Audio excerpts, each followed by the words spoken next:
into this hallowed chamber. Address the distinguished Senator Godswill Akpabio, President of the Senate. Requests for confirmation of ministerial nominees. In compliance with the provisions of Section 147, subsection 2 of the Constitution of the Federal Republic of Nigeria 1999 as amended, I am pleased to forward to the Senate for confirmation the underlisted 28 ministerial nominees. 1. Abubakar Momo. 2. Is not stated.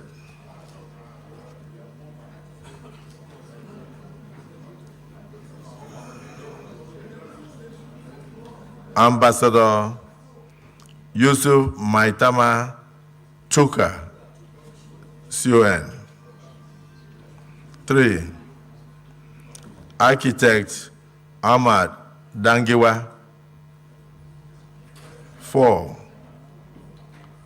Barrister Hanatu Musawa. 5. Chief Uche Naji. 6. Dr. Beta Edu. 7. Dr. Doris Anite Uzoka. 8. His Excellency David Umahi.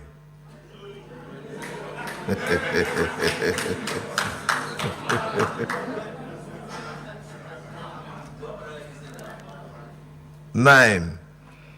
His Excellency Ezenwa Nyesom Wike. 10. His Excellency Mohammed Badaru Abubakar, CON. His Excellency Mohammed Badaru Abubakar, CON. 11. His Excellency Nasir Ahmed El Rufai, CON. 12.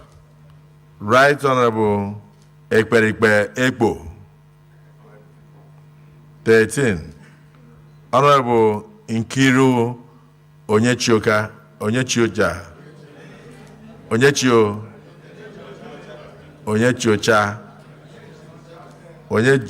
Onyechiocha. 14. Honorable Olubumi Tunji Ojo.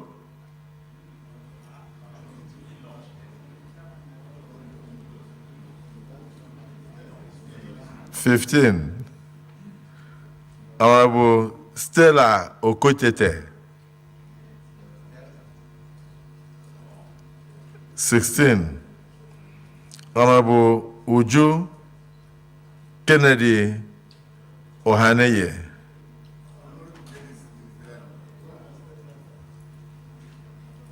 17. Mr. Bello Muhammad Goronyo.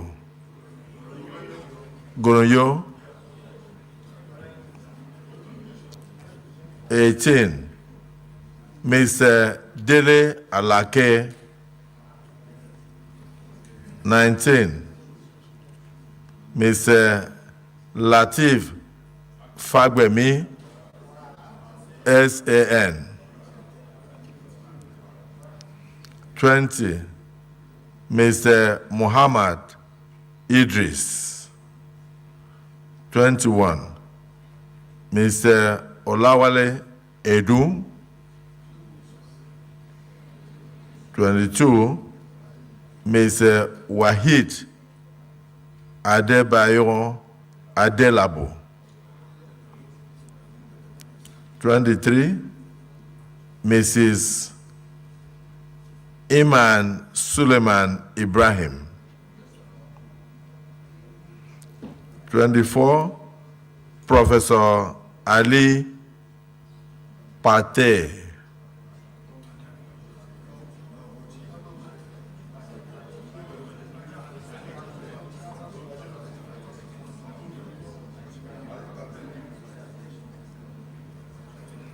(25) Professor Joseph Utsev. 26, Senator Abubakar Kyari. 27, Senator John Eno. 28, Senator Sani Abubakar Danladi.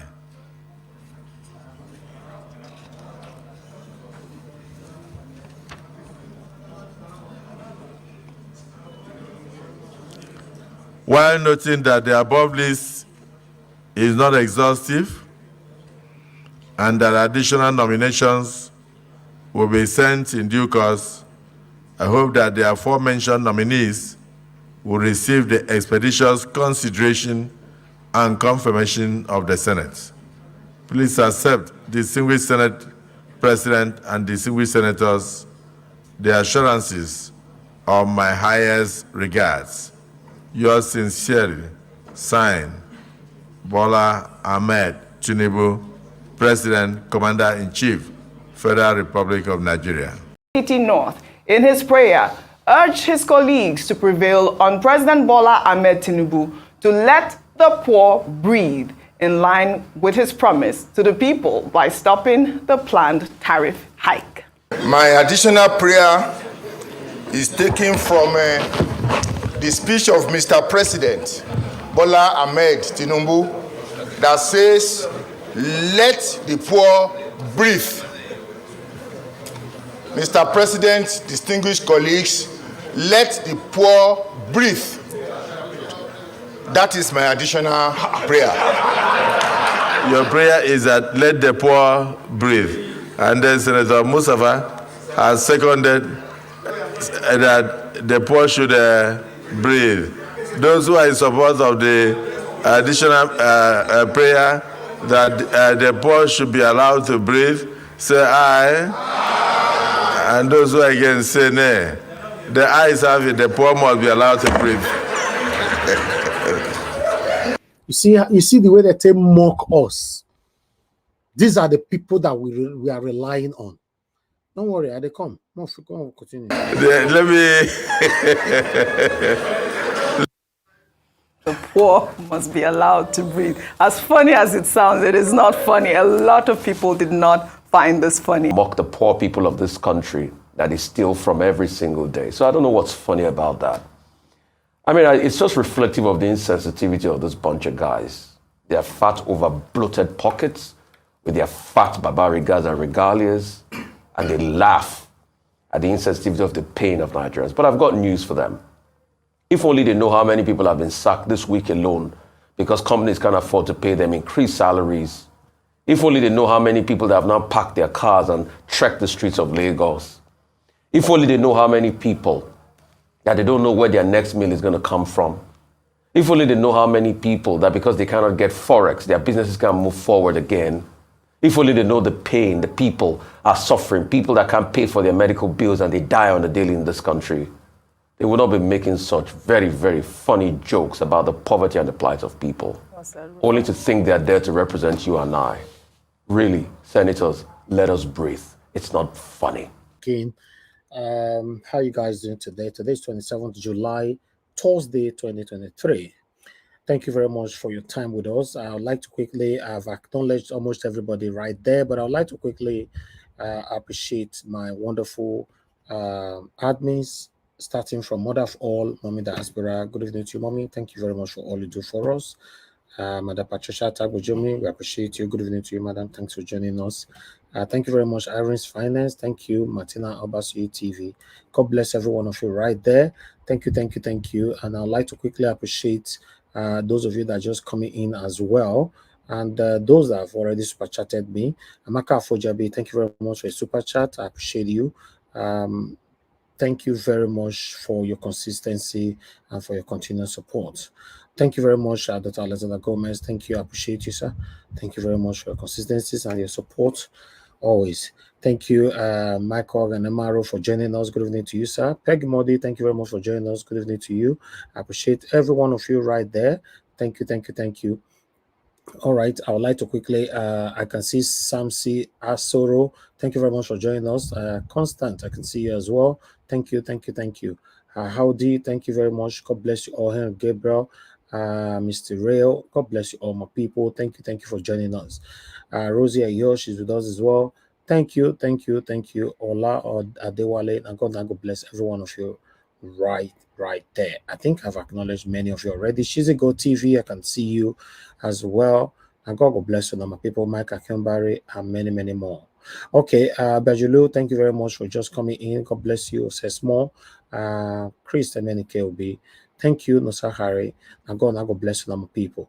All right, you see, this is sad. It's really sad. Sometimes the situation that we are currently facing, all right, that should I say currently, because if you check the situation that we are right now, it's not currently. This situation have been there since Nigeria was created. Yes, although I was not born then, but I can say since I was born, Nigeria never ever better, because some of us, I can see some of us like to reference back. During the time of Babangida, it was better. During the time of Abacha, it was better. During the time of Buhari, it was better. During the time of Jonathan, it was none of them was good. Check the status or the economy of that particular time, the rate of living at that particular time when these people when they were ruling. So I don't really like to do this kind of misleading comparison. Oh, this person regime was better. Tinubu will not be. If Tinubu come out tomorrow, you'll not be saying, oh, listen, guys, listen. As far as I'm concerned, I have never experienced a good government in Nigeria. I don't know about you. You can argue with yourself. That's fine. Because you might be older than me. So you have every reason to argue. You know, let the argument be between you and you. But I'm talking about me. Since I was born, I have never, absolutely never experienced anything good from any government that have ruled this country. All of them are satanic. All, the past, the present, all of them they are satanic. This is the only time everybody is hopeful that we want to have a better government. Somebody, my friend, an Arab man, you know, in Dubai, was telling me the other day that Nigeria have everything it takes to turn Nigeria like Dubai in 10 years and even better than Dubai. Do you know why I believe him? Check how much each of these satanic past and present leaders are stealing. Maybe then you stop arguing with me, rather argue with yourself. Check how much where these people they thief. Only one, though, and not say all of them. Only one. Check it yourself. Then you will know that these guys have been suppressing you. They have been suffocating you. They have been intimidating you. They have deliberately weaponized pains, suffering, excruciating situations on all Nigerians. It doesn't matter how much you have in your account. Anywhere you are listening to me right now, Oga, you they suffer. Madam, you they suffer. So don't be deceived by the figure you have in your account. The way your neighbor treated you yesterday, if you did America, or if you did UK, or you did Germany, or Europe, anywhere, the way your neighbor treated you yesterday, you want to tell me say that your country, you don't go, you go fit take them. Let's be realistic to ourselves. These people, just look at Pabio and the arrogancy they've displayed, or they are currently displaying in the Senate. Look at them. Let the poor breathe. You see that last video that I played? Explained our situation. Is a proper definition of the excruciating situation, position that we find ourselves. When we are speaking, some people say, no, you need to discard of these people. Because that is what they've done in the past. They deliberately weaponize fear in us. That's why you see our forefathers failed woefully. They could not speak because these people weaponized the fear in them before they born you and I. They failed woefully. Then our papa can still fail. Yes, they cannot. Check the people that is talking right now, for example. You will know that your father failed, your mother failed. Right? You will know. Because now you and I, they talk now. Our generation are the one now speaking out. Our generation are the one now echoing our pains. But the beautiful thing about it is that they can't continue like this anymore. It's over. It's over. Peter Obi is certainly coming in. He's coming in. The judiciary cannot tell us that, oh, after looking left and right, after reviewing all the evidences, after checking everything, blah, blah, blah, blah, blah, blah, blah, blah, blue, at the end, you want to retain Tinubu. It's not possible. It's not. The pains is just too much at this particular time. You can't do that to us.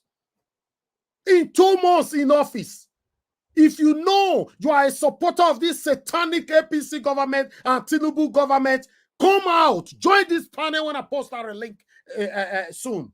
Tell me what your satanic APC, Tinubu, and all of them in this cabinet, what they have done in 2 months.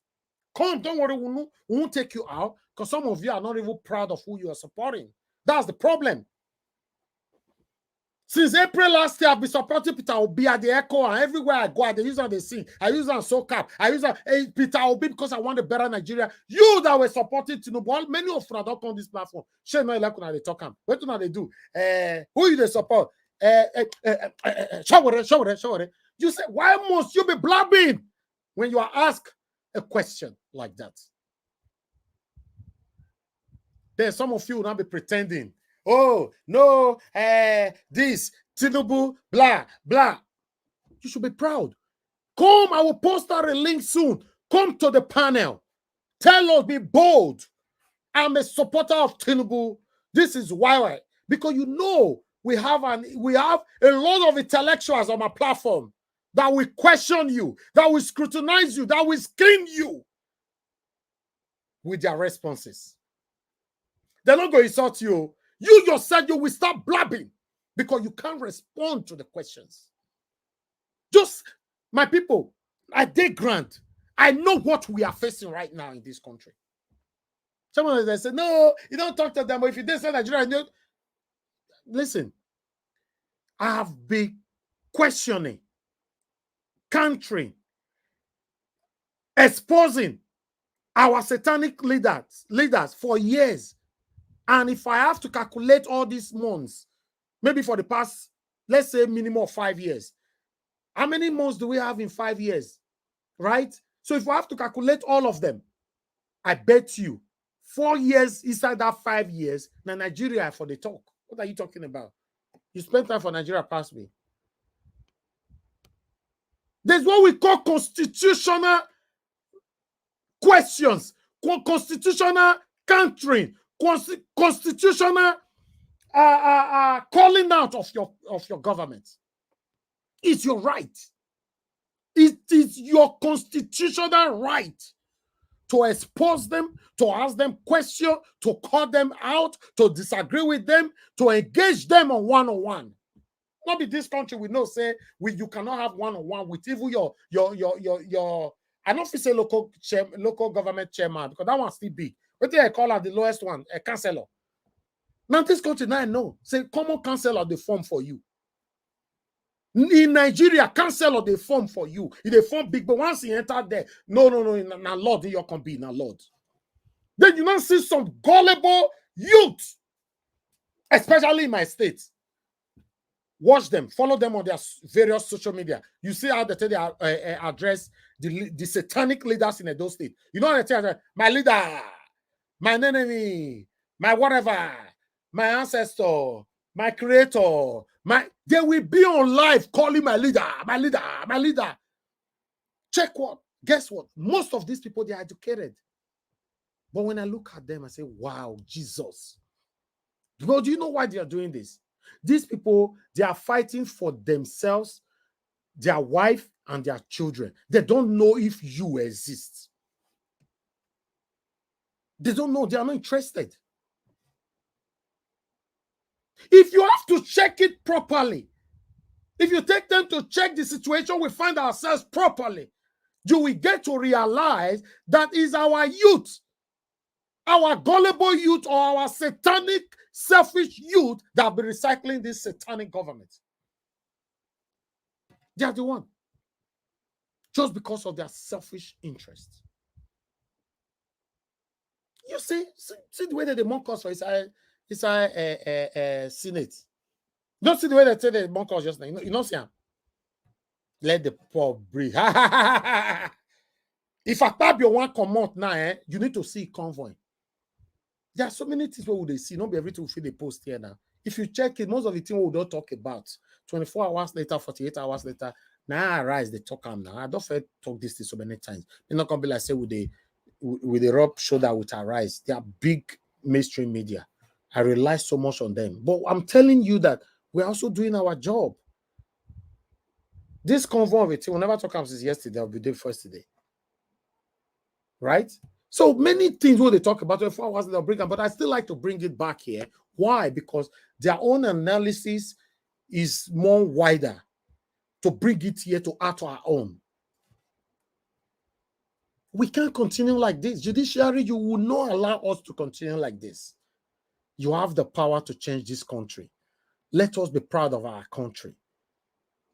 Yes, let us be proud of our country. Go to Dubai and see skyscrapers owned by Nigerian politicians. I was told the apartment I rented, the agent confidently told me, say, this owned by Nigerian politician, but I won't tell you. That owned by Nigerian politician, but I won't tell you. We make the money, we send it back to them, we take our percentage. I was like, what?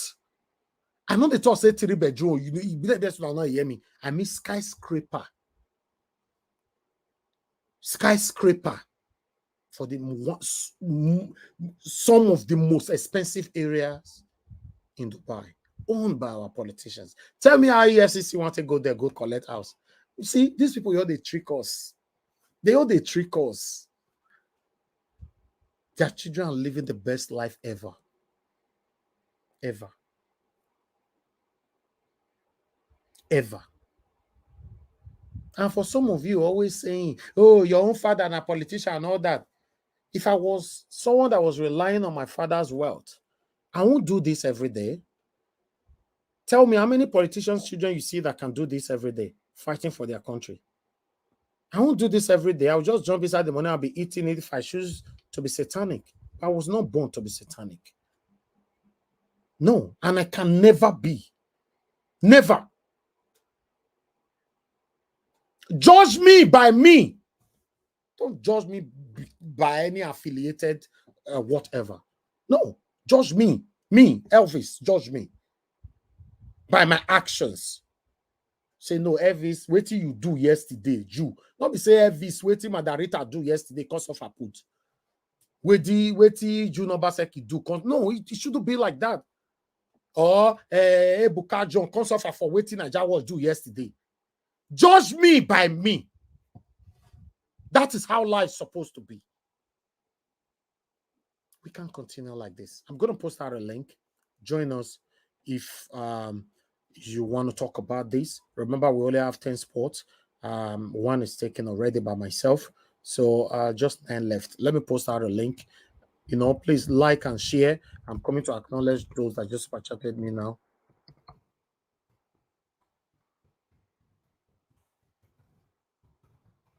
All right, I'm posting out this link right away. Appreciate every one of you. Thank you for joining us. I have other things to present to you guys, so I just wanted my people to be on the panel before we take it from there. Good morning, good afternoon, good evening to every one of you. That's the link right there. I would like to quickly appreciate Dr. Alexander Gomez once again. You said something. You said, in my estimation, it will put it in the last 4 years on Buhari's administration, at least $1 trillion was unaccounted for, probably stolen. Yes, you are right, sir. You're very, very right. Yeah, Mano Ferreira, thank you very much for the super chat as well. You say Fela Kuti have singing about how bad Nigeria government is for the past 50 years. Everything he sang about is also happening right now. Yes, you are right, sir. You are very, very right. Stella Masemedo, thank you very much for your super chat. God bless every one of you that super chatted. Also, Adelaja Ogumbi, thank you very much. Thank you. You know, thank you, Adota Alexander. Said, okay, with what generational mindset without empathy for ourselves, we are going nowhere. Absolutely disgusting video. Exactly. Thank you for always standing for what is right, Dr. Alexander Gomez. You have always done this. Thank you very much, even though you've said it so many times that you're not supporting anybody, but you always say it how it is. I appreciate every one of you right there. Thank you. Michael Oganamaro, thank you very much. I appreciate you. I appreciate you all. Stella Imasemedo, thank you. Manovera, I appreciate you all. Thank you. All right, let me start accepting my people into the broadcast quickly. Then we'll take it from here. Okay, I think there's another write-up here, right? Okay, I've taken that already. Okay, Mano Ferreira, you said now Nigerians come understand their life. Enjoyment can never come their way. Now him life they go ravish. Africa him fatherland. Or dollar don't become 800 naira more. Yes, it's going far. A pound will end up, if they don't remove this pound will end up in 1 pound will be 10,000 naira. You know why dollar will be 7,000 naira, euro will be 8,500 naira. Now so you ought to go right now. Meanwhile, give us a mandate. Let me turn on your camera quickly. Mr. Judin, I don't see you. Okay, give us a mandate. I don't see you as well. Thank you. Mr. Felix, I don't see you. You can turn off your camera. Thank you very much. Gina Ken, I don't see you already earlier on. Thank you very much. Let me quickly, Mr. Chuso Bibweze, that's fine. Manda Patricia, Alex Edoson, this will be, I don't see all of them. So in case anybody want to turn off their camera, that is fine. Thank you, my people. You know, all right. Okay, I think we have only one spot left, only one. So in case you are coming in, you better be fast. Thank you very much, my people. I appreciate every one of you. You know, I would like us to quickly, you know, let me come back here because as you can see, I have my titles right there. Tinubu Ministerial list. We don't take on that, you know. Although maybe we might take it again on an article. Then I have another one there. I will go naked when court declares Obi winner, Charly Boy. Then Tinubu's son, Sheyi, my father will be the best, you know, in the country as a president. Now, so into talk so Tinubu's son, Sheyi. So that one, all these have been addressed. But meanwhile, I would like to quickly take from here why I would like to start with Labour. NLC. NLC, my people, don't trust these people. They are satanic. You know why? Remember the last time NLC promised they want to go for a strike. They can't go see them in a closed-door meeting, in secrecy. When they don't see them for closed-door meeting, NLC that we all hoped on, now go silent till now. I bet you, 2nd of August, this same satanic NLC, you not go see them. They'll still call them on a closed-door meeting. They give them envelope, they're not going to mind us. NLC is corrupt. NLC is already compromised. NLC is satanic. They can never, absolutely, they can never be trusted. So in case you are there thinking that NLC is speaking for you, no. In fact, NLC have been corrupt since the time of Oshomole. Because Adams Oshomole is satanic. It's not for the people. It's for himself. So it's one of the NLC. They still listen to him. They still pledge loyalty to him. So all of them, don't trust these people. Don't trust this body. Let me take on what they're saying. As you can see right there, I would like to quickly take it from here. NLC threatens nationwide protest, demand reversal of petrol price. Okay. The Nigeria Labour Congress, NLC, has issued a 7-day ultimatum to the President Bola Tinubu administration to reverse all anti-poor people policies, including the hike in the price of premium motor spirit PMS, known as petrol. Then they went on in a communique at the end of its Central Working Committee CWC meeting held on Tuesday. The Labour Union threatened to embark on a nationwide protest from Wednesday, August 2nd, 2023. Should the federal government fail to do the needful. The communique was co-signed by NLC President Joe Ajaro and the union's General Secretary Emmanuel Ogboja. The NLC said the federal government has shown enormous disdain and contempt for the Nigerian people and have declared a war of attrition on Nigerian workers and masses. The labor union said since the president's subsidy is gone forever speech on Inauguration Day on May 29, 2023, the peace of mind of Nigerians has gone. He said the government has continued to treat Nigerians as slaves and a conquered people which it treats with impunity without any concern on the consequences. That the federal government has continued in an unholy mission of robbing the poor to pay the rich in Nigeria as typified by its continued frustration of the activation of the grid alternatives to premium motor spirit PMS and new hike in price of PMS to 617 naira per liter. The communique partly read, unquote, that the NNPCL, Nigeria National Petroleum Company Limited, has turned itself into forces of demand and supply and fixed the price of petroleum products while mounting the regulations.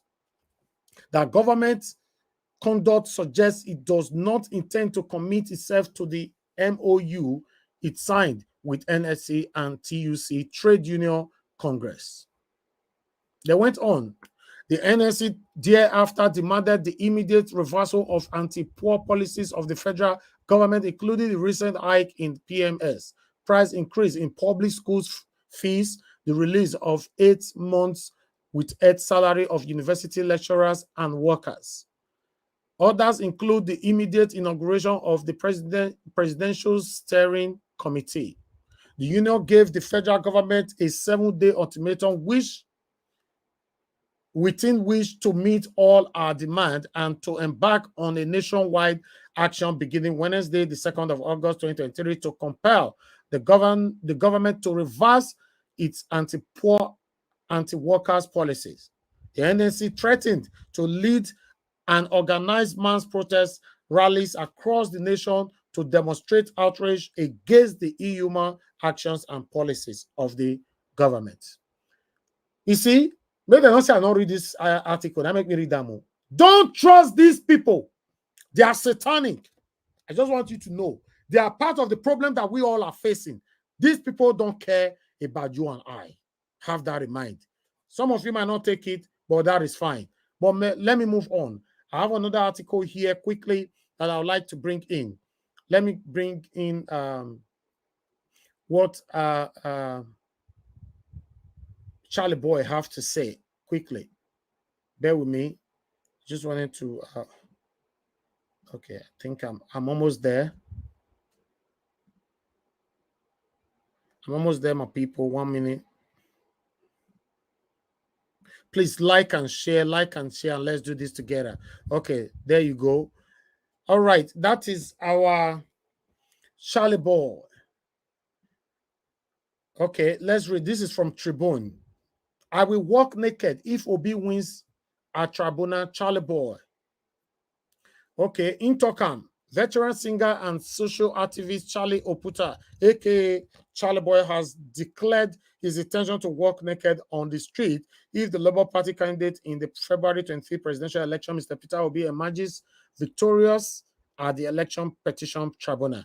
The Independent National Electoral Commission announced Bola Tinubu as the winner of the election, and he was subsequently sworn in as president. The Labour Party and its candidate thereafter approached the court to challenge the victory of Tinubu.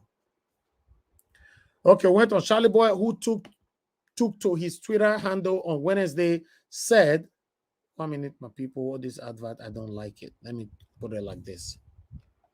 Said he would strip himself to jubilate if the tribunal announces Obi's victory. He wrote, when tribunal announced say Peter Obi don't win, even before the case reached Supreme Court, waiting you go do that day. For me, I go naked waka from one end of Bodilion to Falmouth. That one, now our strong icon be that. When tribunal announced say Peter Obi, so that is it right there. So I just thought I should quickly take on that while I think I have the last one here. Okay, yes, although we've talked about this already, but let me quickly just bring it in to tally what we've already presented concerning the list or the ministerial nomination. Let me put this on screen one moment. This is the last one. Don't worry, we're almost there. You know, you see, when we present a video, I always like to tally it up with an article. That is what we do here. You know, we cannot mislead the people. So after we present everything, somebody can say we mislead them, then you have to go sue people where would they read from or where would they play their video from. Okay, let's take it from a Nigeria Bola Tinubu submit list of 28 cabinet nominees. You know, then their names, all of them are okay. I think I should just read their name one by one instead of reading this article, because I think the article will be too long for me. Let me just take their names is here, but the key one, you know, now with number one, Abubakar Momo, Ambassador Yusuf Matema, and then Ahmad Dangiwa, Barrister Hanatu Musa, Chief Ushe, Inaji, Dr. Betta Edu, Dr. Doris Enishe, then Dave Umahi. You know, we have Zenwo Yesowike, okay, and all that, many more. Even Erufai, not be Erufai, not be go talk with he talk that the way that. Wow, this country. Judiciary, just do the right thing, man. Just do the right thing. I think that is the best thing that will help this country at this particular time. Thank you very much, my people. I appreciate you all. That is all we have for you today. So before we move on, I would like us to quickly play this particular video again. You know, it's very, very important. Now, I also like us to go back and recapitulate on Dati Ahmed. You know, I think that Dati Ahmed video, I don't know if it's this video. Let me check. Network or hosts. 1 minute. That Dati Ahmed, I hope I still have it though. Oh no, that video that they want. Don't tell me that I don't have it on the system. Not that I can't get it, but it's supposed to be on the system. Okay, because I don't have it right here, let's listen to this. Thank you. Many high-profile cases will definitely come to you, and they may likely come in company of some juicy, irresistible temptations, especially when they involve mouth-watering financial and business transactions. I'm making it clear to you now that you must flee from such disguised danger. Your reputation and integrity matter much, and it counts enormously in your rise to honor and fame in life.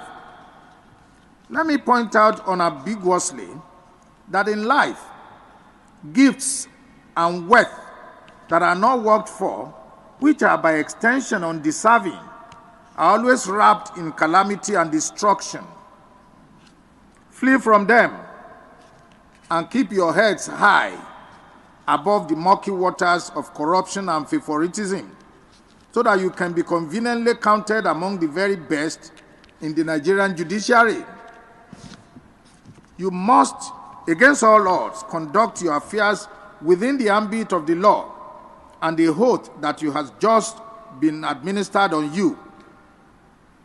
If you were hitherto 50% under public scrutiny, I can then confidently tell you now that it has automatically risen to 100% by virtue of this appointment. This tempo of public assessment of your conduct and disposition will now assume astronomical proportion. You must equally redouble your effort and dialogue properly with your conscience in order not to fall out of the grace of Almighty God and the Nigerian people. It absolutely takes nothing to join the crowd, but it takes quite a lot to stand alone with good conscience. Several novel business and industrial disputes are occurring in the country virtually on a daily basis that have now inevitably made litigations to go on a steady rise. No court in the land is spared of this. We are constantly on our toes, and the dockets are ever rising in response to the challenges of the time. This underscores the fact that Nigeria ranks among the most litigious countries in the whole world. The onus is on your lordships to fasten your belt and roll up your sleeves to face the challenges head on. You must redouble your pace to catch up with the expectations of the litigants. As judicial officers, you have a defined mandate on earth that you must discharge with unveiled honesty and sincerity. You must give good account of yourselves to justify your appointment. However, if you decide to do the contrary, of course, the sledgehammer will, without hesitation, descend heavily on you. No judicial officer at any level of our courts will be allowed to drag the reputation of the Nigerian judiciary into the mud. We can't come this far to fail. Take heed of this admonition by working rightly towards occupying an enviable space in the annals of the Nigerian judiciary. All right. Thank you very much, my people. Good morning, good afternoon, good evening to every one of you right there. I'd like to quickly acknowledge my people here with me today. I'm going to start with, please, everybody stay close to your mic in case I call your name. God bless you all, my people. Give us a mandate. It's good to have you on the show. How are you doing today, my brother? Good evening to you. Good evening to you, Mr. Elvis. Can you go to the next person? I will come back later. Okay, thank you. Thanks, All right, sir. Mr. Jordan, it's good to have you on the show, sir. How are you doing today? Good evening to you. Good evening, my people. Good evening, everybody. Elvis, thank you so much for all your effort and speech this morning. That was so much breathtaking. Thank you, sir. To all our listeners, I just hope that, I don't know, each time, each day, sometimes I just don't, it's like, what am I going to say again? But, but to listen. But sometimes I can't help it when I see some of these people coming out here, especially since yesterday I have watched that video from the Senate. I don't even know if anybody have realized now that Akpabio, normally wear Asiwaju's hats. A hat, of course, yes. Okay. Since last week I've been seeing that. I said to myself, just imagine now, how on earth will anybody expect that the second of the third arm of government live up to their responsibility of being a watchdog or a watchman or as you say it. Anyway, we'll talk more on this later, sir. Yeah. You'll expatiate on this later. Thank you. Okay. Thank you very much. Okay, sir. Mr. Felix, are you there, sir? Good evening to you. It's good to have you on the show. Okay, Engineer Ken, good evening to you, sir. How are you doing today? Are you there? Yes. Good evening, Mr. Nigeria Watch. Thank you. Good evening, the world. Good evening, Nigerians. And good evening, Mommy of Diaspora. We love you. Thank you, Mr. Nigeria Watch. God bless you, sir. Thank you very much. Thank you. I'll come back to you. All right. I can see Mr. Chuk Sobibo is here. Thank you very much. You're here with us again today. God bless you. Okay, Mr. Chuk Sobibo is here. You are not there. I'll come back. Madam Patricia, are you there? Good evening to you, madam. I am, Mr. Ellis. Good evening, everybody. Yeah, thank you. Thank you so much. Yeah, thank you. All right. Let me go to Mr. Alex Edoson. Thank you very much for joining us. Good evening to you, sir. How are you doing today? Yeah, Mr. Elvis Oteme Obuta. God bless you and God bless every other person that is with us today. And we are looking forward to having a very nice evening together. Thank you very much for having me. Thank you, sir. Thank you very much. Then Zizo B, good evening to you, sir. It's good to have you on the show. Okay, you're not there. Williams Winner, good evening to you, sir. Are you there with us? Good evening to you.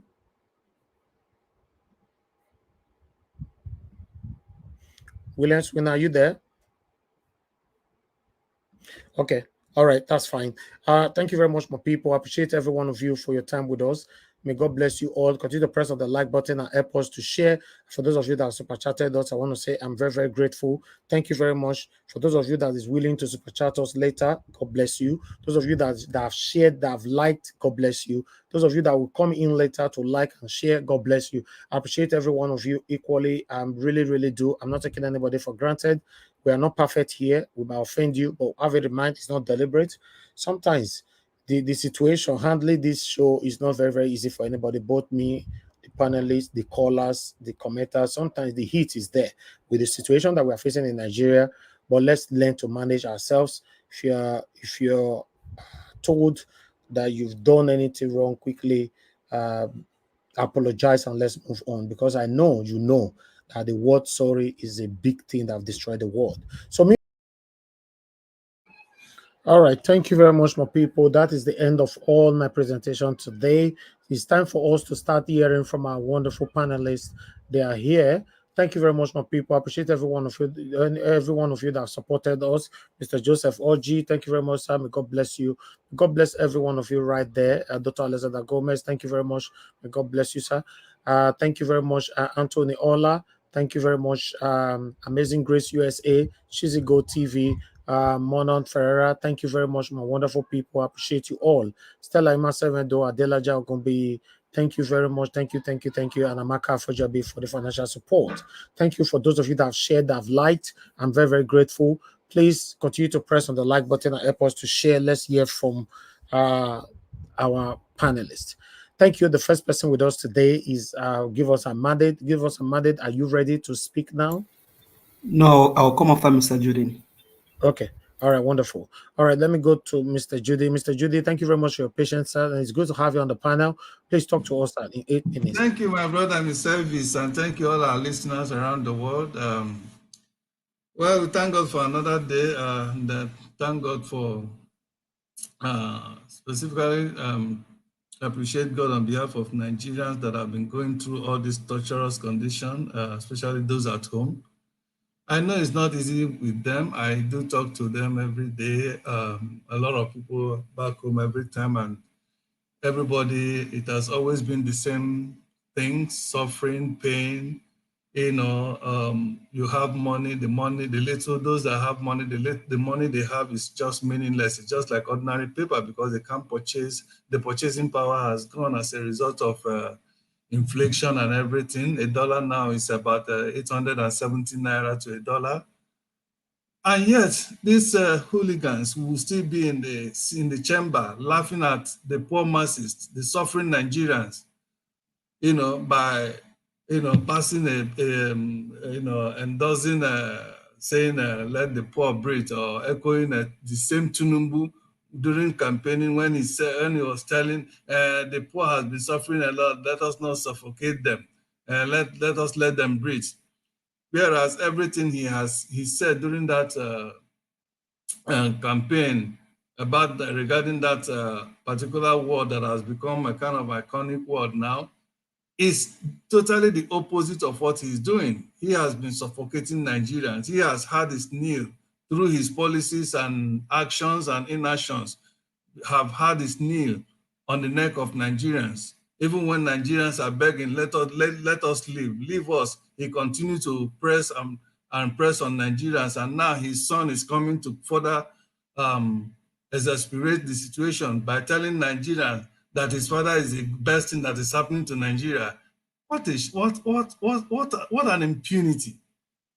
What an impunity. And that is why I will continue to advocate that when the vengeance of the poor, of every downtrodden people in Nigeria will start, the children of these demonic, satanic people will not be spared wherever they are all over the world. I hope Nigerians living all over the world who know where these people, they have hidden their families, who have been the main beneficiaries of all that their parents have been doing to other children in Nigeria, should not be spared.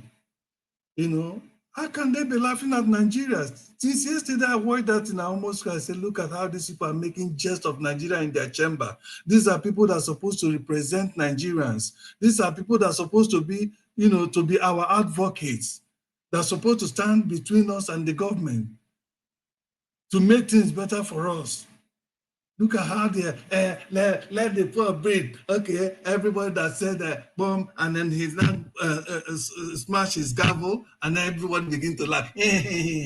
Now, if they can do this, what I ask myself, if they can do that in the chamber, when they know the whole Nigerians are, they may be watching them or may see that, then imagine what they have been doing in the secret, in closed doors. Imagine how that even, I believe that time they were deciding how much to give to Nigerians of all the billions of naira that they were to share for palliative.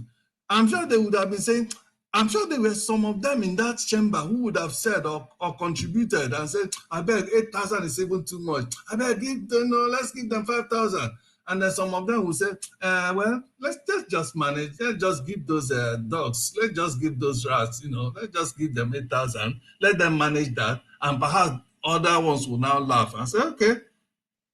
You see, these people, the disdain with which they hold on to Nigeria can only be seen by their action, by what they do and what they don't do. If Senate is actually working as it's supposed to work and as it's supposed to be representative of the masses, okay, and being one that checkmates both the judiciary, the judiciary and the executive. By now, one would have expected them to call, in fact, for INEC officials led by Mamu to have come to their chamber and be interrogated for their gross violation of the law of the land. But have they ever invited INEC to come and explain the evil thing he has done, the pain he has taken Nigerians through for this past month? No, they won't do that because they are all together. They are all partners in crime, oppressing Nigerians.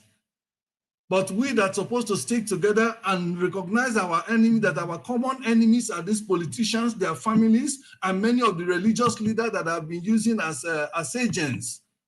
That when the people now go to church, the religious leader will use Bible to be confusing the people and tell them, let us continue to pray. Let us pray for our government. Let nobody talk against them.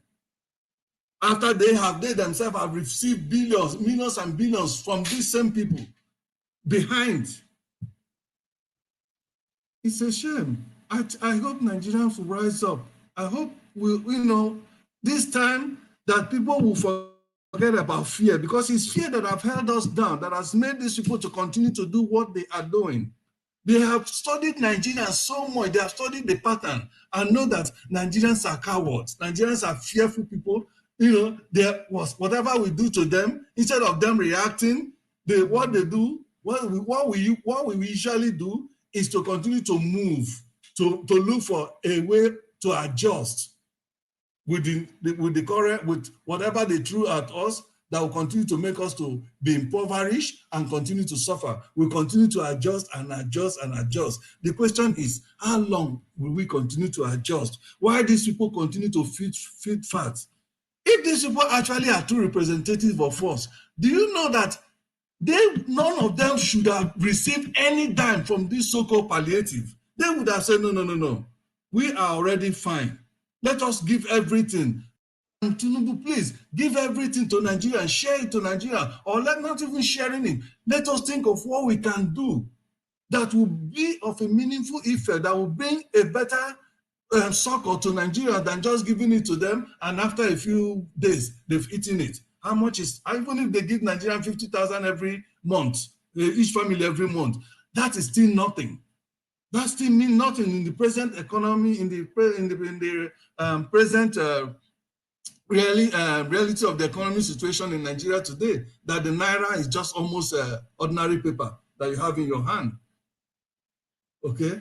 So it's just so sad. It's so sad to see our those that are supposed to representing us right now mocking Nigerians for their situation. And then look at the traffic situation that the video we watched on that traffic situation being caused by Tinubu. Now, can somebody tell me, to solve that problem, does it require any rocket science for Tinubu to solve that problem, to see that the already debilitated Nigerian that his regime, 2 months or 3 months, 2 months regime has put in such a precarious condition that people are just managing to exist now, and is further exasperating the situation by, putting the people that lives in that Abuja in over 30 minutes traffic hold up, waiting for him to pass every morning. He goes to work. And I believe when he's coming back from work, the same thing also happens. So which is over 1 hour every day that the people have to endure, sitting down in their car, waiting for one man to pass, going and coming back from his own work. What a shame. Does anybody that see those things that is happening right now in Abuja, that traffic, artificial traffic jam that is causing, can they think in their own mind that Peter Obi would do such a thing? He can never. Peter Obi will never allow Nigeria to suffer because he's going to work. He can never do that. I believe those people that have been in that traffic jam, many of them, probably a lot of them will have some of their Agbado minds, some of the two that voted Tinubu. Well, everybody is suffering.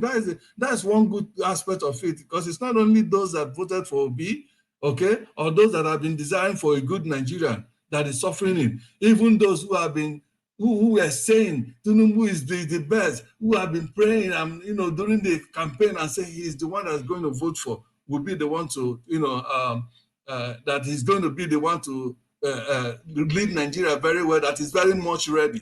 Now look at the ministerial list he has appointed. All those are just,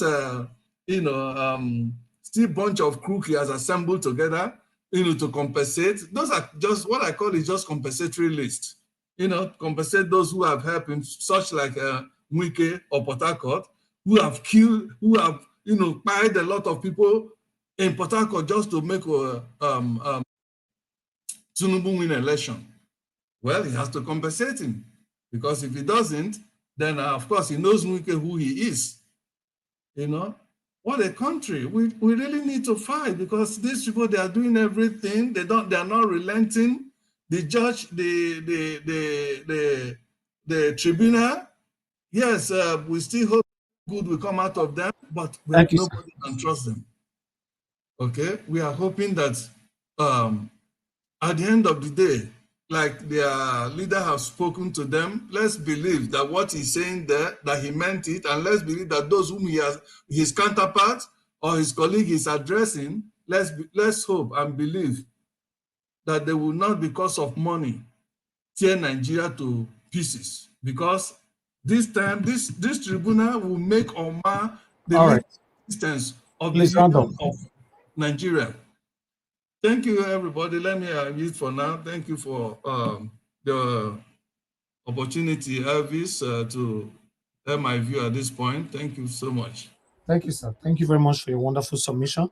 Thank you. Hello. Good evening. Good evening to you. Your name, are we calling us from? Yeah, hello, Niger Watch. This is Chimeze calling from US. Thank you, sir. You have 2 minutes. Like what last call said about say Nigerians are coward. What I'm saying there is the tribalism will make Nigeria move. That is the only thing. Oh, it's Yoruba turn. Yoruba people will be guiding him. Oh, it's Igbo turn. Igbo people will be guiding. That is the problem Nigeria is facing. So there is no how Nigeria will work. If Nigerians come out with one mind, remove this political bigoting and all those stuff, we keep it aside, things will work out. But there's no way it's going to work without people coming together, without this is Yoruba, this is Hausa, this is Igbo, this is Fulani. It will never work. Unless one mind, one voice, it will work. Then, in the area of convoy, I don't see reason why Jagaban, so-called Jagaban, we use like how many vehicles, how many cars going to work. At least, like where we are, how many, you never know president or governor is moving. Just looks like your security, like 5 cars is enough. It won't cause that kind of traffic. Putting people on difficulty because you're going your stupid work, the election you didn't won. That's so crazy. I don't know what people are still doing. Keep silent, keep mute. Oh. Thank you. And say, oh, they have crippled them, they have made this. Why don't people get up? Your 2 minutes is up. Your 2 minutes is up, sir. Thank you. Can you hear me? Hello? Hello? Hello? Your 2 minutes is up, sir. Thank you very much for calling in. Okay. Thank you.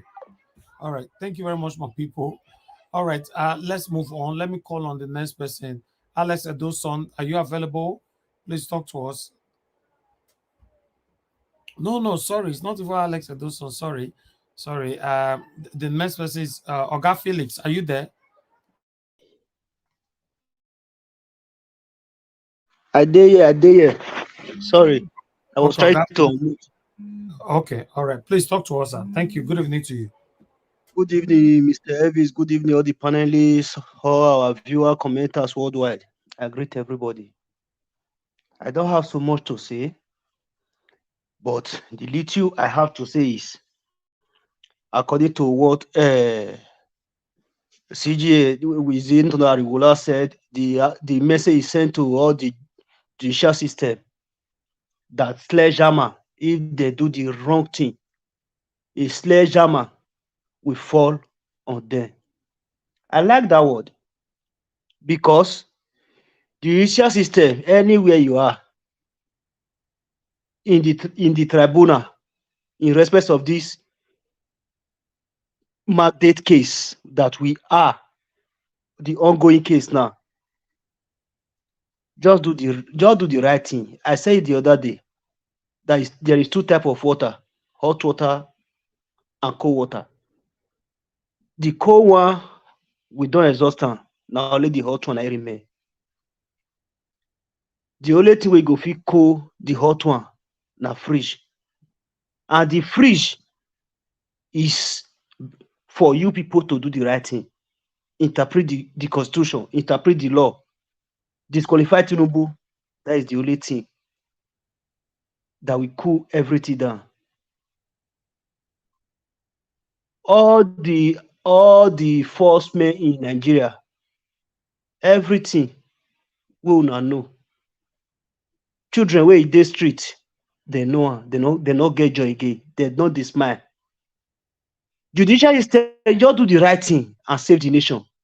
Because if you people say because of juicy envelope, now why they compromise.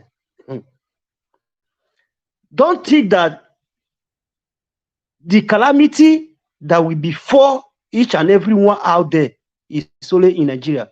It's going to be worldwide. Go to moon, we are there. Go to anywhere you go to, say you want to run to, we did there the way to now. If you know what is good for you people, just do the right thing. Interpret the constitution, do the right thing. Because at the first point, Tinubu disqualification is very clear. Shettima have a double nomination. With that alone, he don't even to appear in. He don't even need to appear in the ballot box at the first point. That one aside. About all the ministers that Tinubu now appointed, all this, everything. You know, we talked about it a couple of days ago that he have not even appointed any ministers or all those things. Now he don't go rush do one now. All those wicked and other people that he appointed is just a compensation.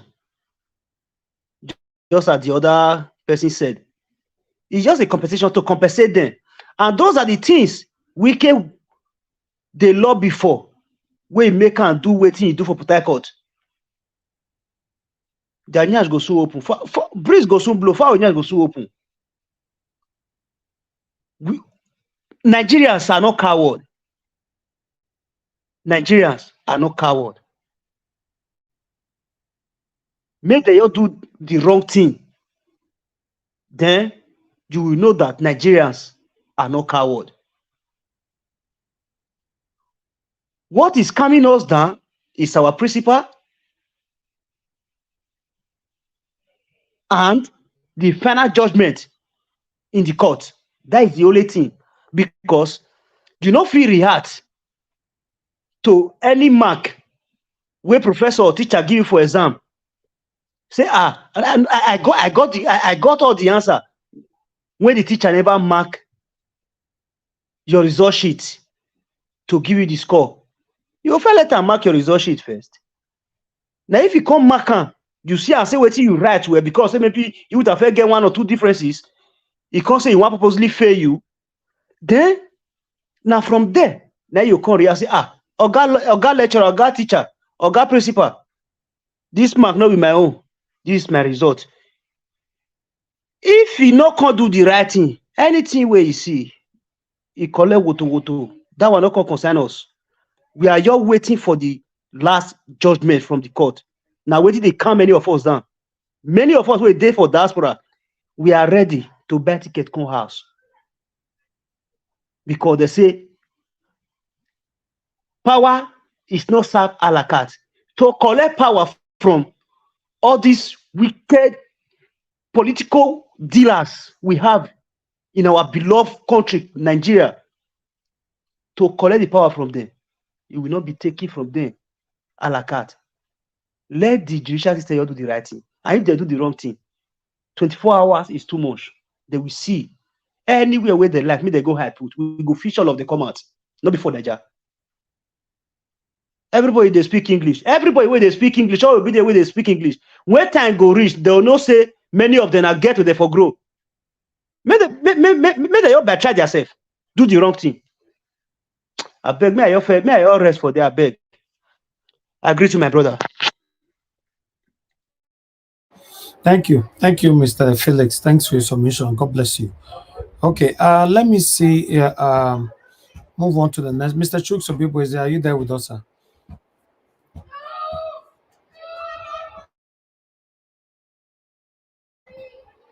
Mr. Chooks, you are not available. Okay, I'll go to Mr. Alex Edo-son. Are you available? Where is everybody? Yeah, I'm here. Good evening once more. Okay, can you hear me? Talk to us. Yes, we can. Go ahead, sir. All right. Thank you very much. The first speaker said so many things concerning the our shameless and wicked politicians, those so-called senators. And he said something that kind of touched me when he said Nigerians are cowards. I would partly agree with him because it's like these people, they just have a kind of, it's like they have a formula that they've been using to keep Nigerians in this state of mind where they will always now turn religious. What do I mean by that? They will do things, they will push Nigerians, even those things that are their rights, they will take it from them. Then they will now push them to the extent that Nigerians don't even know what to do anymore. They will now begin to turn to God to rescue them. Meanwhile, the people that are pushing them, that are taking their rights from them, don't go to God. They do those things with their open mind to deal with them really. They don't respect Nigerians. They do and undo. And at the end, the same Nigerians are going to be the people to start to worship them. You see, they've developed this formula that has been working for them for, like you said, ever since Nigeria got independence, or since the start of, or the beginning of, or the creation of that country. I can remember vividly when in the 80s, when Shagari was overthrown, and the politicians that were caught with millions of naira hidden in tanks, cash. You see, it didn't start from now. See, it didn't just start from today. There are people who were suffering, but they were stealing money, and those money were just being wasted. Those money turned to paper. They didn't have any value anymore. The wickedness of Nigerians, or let me say Nigerian politicians, does not have a limit. It is not from this world at all. In fact, Nigerians can compete with the Lucifer, and Nigerian politicians, they will compete with Lucifer and they will beat Lucifer hands down. That is how wicked they are. Zero empathy, shameless, devilish, everything that is negative is what you can just attribute to them. How can you be mocking people, saying Nigerians, how did they put it? Let the poor breathe. You know, they're just taking it for just like a normal thing. They don't care. Why am I even surprised, or why are most of us surprised at their attitude? Can you give what you don't have? You can't. They don't have it. The person that is being forced on Nigerians now, what can he give? Nothing, because he doesn't have it. The only thing he can dish out is corruption, is evil, is what is it called? Inequality, oppression, everything that is negative. That is what he has, or what they have. That is the only thing they can give out. So the honor still lies in the hands of Nigerians. I mean, those that are patriotic, those that are really suffering, they should do away with religion, do away with tribe. For once, stand and fight together and get these people out. That is the only way. Then it now boils down again to what we're talking about since months now. Since Yakubu put us in this situation. Because if not for Yakubu, we will not be discussing this now. It would have been a different song that we'll be singing. If he had done the right thing. But it's not still too late. It now lies in the hands of the judiciary. They have just to interpret the constitution, follow the laws, and give their judgments. Disqualify this guy and put the right person that won the election so that Nigeria can move forward. If they don't do that, if it starts to burn, You know, they will maybe thinking, oh, it's so far away from me. It's not going to get to me. Guys, you are just joking. It will definitely, 100% get to each and every one of you. So, it's so disheartening. It was so disheartening watching that video. How these guys will just, in fact, I don't have words anymore. These guys are just, yeah. It's a really sad situation for us. It is sad. And those who are still clamoring and holding on to religion and tribe, I say you guys have to wake up and smell the coffee. These people that share your wealth, your common wealth, have you ever thought about it? How they do this? Are they all Christians or Muslims? No, they are not. But when it comes to devouring and destroying the country, they team up to loot. And the time they need something from you, they give you religion. And you see people still holding on to that. So the Nigerians have to wake up and fight for their rights. I'll yield for now. Thank you very much for giving me the opportunity. Thank you. Thank you. We are already fighting for our rights. That's why what we are doing right now, I believe the only thing that's keeping Nigerians mute now is Peter Obi and the pending court case. You know, once judgment have, once they pass the judgment, then you will see the positions of Nigerians. So thank you very much, sir. Yes. Thank you. Thank you. Yeah. All right. Let me come to Williams Winner. Are you there, sir? Good evening to you. It's good to have you here, sir. Sir, good evening. Hello, sir. Good evening, Mr. Harris. Thank you. Thank you very much. I called you earlier on. good evening, sir. Oh, yes, sir. I was in a very noisy place. That's why I sent a message to you. Thank you very much, sir. Good evening to all the panelists and all the people in the comment section.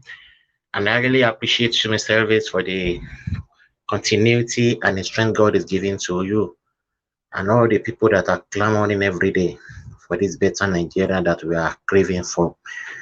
I really thank you very much once again and all the people that are standing tall. I can see now that the cloud is now dark and the rain is about to fall. The kind of rain that is going to fall, I don't know. But I know this nation is going to be reclaimed back. Many people are saying Nigerian are docile. They are not about to take back their country. I want those people to know that it is not business as usual. Me, my 40-something years on earth, about 49 years on earth, I've never seen the kind of situation we find ourselves while everybody is clamoring for new things. And I know it's for a purpose. And we are seeing the tenacity and the signs and the politicians and the wicked people are putting on. We can see they are fighting their last battle because Nigerians are going to take back their country. I spoke yesterday and I told you that you will see the calibers of the people this man is going to choose as his ministers. And you can see it today.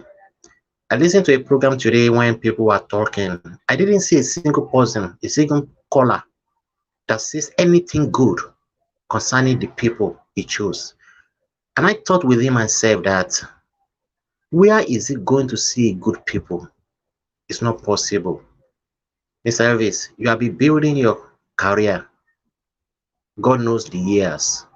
You have been building your names, integrity to be great. God knows the years. And now someone now want to tarnish it. Will you go with that person? That is what is going on with this man. There's no good person, good people that is going to align themselves with him because a great thing is at stake. Nobody will want to stain his career just because of this man, and it's going to continue. That is the reason he's supposed to produce about 36 ministers, but he managed to produce only 28. And those 28, they were a bunch of the people that have been ruining this country. And I stand and I thought of it. Is there any good thing that's going to come out of them? No, nothing is going to come out from them. Nothing. And someone said, it's good. And I was so happy today, some service. Why?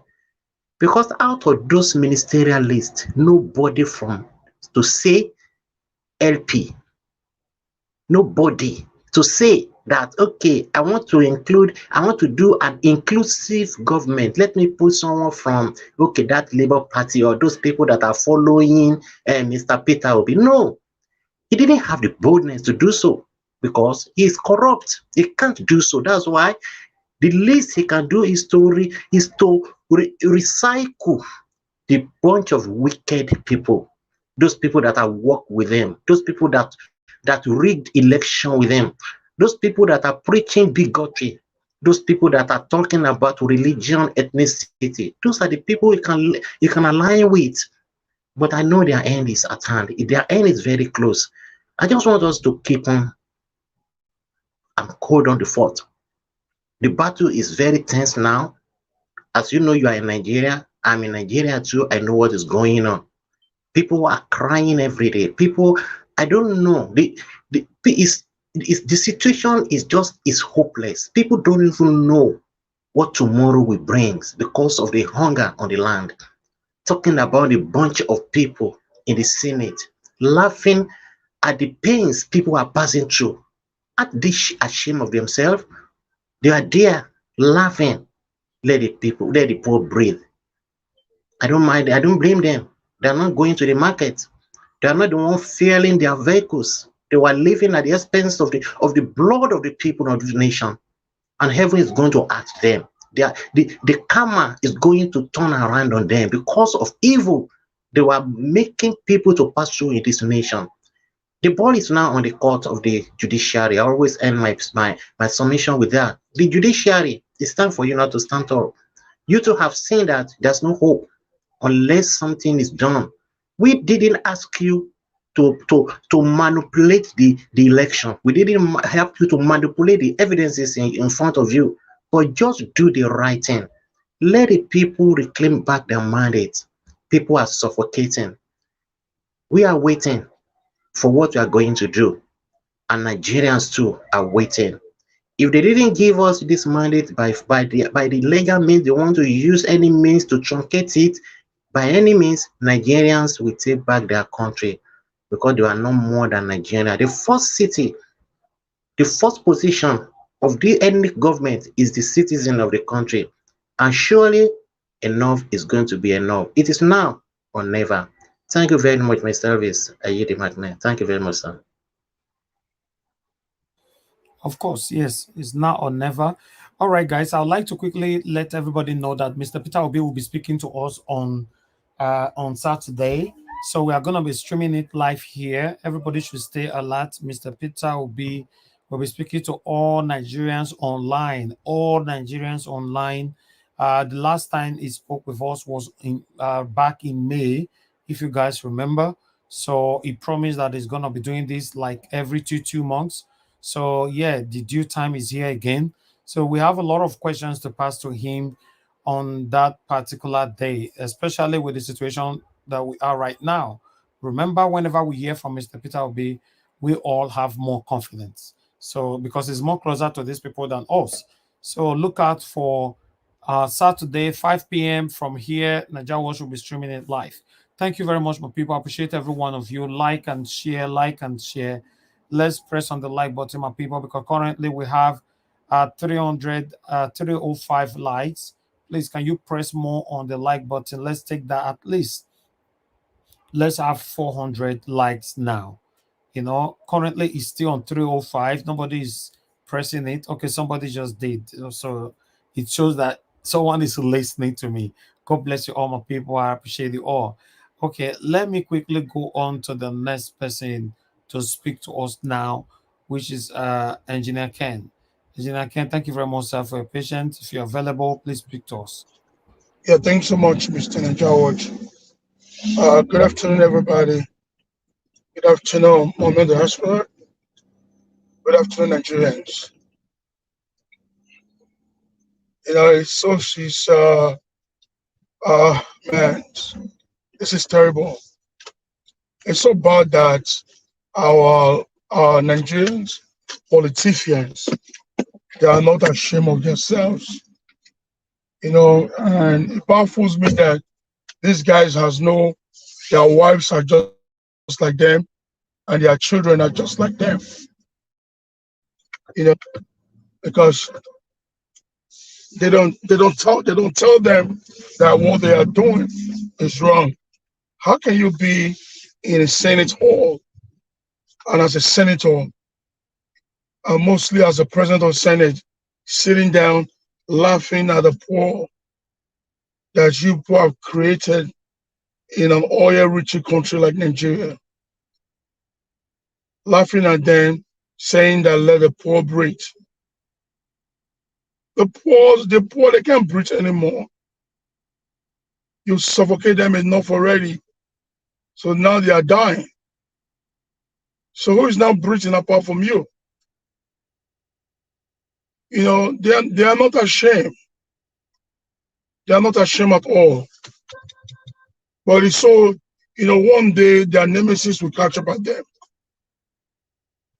There's a say that normally says the evil that may do live after them. These days is live within them. They're gonna come across their own doom day. It's so bad. When I watch it over and over again, I was ashamed. I was ashamed being a Nigerian.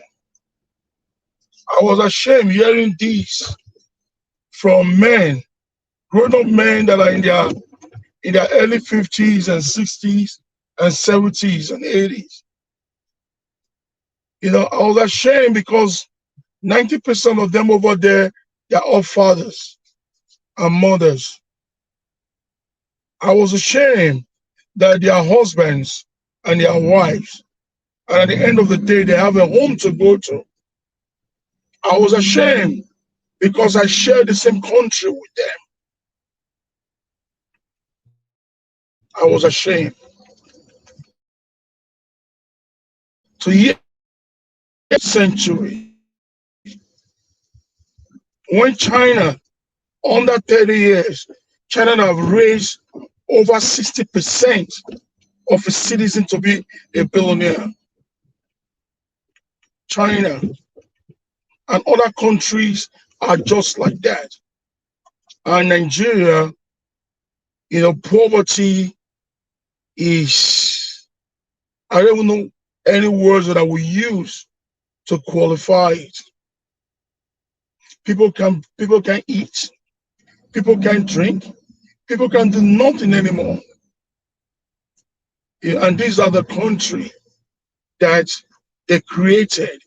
These are the evil that they created. You see, what these guys are doing, they think they are doing us. They are not. They are digging their own pit. Seriously, they are. Because one day, monkey go market, he's not going to come back again. One day. The reason why Nigerians are so calm till now, we're waiting for the court. The court is going to decide if Nigeria is now or never. The court is going to decide if we Nigerians belong to Nigeria.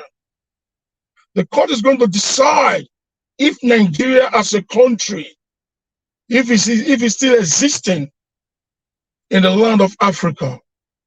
Nigeria court is going to decide if truth can prevail over evil. Nigeria court is going to decide if broad daylight a man can be robbed of his own mandate. Broad day, in the presence of the whole world, watching. Nigerian court is going to decide. We are not begging them. We are not forcing them. All we are saying is this: do the right thing, do the needful. And if you don't, So be it. We will wait. Their boss says that calamity is going to come. Yes, it will come if the right thing is not done. We will wait. Those secret armies that they are forming, we will wait. Those men that are in that secret army, we will find out if they go to the same market with the rest people, if they sleep in the same houses with the rest people, and if they live in the same town, the same village, the same state, the same country with the rest people. We will find out after the court judgment. We will know if we are one or not. You know, it's so bad. It's so bad, my people. You know, look at Tinubu from his residence to his office. For 2 hours plus, people have to stay in the traffic. Why are you running not to stay in the villa? You're afraid your vice is going to kill you? That is a fact. That dude doesn't trust his vice. No, Engineer Ken, no, I'm not just saying. Sorry, yeah. You know what they make? What did they make and they fear? No. Say it's difficult to pack. Just like you now, you want to come up for your house to your new house. It's not easy to pack load now. So after one week, come up for that house again. Another stress. So he already knows say Aso Rock is not certain right now if he can actually live there, if he's going to be permanently there for the next 4 years or so. So because of that, he's in his own house to watch from there, to observe what is going to happen in court from there. That's why he's not there. You are very right. You make a lot of points. You make a very, very good point. So that if the needful is done by the court, he will just sit at home. You know? So that, yes, you're very, very right. Exactly. You're very, very right. You know, my greatest feelings is how my people are doing. Mr. Nigeria, my people are dying. Mr. Nigeria, my people are suffering. My people are walking like a ghost. Mr. Nigeria, I know how many phone calls I get every day. People that I don't know. Every day, I don't know them. We are not related, we are not friends. Random calls. People are dying. This is not a joke. We don't have no doctors anymore in Nigeria. They all leaving the country. We don't have no teachers anymore. You know, these politicians, man, for real, they need to buy them. You know, because it's just too much. It's just too much. They are just remodeling themselves from governor to senate, from senate to governor, from governor to minister. And these guys are not ashamed. You know, that is why I love the military regime. You know, Africa as a continent or Nigeria as a nation, we are not ready for democratic rulers. Because for you to be a Democrat, you have to have a self-freedom. You have to free yourself first from mental slaving. You have to free yourself first from corruption. You have to be a lover of peace, a lover of human. You have to be a mother to all,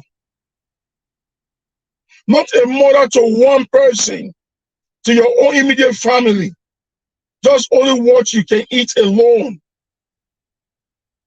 And the funniest part of it, these guys, the money that they are carrying, you know, is so much that money can build a new country on its own. It's too much. And I want to talk about the Emefiele. As I've said before last couple of days ago when we talked about it. Those are movies. Whatever the Department of State Security is doing, DSS, they're acting movies. Those are movies. All this thing is planned by APC. And I want to rephrase our memory. Mr. Nijawa, I want you to think back, before 25th of February. You remember Tinubu's daughter, the firstborn, who is the Ijaloja of Lagos. You remember he went to Abuja or not? One of the states in North Abuja. She went there with 10 million naira, all new money cash, to give to one former governor that they shared. You remember? And they showed that money. That money was all brand new. They were all brand new. So you should look at it. If Bola Ahmed Tinubu is dealing with this guy like the way they're showing it to be, how come? And during that time was cashless. There was no money in Nigeria. The bank has no money. So how come Bola Ahmed Tinubu's daughter had 10 million naira that she flew with from Lagos to Abuja, cash, and give to one governor when they were doing a ceremony? So that will tell you that these guys, they are just playing. At the end of the day, they will go drink Dom Perignon together. They'll go drink Cristal together. Pour champagne. They'll laugh at the poor masses. That's what they are doing. That is what they are doing.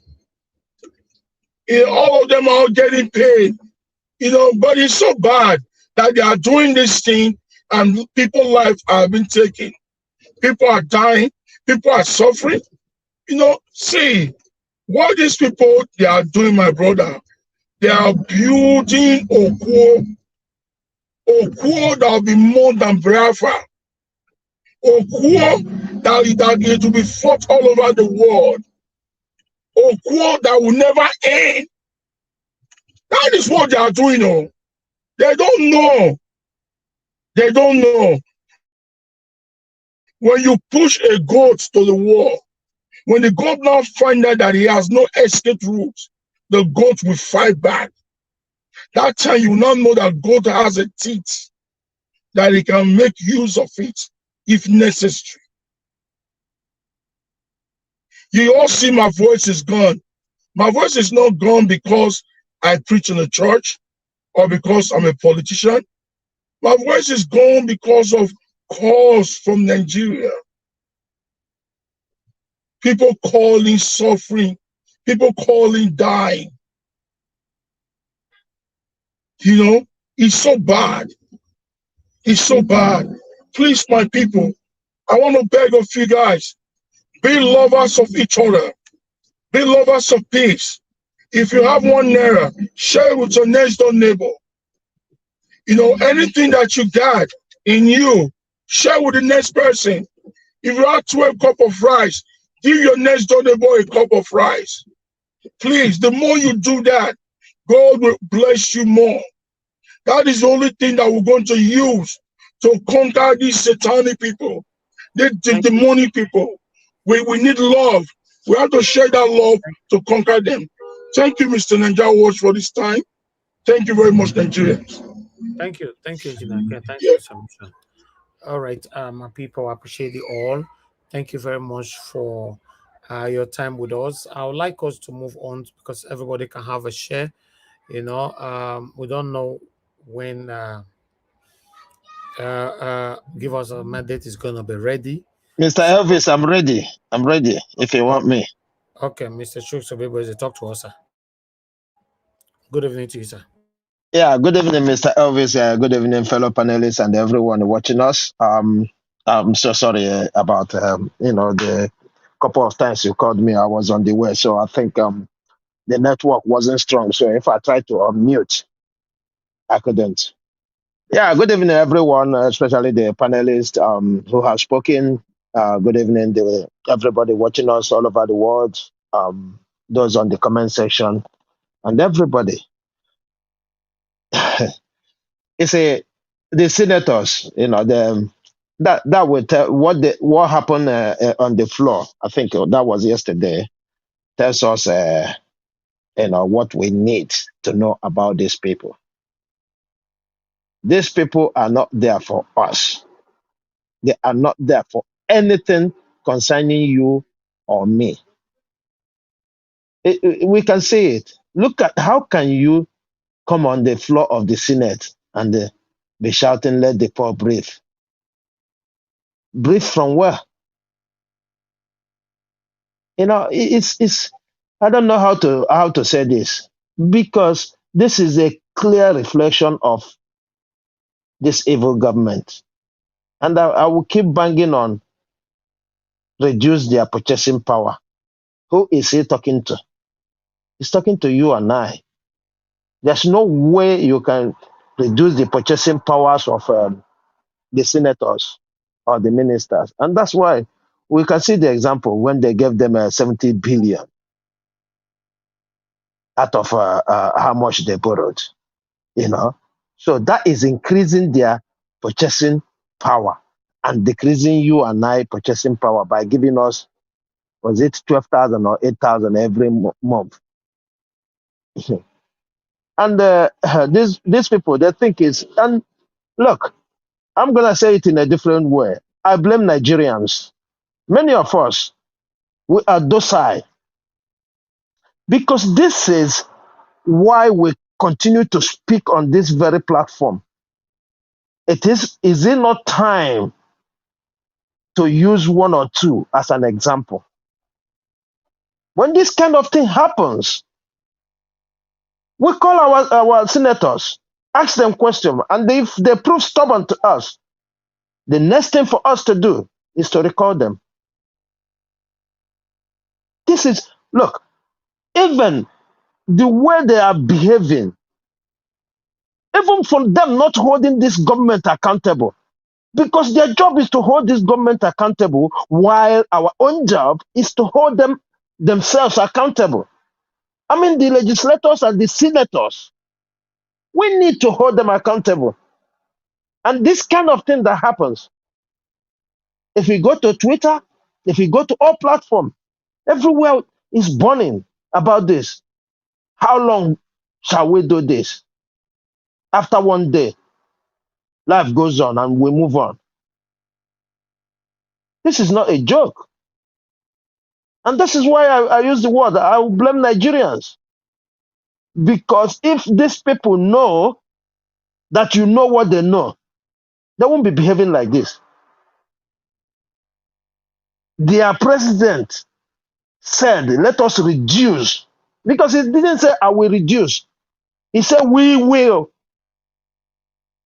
So once he said, we will, it's among the politicians. It's all the politicians he's talking about. I know politicians always use this. We will. He says that, and these people come out here today to laugh on us that we can't breathe. If we don't find anything to do to these people, if we can't find anything to do to these people, then we have ourselves to blame. Because even the Senate president himself, who started the laugh, is not too big to be recalled. In fact, he should be used as a scapegoat, as an example. Recall him. And let others know that nobody is above Nigerians. As it is today, I am telling you, Nigerians, these people are above you and I. They think they are above you and I. And because we remain docile, that seems to be the reality, that they are above you and I. And until we get up and do something about it, they will continue to come and say whatever they like. Imagine, it's not even up to 2 months of this government. We are hearing this kind of language from them, laughing. And again, we all witnessed one of them who came out to say that he's going to put a law. He's presenting a bill to say that doctors and nurses cannot leave. One day, they're going to put a bill that you and I are not going to leave that country, whether we like it or not. Whether for holiday, for japa, for whatever reason you give, they are going to tell you and I. And guess what? There's nothing you and I can do about it again. Because they know they've been doing it and nothing happened. So people, the onus is on us to let these people know that they serve us, that we ask them to go there to represent us, to hold the president. Like you and I cannot talk to the president now, no matter what he said or what he does. You and I have no power over the president. No, not even a single power. But these men who said they're representing you and I, we have power, absolute power over them. But we don't want to use those powers. Until we do that, we're going nowhere. So, what is it called? Shei Tinubu. This is the same category, you know. This is the same category of people. I'm sure, maybe in the last 20 years of his life, he never visited the market. Probably, he never got to market. So he knows nothing. He knows absolute nothing. And that's why he can come up and tell us that his father will do well, he's doing well. Of course, we need to be patient. We all need to buy before his father starts working. That's exactly what he means. That's exactly what he means. And you see this man there, I'm afraid of him. Maybe he has got contract with all these people he visits all the time to depopulate us. Because when hunger and disease is in the land, depopulation is as easy as ABCD. We all witness the last virus. We all witness it. We in the West, we know what Corona did.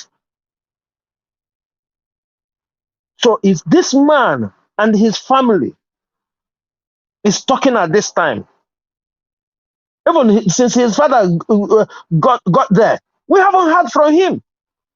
But his son can wake up. Where was his son when he was campaigning? Did he talk to you and I? And now he has the effrontery to talk to us, to tell us to continue to suffer and be patient in our suffering. It's just a shame. It's just a shame. And his father is there living lavishly. Look at what he's causing, the pain he's causing people. Better blame those people who are living there. If they organize themselves and say enough is enough, I don't think they have anything to do. If they organize themselves and say enough is enough of this, because we have provided him a home. Why is he running away from there? Why? He's running away because he knew what he did. He's afraid of the same kind of situation that happened in Niger yesterday. That is exactly why he's running. Check his statements whenever he meets African leaders. Oh, democracy, we fought for this democracy. We need to protect it. We need to do this. We need to do that. Protect it with what? You can only protect democracy with good governance. Simple. Anything other than good governance, you are not protecting anything. Anything can happen any day, any time. That's exactly what it is. He never start running. He will continue to run. In my language, they said if a fowl, commit abomination, he will be running away from the land, or the land will be chasing him. I don't know how to interpret it. is exactly what he's doing. He knew that what he did was an abomination. And the people cannot move on. The people cannot leave this one. It is too open. He rubbed it on our faces. And that is why he's running. Because the way he did it, he knew in the same country he wouldn't last 2 days. He wouldn't last 2 days. So let him continue to run. Let all these people who are coming out to cry now, where were they before? And where were they in this present condition? Because if they don't get up, this will continue for the rest of whenever he's gonna get out from that place. Because this is even instituting a court injunction will stop him if we're living in a sane environment. If this happen here where we live in, people will stop it. People will go to court and say, no, you can't do that. The same way you're going to work, this is the same way I'm going to work. It's not more than that. It's not more than that. Nobody is bigger than anybody. We live here. We see the president, the prime ministers all the time. They never go on convoy. We saw Boris Johnson riding his bike. Nobody is stopping anybody for anybody, except there's dignitaries coming from abroad. Except that. Other than that, they're not afraid of their people. They move. It's so sad.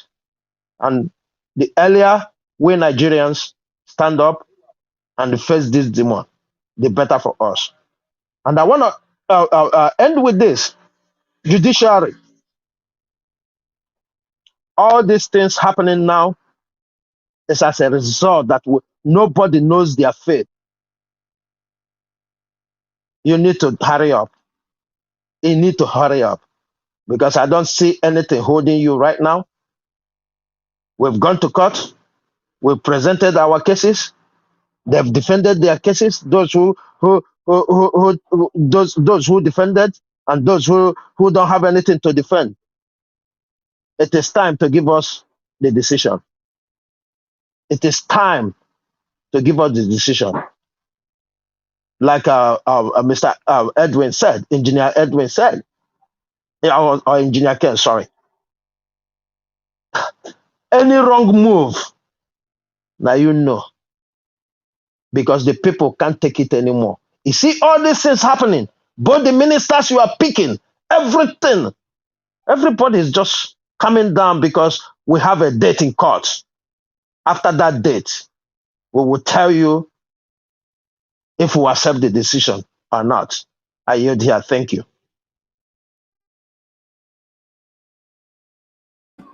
Thank you. Thank you, Mr. Chuks Obibweze. God bless you, sir. Thank you for your submission. Okay, let's move on. We still have a couple of people with us, about 3 to go. Okay, 2 to go. Let's go to Mr. Give us a mandate. Are you available now? Okay, you're still not available. All right, Cheesy Go TV, please talk to us, man. Good evening to you. It's good to have you on the show.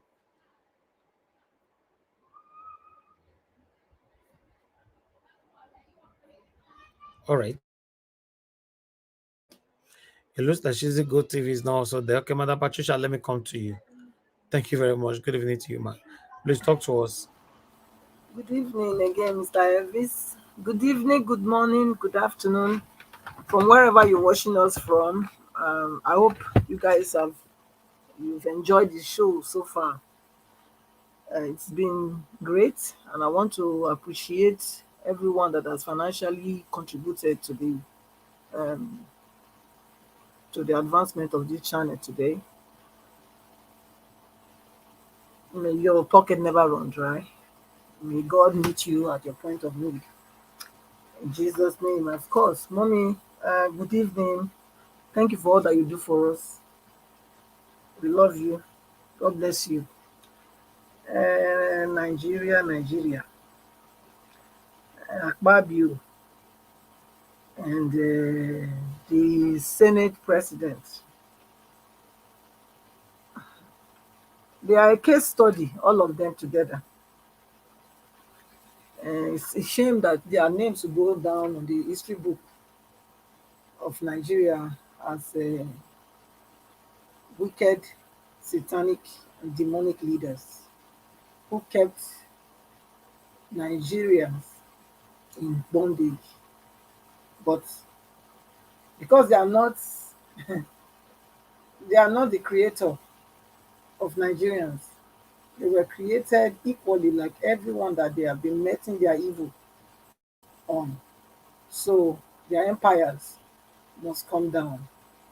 We are that generation that will bring their empire down. So I'm not worried at all. It's gonna go down. They cannot mock us, and who laugh last laugh best. They are laughing now, but we'll see whether they will laugh when we retrieve our mandate. We will see. So I'll leave that there. Sheyi, Tinubu's son. Just imagine what he came to say. He is empty like his father now. Very empty. Nothing inside, nothing to give. He came to tell Nigerians they should be what? They should be patient, that his father is the best that happened to Nigeria.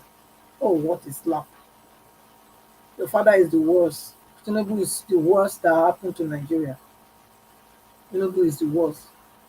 I know you came out to come and support your father because apparently you have some conscience in you, I would want to think, because we have not heard of you since. I think they push you out to come and talk because you have been silent. So I believe you were pushed out. I would want to believe that indirectly you know what is supposed to be the right thing to do. But because you are from this satanic family, you are not able to express it. Even when you came out, you see, your words were very short. There were no, it was like somebody pushed out to go and say something, You know, since they are young generations fighting your father, go and, maybe your words will appease us. Your words didn't appease anybody at all. Because what your father is doing is not right. Go and tell your father to leave that seat. That's the best advice you will give to your father now. For that seat, you know that no Nigerian, we didn't put him there. Nigerians didn't put him there. Your father bought that seat, and we are saying no to it because it's our will. It's our will, it's our destiny. You cannot buy our destiny with money. At least even if you want to do it, we have to agree first. We didn't agree. So the best advice you can go and give your father, I think that's something you came out here to do today. It's not for us. I will tell you now, go and tell your father to leave that seat. That's what I will tell you. Because he will definitely be yacked out. Whether it's Asiokoro is leaving now, whether anywhere he's leaving, he's not going to go into that place. He's going to go back to body law. Just tell him. Advise your father. Let him go back. Let him say, you know what, I stole this thing, but now I found out that really, really, I couldn't run away with it. I snatched it, I grabbed it, but running away is impossible. So please, I'm returning it. That's only when you guys will have peace. So go and advise your dad. Don't come here and be telling Nigerians to be here with your father. Your father doesn't have anything to give. Like you came out, you didn't have anything to give.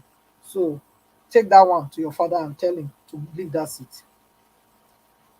The ministerial position, ministers without portfolio. They didn't tell us which ministry arms they are handling now. They just called names. That's another scam. That's a government that doesn't have a plan, does not know what to do. They just gave us names, no portfolio. What are they going to be, overseeing? We are not giving that information. because they are not ready. They are not prepared for the job. They are using Nigeria, 230 million people, as a try and error project. And I reject it. I'll use that last word. Capital rejectment to that. Yes, capital rejectment to that. We say no.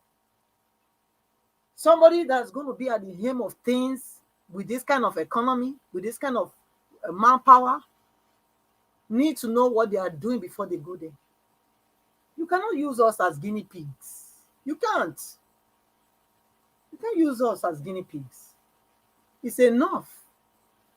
And I'm not surprised that he's got his cronies, the one they do divide and rule, to be ministers alongside with him. But definitely, all of them, they are going to go with him. They are going to go with him. They are not going to stay. This their regime will not stay. Will not take root. Will never take root. It will never. It doesn't matter how long he's there. He is going to go with all these things that he's putting in place. And he knows that's why he's not moving there. Because he knows that he is going to go back. So I believe also maybe that's why I didn't give them any portfolio, not to over disappoint them. So just to fulfill all righteousness, the law say after swearing in, you have 60 days to have, make known your ministers. So that's what he's doing now, make known. So maybe the reason why he didn't give them any portfolio, he didn't announce it, what they are going to be heading, probably that's because he knows he's going, so there's no need to over ginger them. But I'll tell you, the best thing is for you to live there, Tinubu. That's the best thing for you. There's no need of all these shenanigans that you're still doing, all this gra-gra, because you will live there, that's for sure. The NLC, I think it's still the same. It's still the same people. It's a scam. We know what happened last time now, where they took them back. That was it. We didn't hear from them anymore. All these things they are doing is, the Nigerians need to wake up and hold them accountable as well. Because if you say you are fighting for people, you have to stand your ground. You cannot go and receive brown envelope and then you come out and you start saying, like Mr. Edis would say, actually what?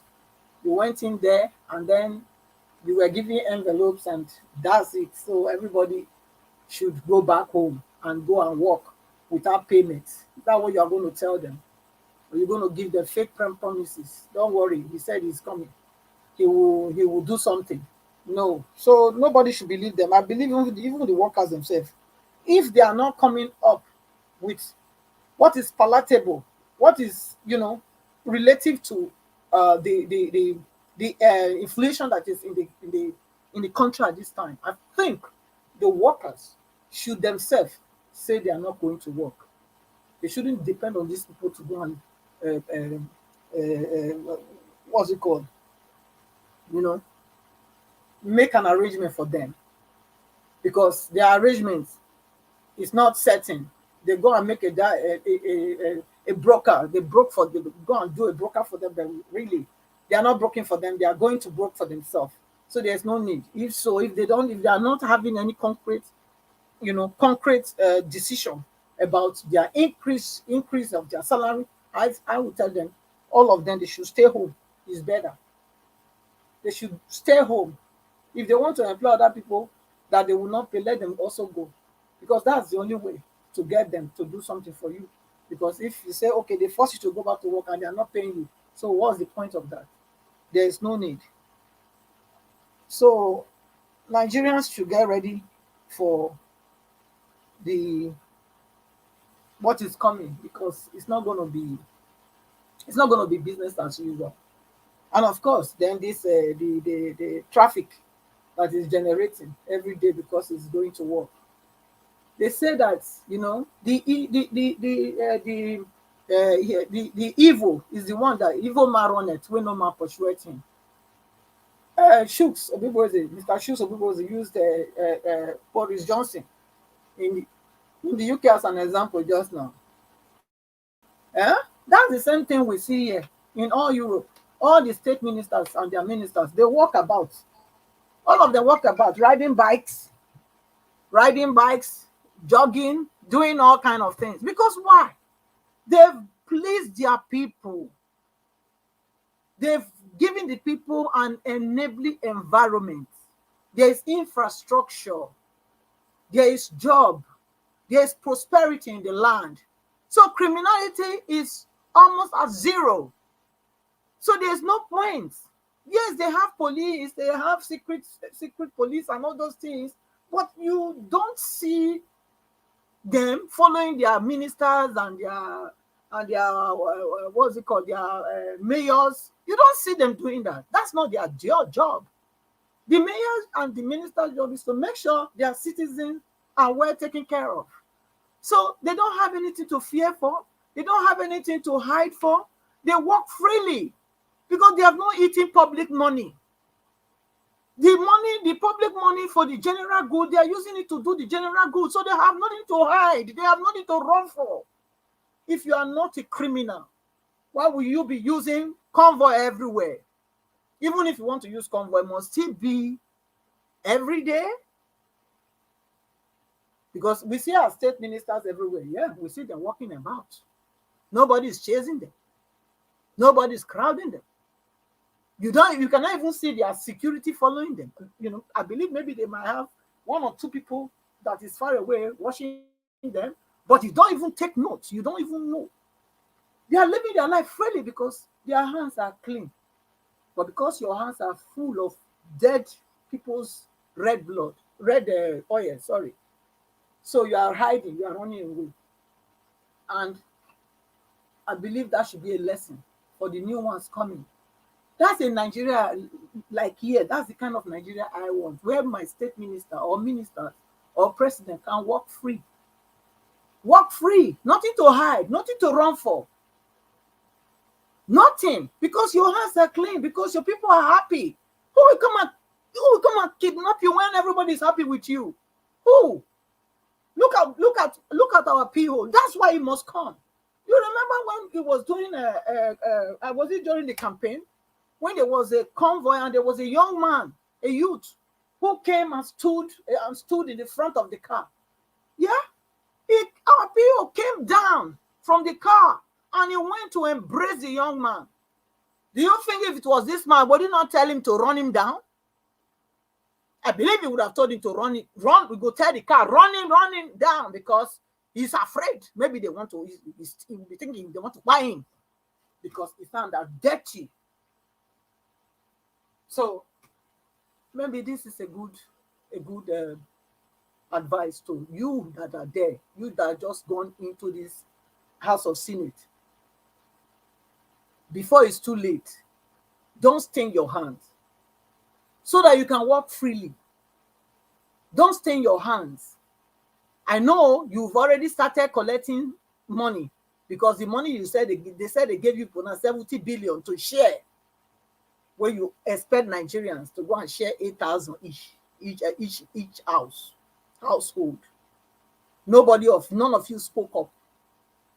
They said they said you people want to share it for yourself. Later, when you were challenged, they changed it to that you want to use it to buy furniture. What kind of furniture are you buying? For 147 million each person? What furniture are that? Is it not that place that you sit down and say yay? He had let the yes say yay, and the other one say nay, nay. We can do that from our various homes. You can have an office in your state. You don't even need to be in Abuja if that's the case. Or you guys can meet once a month, deliberate on things that matters once a month. You can cut the expenses of the running of the governance. At this time when Nigeria is owing so much money, we don't need all these wasters. We need people that are pragmatic with their leadership, that know what they are doing. So, and that's why Mr. Obi must come. Whether you guys like it or not, he must come.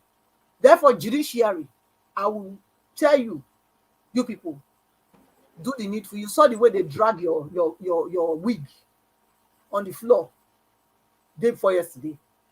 Your gowns and your wigs, they were nothing to the so-called state security, DSS.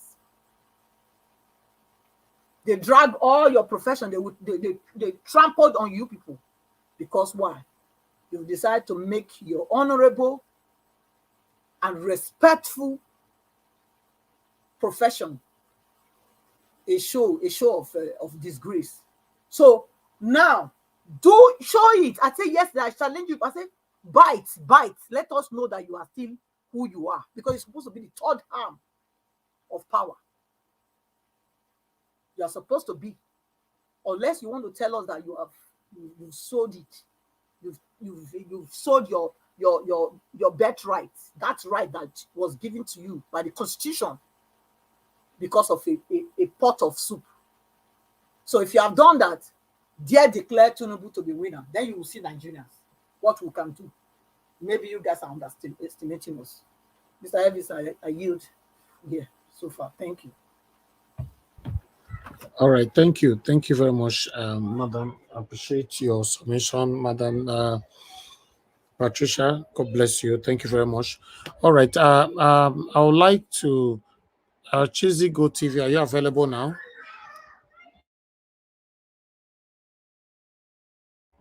All right, it looks like it's still not available. Okay, let's see to this video so that we can have a final round.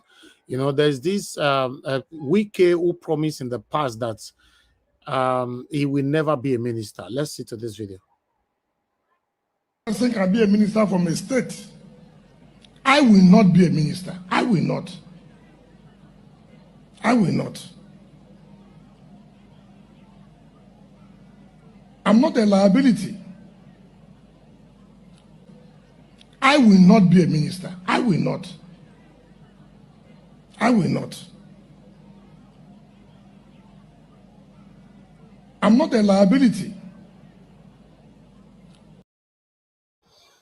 Naira, that is why you cannot trust any of these people. You can't trust them. Everything they've said in the past, you see now, Wike today now was nominated. He's one of the ministers from this unconstitutional government. All right, thank you very much, my people. I would like to come back again to Mr. Judin. Mr. Judin, we're going to have our final submission right now. Thank you for your patience with us, sir. Please talk to us in 5 minutes.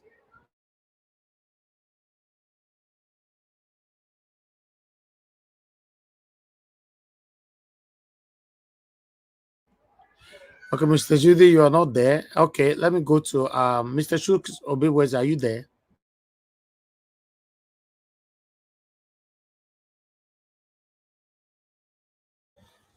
I think this is becoming calling people on the panel, nobody answer.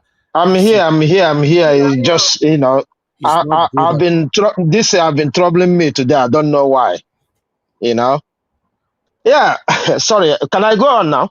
Yeah, go ahead, sir. Thank you very much. Thank you. Yeah, I don't know what is going on with my device today. It's becoming unbecomable. Yeah, thank you once again.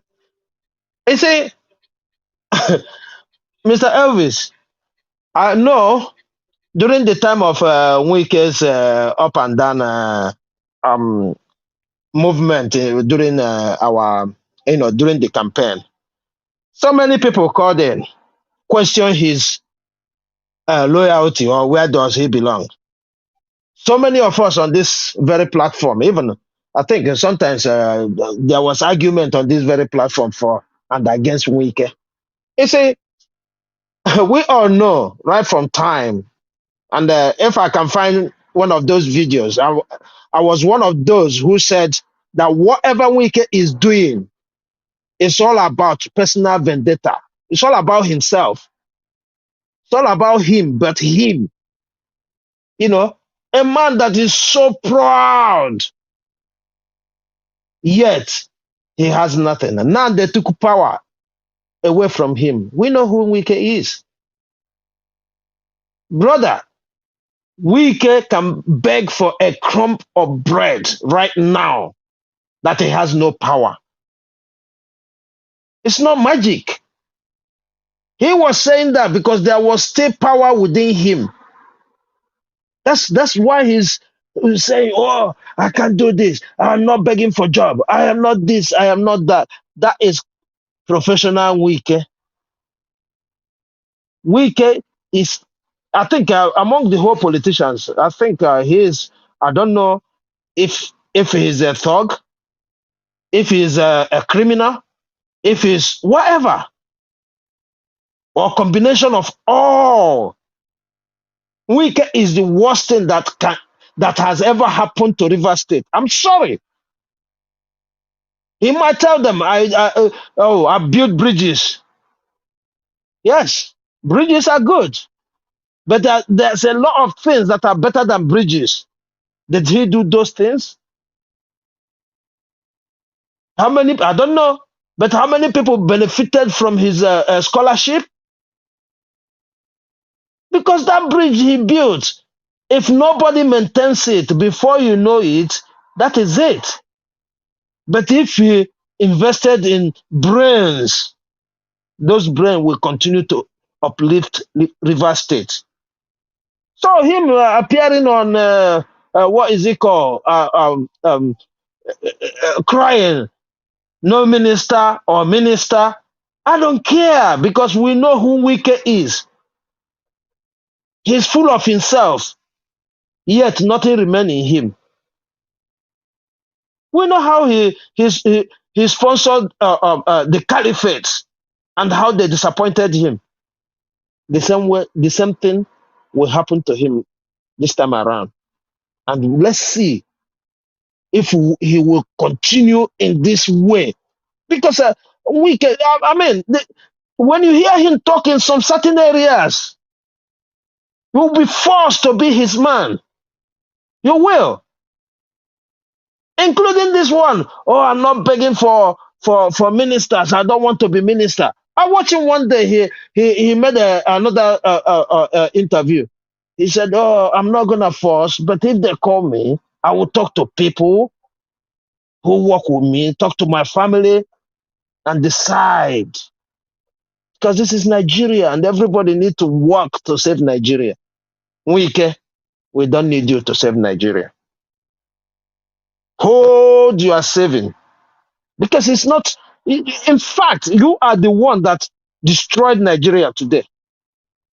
If there's any history about those who destroyed Nigeria, I think you will be up there. You will be among 1 to 10. Because this very thing you did, anywhere they put Mahmoud, after Mahmoud is you. Or in fact, after you is Mahmoud. Because Mahmoud didn't come down to do what he did, what you did. You were on ground and did what you did. I hope this hot water that is boiling in River State touches you. You see this hot water that is boiling in River State? I hope it touches you. Because you are the worst thing to happen to River State. Imagine subverting the will of the people. The people came out, voted, you beat them up, dealt with them with the military and the police. Buy some. And now, it's all about you. Welcome to Mr. Minister. We will see you. You never know who you're dealing with. FEC. I think he said they are cancer. That cancer will affect you. I think you want to be with cancer. Thank God you are the one who said it by yourself. You have left malaria. Go and meet cancer. And I wish you good luck. Are you there, Mr. Elvis? Thank you. Thank you, Mr. Socio-economic. God bless you, sir. Thank you. Mr. Alex Adoson, are you there?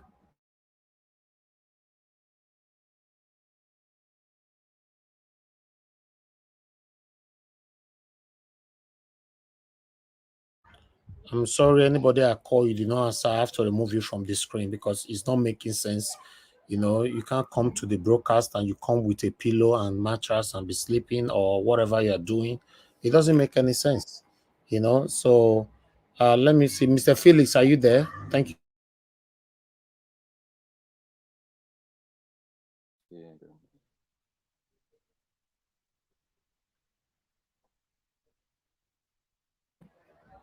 Mr. Judy, are you there now? Hello, can you hear me now? Yeah, Mr. Alex. Yeah, we can hear you now. Thank you very much. Please talk to us. 5 Okay, minutes. all right. Okay, thank you. Mr. Chus just said part of the things I wanted to say. I will just add a little to it.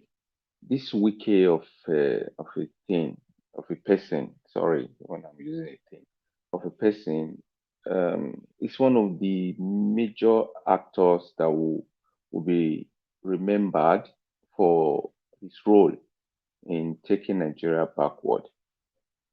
Maybe he did it because he thought because he wanted, because of his ego or whatever reason he had to do it, but he has already stained his name. And as you know, good name is better than riches. No matter what he does tomorrow, he has already stained himself, and he's going to pay for it one way or the other. Because, like I keep saying, Mahmoud was the major actor in this whole drama that's unfolding, that is causing these pains that the Nigerians are going through. If he has stood his ground, maybe whatever threats they must have threatened him or whatever promises they might have made to him, the blessings that would have been upon him and his family would have been forever, because every household, every person would have been praying and blessing him. But now all he gets is nothing but curses that he already used his hand to cause. So this whole thing is still boils down to the judiciary, like I will keep saying, that they just have to just do the right thing. Do the right thing and let Nigerians, in fact, let Nigerians breathe. Let them really breathe. You know, when they're able to breathe, they will take the country back from these people. It's just a matter of time. Whatever position they are in now, whatever they think they are doing is all temporal. They are definitely going to give way to the real thing that God has already proposed for Nigeria, which is prosperity and peace and everything that is good. That is what God has for each and every one of us, and we definitely are going to get it, whether they like it or not. So let them just use the remaining time they have now, either to redeem themselves or they will be kicked out. That's just what I know. NSAS will just a child's play. If they don't play to the gallery and just get things moving, because Gina Ken was saying a goat that is pushed to the wall. Yeah, it is then you know that a goat can bite. So they are going to get it in, I don't know, in a way that they never dreamt of. So, these people that we've been oppressing, all of a sudden they become wise and they are able to do this to us, you know. So it's their choice. It's either they let it break or they build it. So that's all I will be able to contribute now. And I will once more thank you very much, my brother, for your consistency and for your love for the country, because I know without love you cannot have the spirit to go on and push this agenda that you've been on since months now, months and months. You'll be pushing and pushing to see a better Nigeria. So I wish us all that we should have the strength and the patience to go through this marathon and at the end come out victorious. Thank you very much. Thank you, Mr. Alex Edoson. God bless you, sir. Thanks for your submission. Yeah, the consistency is there because we don't have another option. That's just the truth. I wish we have another option, and that's fine. But we are on the I don't know. This is serious for all Nigerians. It's a very, very important situation right here. Anything, God forbid, that goes, against us, then we are done. We are done. Just accept what you have right now and move on with it. That's what it's gonna be, or you refuse it. How do you refuse it? By coming out. But the way Yeah. things are going on right now, look at last week. It was only the whole state. It's only those states that came out massively for a protest. I was expecting other states will embrace and emulate that, but they did not. Everybody stay mute, worship Big Brother. So it's crazy, Yeah, man. and they go and on Sunday everybody go back to church. On Friday they go Exactly. back to So I don't mosque know and what expect a Nigerians want miracle. sometimes, man. You know. They complain, but then you ask yourself, what do you guys really want? The same people that is Exactly. calling you from this same country, Nigeria, oh, I need money, I'm hungry, I'm doing this. You'll see that they will never talk about how Nigeria will be better. They don't talk No, about they anything. They don't don't talk ask you about what it. is going on in court. They are not interested. But all they care about is call you first of all, pray for you. My brother, God will bless you. This is that. They'll not end it by saying that, oh, my daughter have not eaten, my son have not eaten. These people, I'm telling you, our problem is usual. That's why I'm Not be just doing my small, but part to we'll get get the number there. one We'll seat get there. right. We Yes. can. This is the only time we can get there. If we can't get there now, then let everybody be a exercise patient for another 50 years. I'm telling you, the world will get You're there right. and not be a Yeah. chorus. If we fail to get it now, let everybody wait for 50 years or 100 years from now. It's the truth. That's just it. Because it's terrible. Yeah. So that's what Okosun said. He was preaching it, but he didn't know that his music is going to fail. Africa is now never. Exactly. Nigeria is now never. And that music He is was many years ago. of course, it was in the 80s now. Oh, He foresaw decades it ago. now. So it's Thank you, so my brother. everybody, I'm just doing my part, and it's good to have a positive footprint than a negative footprint. That's why I'm doing what I'm doing today. I'm grateful to God that I have a platform that I'm using. If I was to be borrowing the platform, by now they would have sent me out already, saying that you guys, what are you talking about? Get out. So that's why, yes, but I'm keeping my fingers crossed that the way we've weighed everything left, right, forward, backward, there's no way judiciary can go against No, Peter they Obi. can't. It's not possible because there's nothing in ground for them to use in going against Peter Obi. Nothing. So I just hope everything work out. We are waiting. Thank you very much once again, sir. Thank you. All right. All right, thank you. I appreciate every one of you right here. I think because I called a couple of people earlier on, they are not answering. So I will just let them be. Let's assume that some people, some days are different. Maybe they're busy with something else, but still, I want to appreciate those of you on the comment section. Thank you very much for your time with us. I appreciate every one of you that came in here today. Jeko will be there. I can see you. Patricia Enofe, my dear sister, I can see you. Cheko, Kamara, thank you very much. Okay, you want me to post a link? Okay, let me post it while I appreciate others quickly. Can see Pat Osas, John Alisigwe, thank you, Samuel. Thank you, Madabella Naomi. I can see you as well. Now, God will bless every one of you. Everest, Amazing Grace USA, Grace Cantudu, Ikwi Okoye. Thank you, my wonderful people. I appreciate you all for your time with us. Please do us a favor by hitting on the like button. Currently we have 392. If we can take that forward, at least let's make it the 400 that I asked for earlier on. It's only 7 that we need to make this complete this. Mr. James K, thank you very much for joining us. I would like you to talk to us. Good evening to you, sir. Mr. James, where you are watching me from, turn that off, please. Huh? Voila. Mr. James, Yes, sir. Yes, off sir. where you are watching me from now. Yeah. I don't know. I think everything mix It up doesn't know what to here do. because I'm using computer. I don't know. Yeah, but I'm hearing Yeah, myself can you back. hear We are me? hearing myself back. Huh. Okay, I'm watching. Joining you from Netherlands. I know where you are watching me. I'm hearing myself. You are watching me from somewhere. Off that one. Uh, Huh. oh, okay. Wait. Let me do something quick. I have to mute you for now, sir, please. Oh, I already have a headache this evening, man. God. Engineer Francis, thank you very much, sir, for joining us. Good evening to you, sir. How are you doing today? Engineer Francis, can you hear me? Yes, I can hear you. Thank you.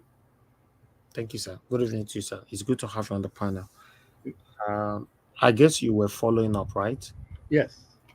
Okay, good. Please talk to us. Actually, I still, my whole beef and my whole problem with this situation is everything falls on the Chief Justice. Uh, Even a blind person can see anarchy brewing right now. So there's no way he can say that he didn't say this.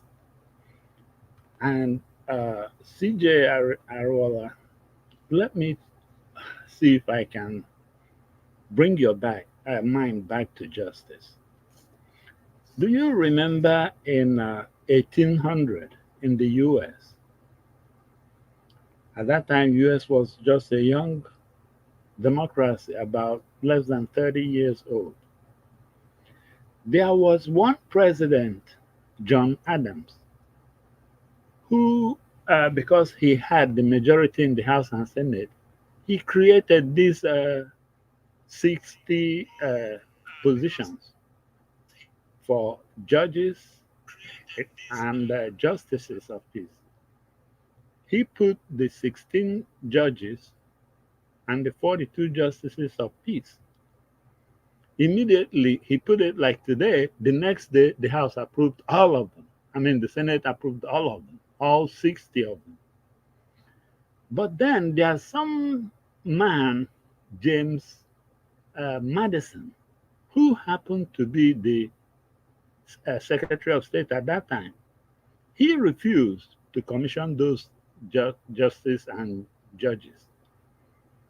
And guess what? Jefferson took over from Adam, from a different party. One of those justices, what's his name, Marbury, went immediately to the Supreme Court with the writ of mandamus. He filed. And this is where you come in now. Listen very well, Mr. Chief Justice. The court ruled that, yes, that Marbury was right. And that's the right way to seek a redress and to get his commission. But, Mr. CJN, the justice, that ruling was written by the Chief Justice at that time, called John Marshall. John Marshall said that, great, Marbury, you did well, but that law which gave Adams the authority to put you there or to even create those offices was against the Constitution. Mr. Chief Justice, welcome to the beginning of justice review. That was how it was born. Now, there is no democracy that doesn't depend on it, because that is the most essential arm of the judiciary, to put a check and a balance on both the executive and the legislative. Look at what happened in court, where an arm of law enforcement defied the orders of the law people, and preferred the orders of the executive, your power is being eroded and being pulled out from you right there. So if you don't know what the responsibilities of your duties are, just look at a judicial review. Which one have you done recently?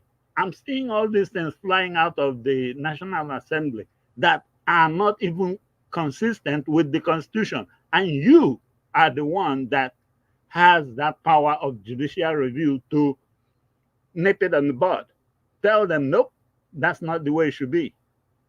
You are the one that should be controlling the law enforcement, not the armed forces like the Army, Navy, no. But law enforcement, DSS, ICT, any part of that law enforcement, you are the one, because you are the one that will make the law and you are the one that will send them out to go. And, well, you're not making the law, but you're interpreting the law, but you are the one that will send them to go and apprehend. For instance, let me give you an idea. The way it is now, do you think that there is any power in what you have just exercised to be inactive? Do you think that if Tinubu were to commit such a heinous crime tomorrow, who will you send to go and arrest him? You don't have the power, do you? Well, you do. The only thing is that you are killing it, you are buying that power for the future generations of justices, because you're rendering them useless. So, sir, please, well, let me give you another scenario of anarchy that you may not have thought of. Suppose nonsense comes out of this judiciary, and then supposing also that Nigerians say, okay, we have lost total confidence in the judiciary. Any Nigerian, anywhere you see any justice or judge, buy them. Do you know that not only you will be buyed, but your son, thanks to that nepotism, bringing him in? And if nothing happens, can you imagine the Nigeria you are going to hand over to your son, who will now be a judge, and maybe you are handing him a messed up goods? So, sir, do some judicial reviews. It is overdue. They have stripped all the powers that the judiciary has. I mean, that thing that happened in court with MFL, that thing is the biggest disgrace. And that is one thing that will make you, the CJ, so angry at anybody that even thought they would disobey the orders of a judge right there in his chambers. Whoa. What then makes you the third arm of the government to handle checks and balances? You see, sir, honestly, I don't know whether you are playing this game, but believe me, an intellectual has no business rolling around the mud with a pig. Bola Tinubu is definitely a dummy. You know that. That he has money makes him a dummy with money. That does not make him fall in your league. Please help the country. Forget about the specifics of whatever he is doing or whatever he is enforcing. Yeah, we can say we disagree with he's doing this or he's doing that. But when illegality starts to creep in, come on, what then is the Justice Department doing? Look at the way he probably is trying to gradually groom Nigerians to accept his crooked everything in life. Everything he has done in life is crooked. But I'm not going to go into those specifics because you will say it's not proven. Yes, fine. But when you look at it, look at the way everybody that comes in contact with him or becomes his friend or whatever, all of a sudden becomes crooked. And you are looking at him getting the likes of Asare Dokubo to come out openly and be brandishing all those things, trying to tell us that he is now the law enforcement of the country. What then is the judiciary doing? Oh, to tell you one more thing about how we in the U.S. appreciated John Marshall, that Chief Justice that introduced judicial review to the whole world. John Marshall, if you have like the $500 bill, look at that picture there. That's the picture of John Marshall. Though the bills, the US currency, we try to put only former dead presidents. But John Marshall or Benjamin Franklin and what's his name? Is it Hamilton? Yes, they are the exceptions because they represent serious exceptions in their days. They helped set the US very firm. For instance, on that judicial review issue, with that alone, John Marshall set the Supreme Court on a pedestal that nobody, no executive, no legislative, can even mess with the judiciary. They will pick you up, whether you're a congressman, a senator, a president, they will. Of course, a president, they will give you a little bit of respect because of that office. Do you remember Bill Clinton? Remember during that his case with Monica Lewinsky and stuff?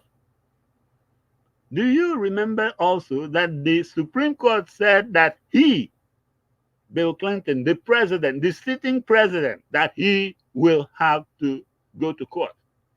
As a matter of fact, that's when Clinton's attorneys started pleading. Then the Supreme Court said, okay, because of his office, he may not come to court, but he will have a video deposition in the White House right there. The Secret Service was ready and they videotaped him at the, not videotaped, but he was like on Zoom with the court from the White House, still in custody of the Secret Service. Can you do that now? What you are giving out or giving away as the powers of the courts in Nigeria, can you do that with Tinubu? I don't think so. So, sir, you are stripping, or you are part of that team that is stripping Nigeria and Nigerian judiciary that power that is inherent in the Constitution. Thank you. So, sir, please sit Thank up you. and do the right thing. Thank you. Thank you, Engineer Francis. It's good to have you on the show, and thanks for your submission. All right, James K., are you available to speak now, sir?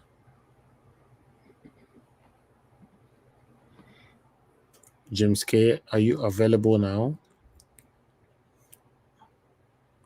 I guess you need to unmute yourself because we can't hear you.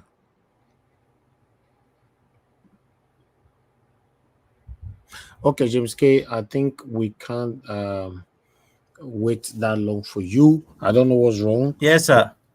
Can you hear me now? Yeah, I can hear you now. Thank you, sir. Please speak to us. Thank you very much for joining us. Is it okay now, Mr. Elvis? Yes, it's very good now. Yeah. What I'm saying, I said if it's okay now, if I can talk. Yes, go ahead, sir. Okay, that's good. Thank you for having me again today. I hope you know where I'm streaming from already. For those that don't know, I'm streaming from the Netherlands. Of course, we know. Okay. Yeah, Mr. Elvis, like every day, like I keep praying for you for what you're doing. and another people too, you know. Thank you, sir. Yeah. May God keep like elevating you more and more. This fight we are doing is not for only you, but it's for everyone in Nigeria as a whole. You know. I would say like the way the situation right now in Nigeria is terrible. It's really, really terrible. People are suffering. If you ask anyone on the streets, the Am I the common only man one on that's not hearing it? come again. We can hear him, please. We can hear him, please. Stay mute. Just Oh, stay mute. Thank you. Go ahead, sir. Go ahead. You are fine. Go ahead. Thanks. okay, okay.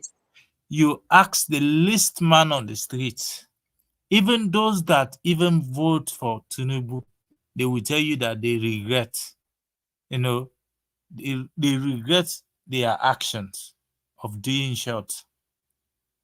You know, we really need to get it right.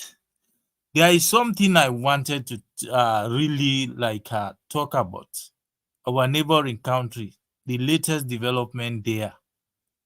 You know, I hope most of you know that what happened in Niger. Most of you here know what happened. And like, I'm not trying to incite or do any other thing, but if we don't take a good care or we be careful, I'm seeing something like that. But the president of himself already talked about anarchy. I know we are in anarchy already. And I'm seeing something similar like that is on the way. You know, the only thing that will make us to escape similar scenario like that if the judiciary do the right thing. But without that, I'm seeing so similar thing like what happened in Niger is on the way to our beautiful country again.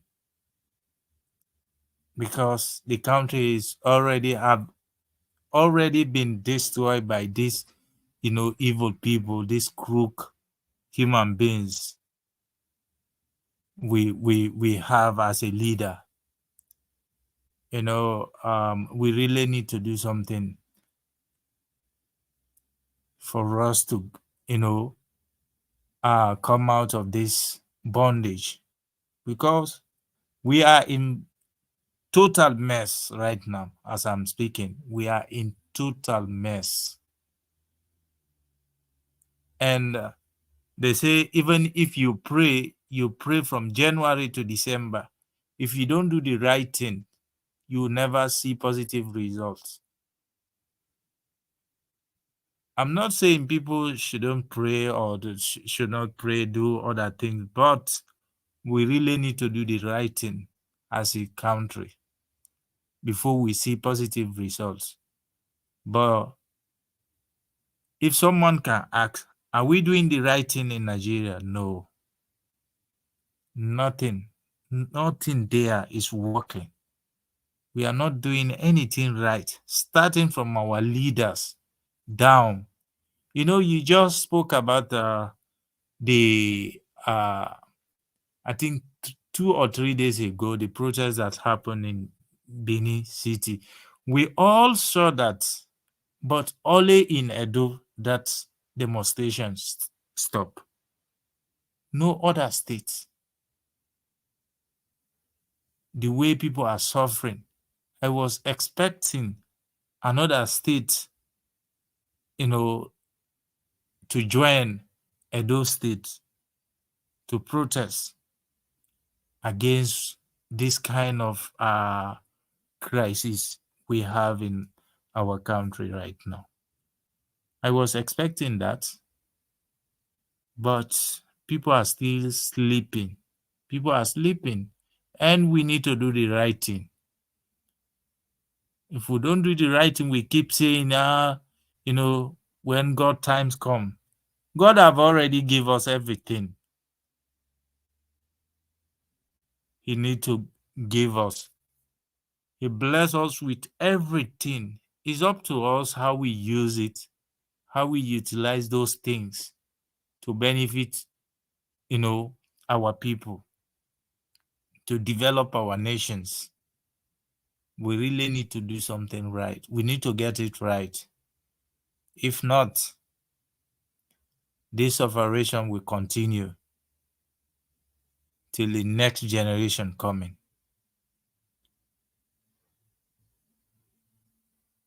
We need to get it right. Now or never. Thank you, Mr. Elvis. I will stop there for now. Thank you, Mr. James. Yeah. Yes, we need to get it right now or never. I support you on that. Now or never. That's just the fight, the right word to describe the situation that we are now. It is now or never. With all the effort that all obedient all over the world have put into this, and at the end of the day, God forbid it didn't happen, then anyway, I must stay positive. I have so much hope with all that we have presented. There is no way they can turn this down, except they just want to slap us, like what they are already doing. Like you all know, before when they are sharing money, they normally do it, secretly. But now they share money openly and tell you to do whatever you like. So as far as this country is concerned, I don't trust anything. I'm sorry, anything about this country right now, I don't trust it. But I'm very, very hopeful. So we're looking forward to hearing from Mr. Peter Obi on Saturday. So there are going to be a series of questions that are going to be thrown to him. So maybe after that Saturday, lots of our hopes will build again. Oh, sorry. 1 second. He's coming here on Saturday? Yeah, on this platform? he's speaking through our platform, being hosted by another platform. So we are going to be streaming it live here. But can we be able to give him questions, something like that? Yes. Question have to be passed on time, but okay. The traffic is going to be very, very much. So not all questions that if you are lucky, just like last time he came in May. So I managed to pass 3 questions to him through Aisha at that time. So it was only 2 that he answered. So, but we'll look this time. Everybody have to come up with their question on time. So, and I'll put it together to see how we can go from there. Remember, lots of platforms are depending on this. A lot of platforms will be taking it and listening at the same time. So, let's look forward to that on Saturday, though. Okay, that's good. Thank you. At what time? What time, sir? 5 p.m. 5 p.m. 5 p.m. Nigeria time. Nigeria time, yeah. Okay, that's good. Yeah. So I believe after Saturday, so all our hope will be on standstill, boost again, because Mr. Peter Obi, if you follow that man, you have every reason to live and smile. Just look at him, see the way they fresh. That's the way they still in mandate, they fresh and every day. While those are stole your mandate, they don't have rest of mind. It's strange, But meanwhile, thank you very much, my people. I appreciate you all. I would like us to quickly round up right now, but I'll give opportunity again for Mr. Engineer Francis. Sir, please, I'd like you to do the closure for us. Talk to us in 5 minutes. Okay.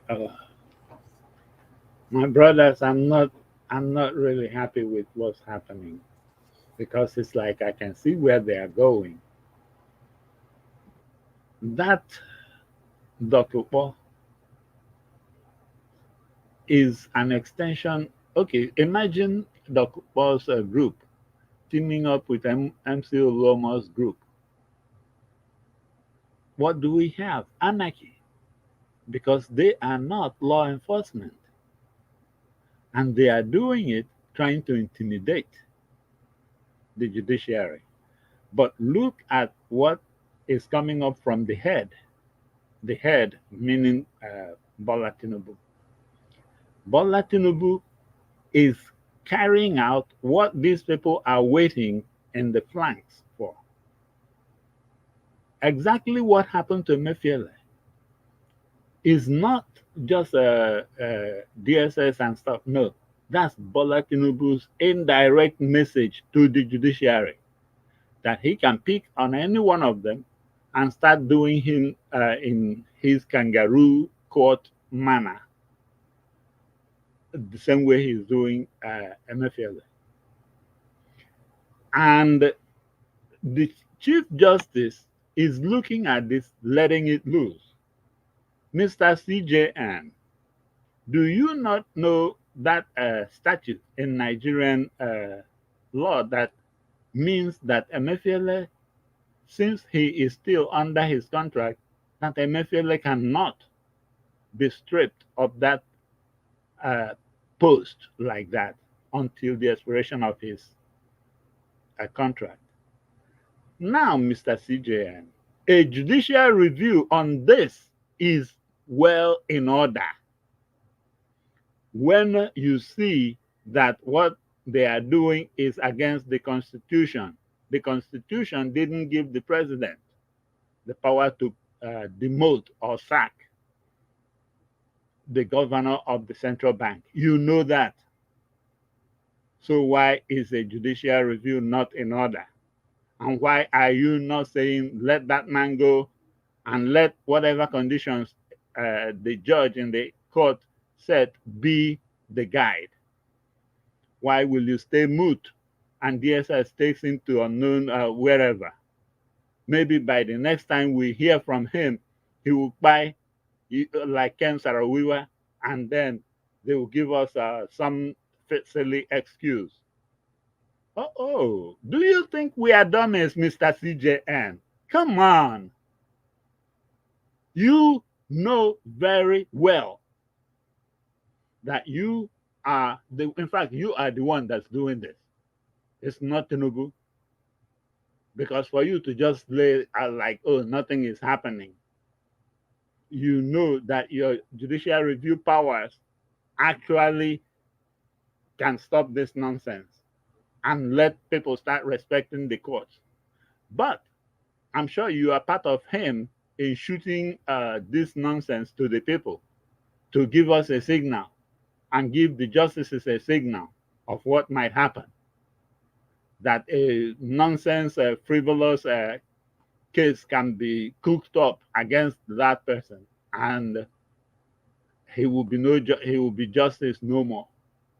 Because the charges against Emefiele, how about Dokubo that was showing his own thing on TV, who has even arrested him? Nobody. Instead, they are now giving him more money and more power to arrange his thoughts.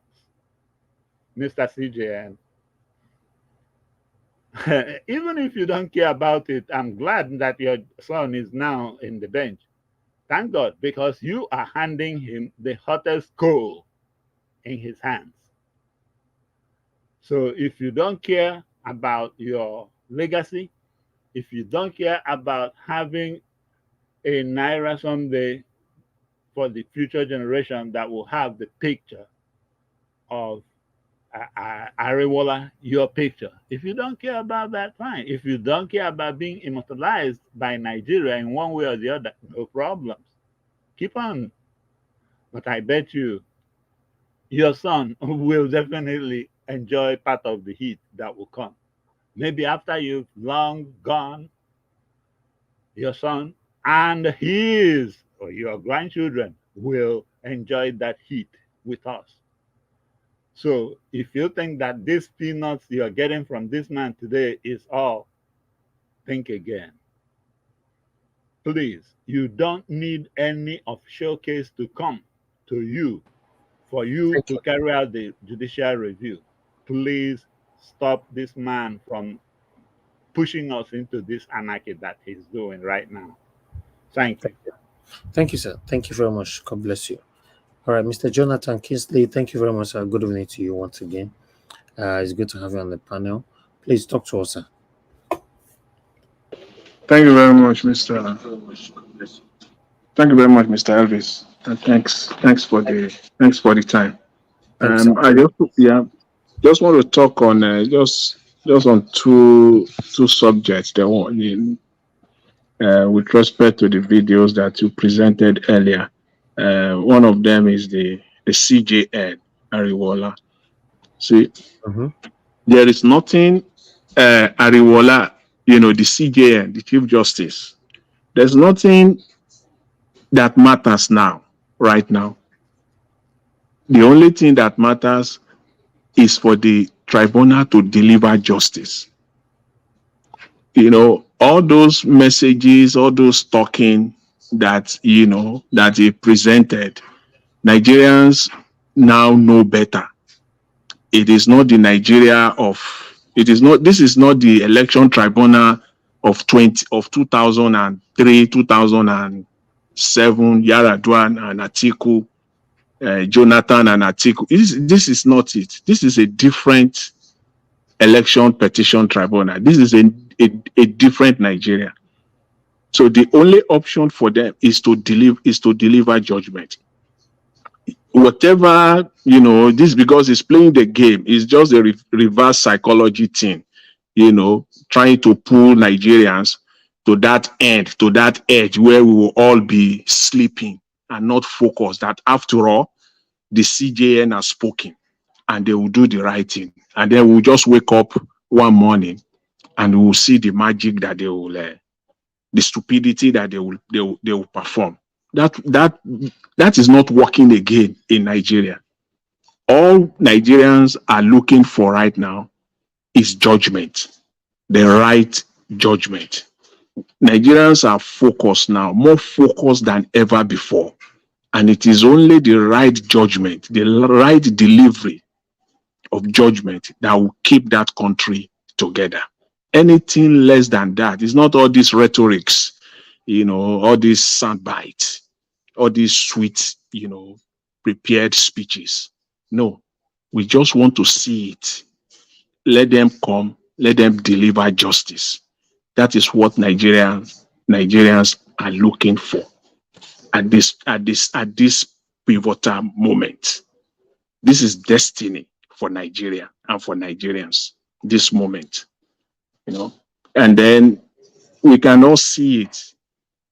Today I listened carefully to that list presented by the Senate, Tinubu's ministerial list. This is one of the things for me personally I've been waiting for. I've been waiting for that list.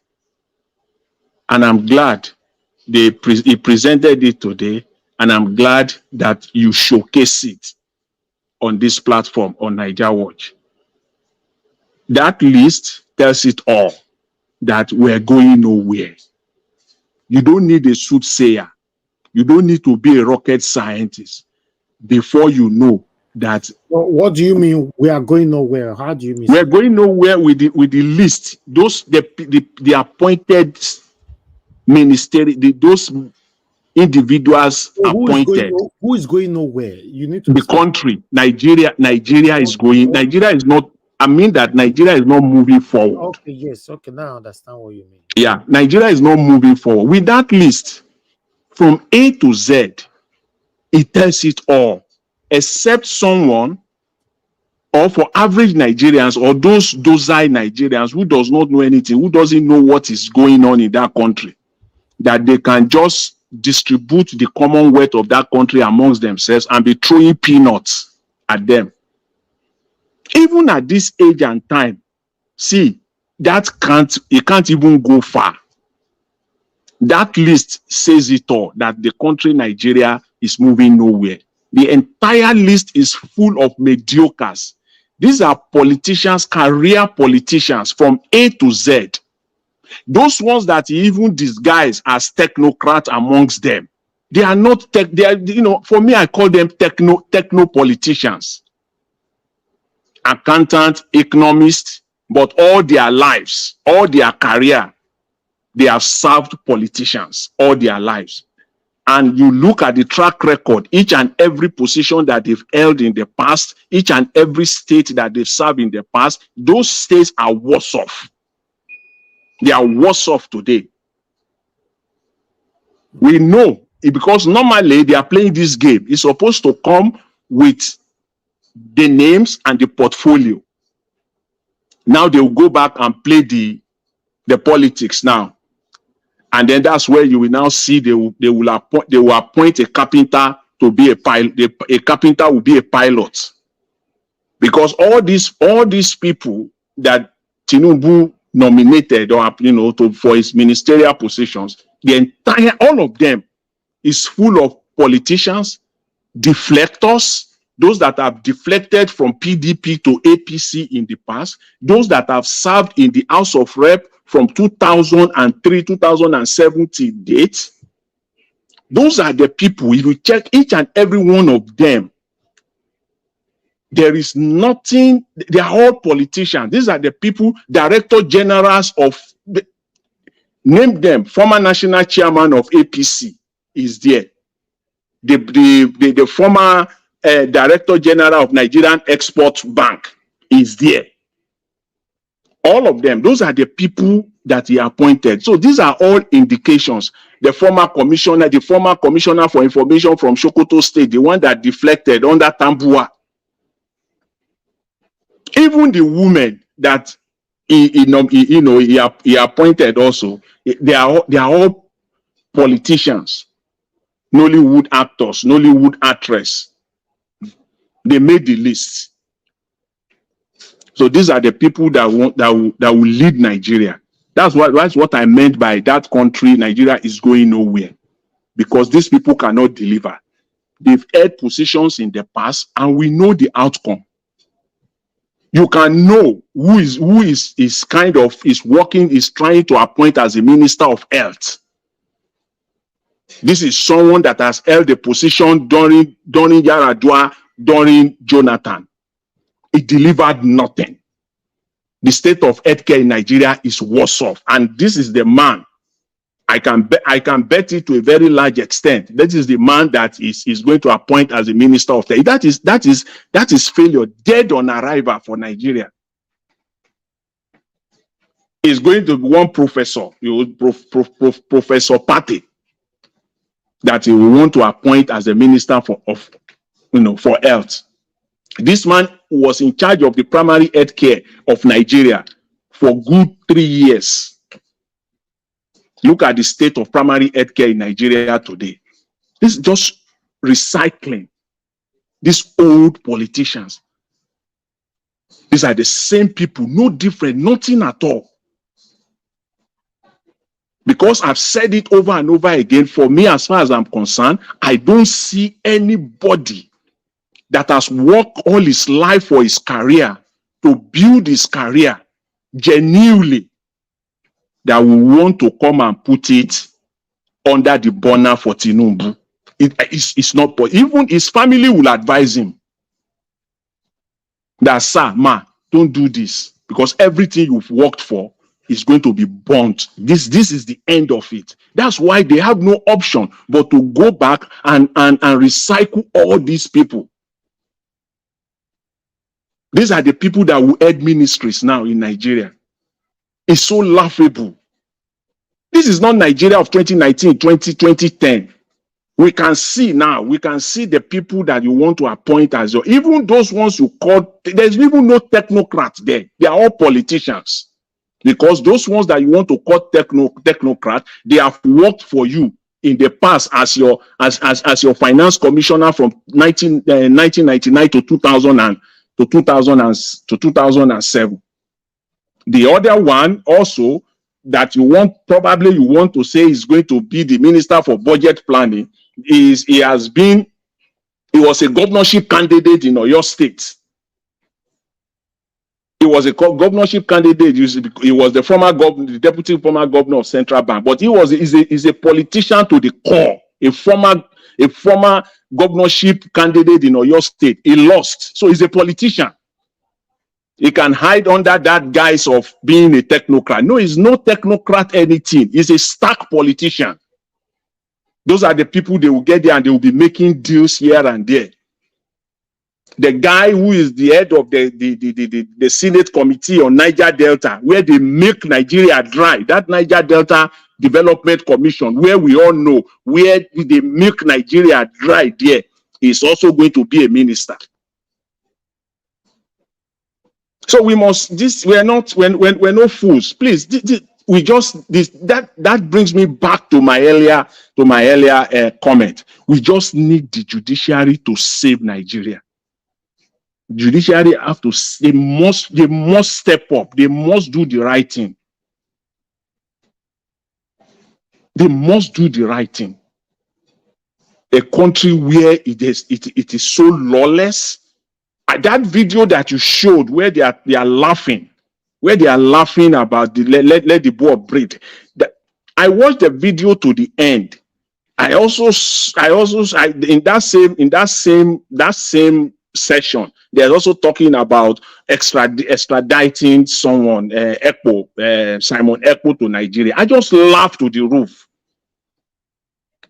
And I know that these guys also at Arise News, I beg to disagree with them on this one. Entirely disagree with them on this one, that Nigeria should be a country to extradite somebody. After what we saw in Emefiele, do you think any sensible country will even leave their worst criminal to be extradited to Nigeria, where they know that there will be it will not face, it will not be tried, there will be no fair trial.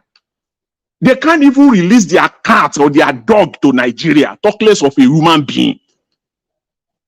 We should be fair. Don't let us speak with two mouths here. Don't let us talk about extraditing any soul, anybody to Nigeria, because there is no free judiciary. And that person cannot get free trial. After all, we still saw what happened 48 hours ago with respect to Emefiele. You think the whole world is not watching? And then you are talking of extraditing. So they sat down there just making mockery of themselves. You have to fix yourself, fix the judiciary. And the judiciary, this is their opportunity to step up, to deliver judgment. Then you can be talking of extraditing. If you come up with bad judgment, now, who will extradite anybody to you? Which country? Do you think they are Nigerian? They are just like Nigerians, system that is so corrupt? They're not going to release anybody to you. Even their worst terrorists, they will not release it to Nigeria. They won't, because it is based under the presumption of free trial. We will extradite this person to you under the presumption that it will face free and fair trial. But we know that nobody will get that in this present Nigeria. There's nothing like that. So there is no country, any organized country in the West, that will release anybody to Nigeria. Let's forget about that. And let the media be straight on that. Face it. Talk to the judiciary first. Let them do the right thing. And this is their finest opportunity. The finest opportunity to deliver judgment, to return the mandate back to Peter Obi. That will be the starting point for them. That will be their saving grace. That will be rewriting their story. Anything short of that, then I'm just sorry, for that country, So that's just my take. I just want to focus on this because all we've been saying that Tinubu cannot deliver. Tinubu cannot deliver. This is it. This is, if he's going to do anything at all, this is the proof. Nothing else, because he can't do it alone. The President is not the only one. He can't do it alone. He has to constitute his cabinet, and these are the people. And with these people, it is now clear, crystal clear, that country, Nigeria, is going nowhere. All these people, they will make from day one. Is it only Tinubu that is milking? Now he has now brought in 28 other people. Can you imagine if only one person is feeding from one pot? Now 28 people will be feeding from that same pot. If it is a woman being, won't that woman being be? It will turn to bone. They will make. It's not only Tinubu now, and it's maybe 3 or 4 people inside the Aso Rock. Now 28 people have joined them now. All of them. Without any exception, I looked at those names as they are reading it, and I tried to check to see even if I can find one that I could say, okay, this is someone that is risking it all. This is someone that is clean and is risking it all for the sake of his or her motherland. None of them. Zero. Nada. All of them are politicians to the core who have been in one government position or the other. Minimum for the last 5. The one that has held a political position minimum is 5 years. 5 years appointed by Buhari, and now they are being reappointed again. So that is where we find ourselves. So it is crystal clear that what we need in Nigeria now is the return of the mandate to the rightful owner, the man that will lead Nigeria. That is my take, Mr. Elvis. I would like to yield it, to leave it here, and then make additional contribution if time permits. Thanks very much. I appreciate it. Thank you very much, Mr. Kingsley. Jonathan, it's good to have you on the show. Yes, we are rounding up now anyway, so I'm very, very happy to hear that wonderful submission from you. Yes, the area that I would like to add to agree with you, although I agree with all your submission, but the area I would like to contribute to is the area where you said that, God forbid, I've said again, God forbid, Judiciary retain these satanic people. Nigeria is gone. Nigeria is gone. Judiciary retain them, then we are done, and that is it. Just check out that list. Check the list and look at the people. The people we called ministers. Check it from top. The president, questionable. Questionable character, right? The vice president, questionable character. The Senate president, questionable character. Now, look at all the ministers. Please, Judiciary, do the right thing. We can't take this. It's not even possible. How are we going to take this? How can a Nigeria have a president that you cannot trust? You have a vice president that you cannot trust. Then you have a Senate president that you cannot trust. The number 3 men in the country. All right. Look at them there. Check all the names. Check all the names yourself. You know what I'm talking about. Let me take all this off so that you can see all of them. And they still have space for more to come in. Check them. Tell me one person from this list that you can take out that, yes, at least this person I will trust this. But even Dele Alake, hey, God. Anyway, like I said, let's keep our fingers crossed. The Judiciary will do the right thing. Yes, they will do the right thing. You and I will smile. All these people, all of them needs to be removed. All of them. For Nigeria to be a better place, all of them needs to be removed. All. From the top to the lowest. Tinubu needs to go. The vice president needs to go. The Senate president. That's another question I'm still asking. Before I end this broadcast, can somebody help me out on this? If the Senate president, if Tinubu is removed today, will the Senate president remain there, or is it going to be removed? Can anybody answer that? I asked before. If it's removed as the president, is it based on the tribunal or what? Yeah, if Judiciary take decision today and remove Tinubu, then if Peter Judiciary take decision, they must also declare somebody as a winner, right? If they declare Peter Obi as a winner, The Senate president will still remain because it will still remain as a Senate president because the election of the Senate president was done within the members of the House, the Senate. So it will still remain as a Senate president. Are you sure this Senate, by God's grace, if it will become a president, this Senate president will not become an hindrance to him? Definitely, it's going to be a battle. It's going to be a fight to finish there because it's going to be fight to finish. That's another story that I pray God has given you the grace up to this moment, and He will continue to give you that grace going forward, because that will be another battle. Hi, Wahala.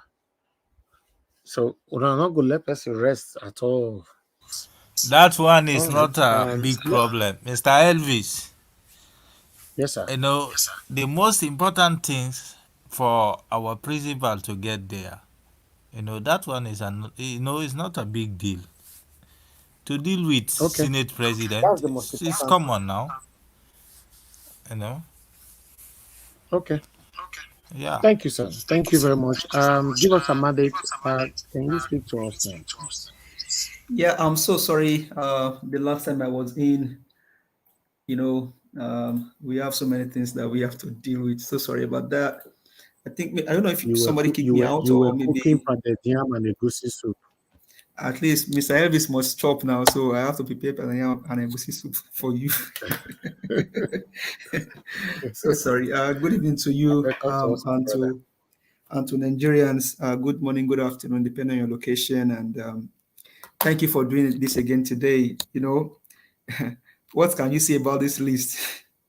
This is the list of the God have mercy on Nigeria. The list of the crooks. List of the crooks. What a people, what a nation, what a country. Man, this is so sad. This is so sad. Amashallah, please off your camera, sir. Off your camera. Thank you. This is so sad. But I'm not even concerned about this, but all I'm concerned about is the judiciary, because they just have to do the right thing by ensuring that Peter Obi becomes the president, because he won the election. Now, it is now clear to Nigerians that the one that stole the mandate through Mahmoud Yakub is not in Aso Rock. They are also waiting for the final judgment. And that's why now Wike's name on this list just told you that this is a payback period. Asari Dokubo also indicted Wike in that video that he made. Do you hear what he said? He said because the rig election, they put 4 barra there.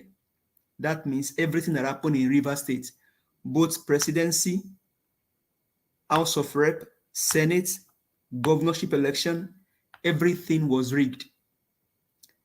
I am only surprised that I'm not seeing Tonye Cole saying anything. So, but we'll leave that. That's their own house trouble. Let them settle their house. Judiciary, do the right thing. Nigerians, are we going to continue like this, or we're going to change the trajectory? Niger, they're having their own saga. We'll not go more than that. Tunumbu's son, saying that a Nigerian should forward one for his father. That's a gaslight and a mockery on Nigerians. At least he can afford 3 square meal. Some cannot afford it. 1.2 million children in Kano State may end up being paid because of malnutrition. So is entitled to say that, they should hold on for his father. All well and good. Now, the Senate, with their Akpabiole saying that let the poor breathe. That's a mockery on Nigerians. Such thing will never happen elsewhere. when people know that their fellow human beings are suffering, one, because of their inaction or their action. That's the inaction or the actions of the people that sit in that chamber. That place is called a holy chamber because it's a place where destinies can be made, truths can be told, and people's future or people's life can be better, because these guys are there to legislate on bills, pass laws, enact bills that will either change the destinies of Nigerians or mar their destinies. And you can imagine them sit down in that hollow chamber and then laughing at the people. Let the poor breathe. What a wickedness. What a pain. These guys, what more can we see of Rufai Oseni? A man of conscience, character, a man that speaks truth to power, standing by the people. At least you guys have gotten 70 billion naira. You guys will get maybe another 100 billion naira. And then other packages that come to you, plus all of the bribes that you get from companies and all of the pay that you get from companies wanting you to legislate bill in their favor. Why then will you not mock on Nigerians? Even though by now, most of you should have slashed your salary either into 3 or into 4. You take one and let the masses, the poor masses, take the remaining ones. But you will not do that because your intention is to come and loot, to steal, and to buy Nigerians. What a wickedness. What a people. What a race. What a nation. But what can you expect of Akpabiole, the one that stole NDDC money? Is it a surprise to you guys that these guys will do anything to get into power? So that my brother, give us a mandate for a Senate president to be wearing a cap, a satanic, symbolic cap of a president. It means that you have already submitted your entire life, decision, everything to this president. That means the Senate president cannot be trusted. You know what that means? For example, now, as Tinubu is our president now, if I'm dissatisfied with whatever he's doing or he did to me, normally, by the law, constitutional law, if you do not go to the vice president, then you run to the Senate president for rescue, right? But the way it looks like right now, any of the 3 above, if they take decision on you, you are done. You are finished. Nobody to cry to. That's what they are. So, and now laughing at Nigerians saying, let the poor breathe, just like a mockery on Nigerians. That is so sad. That is so painful. And I wonder what Nigerians are actually doing, because by now, I mean, this whole thing should have just ended, honestly. Is it the fuel thing? Is it this mockery that they are mocking Nigerians? Only God knows. Then when it comes to the drug baron leaving his house to a fake office,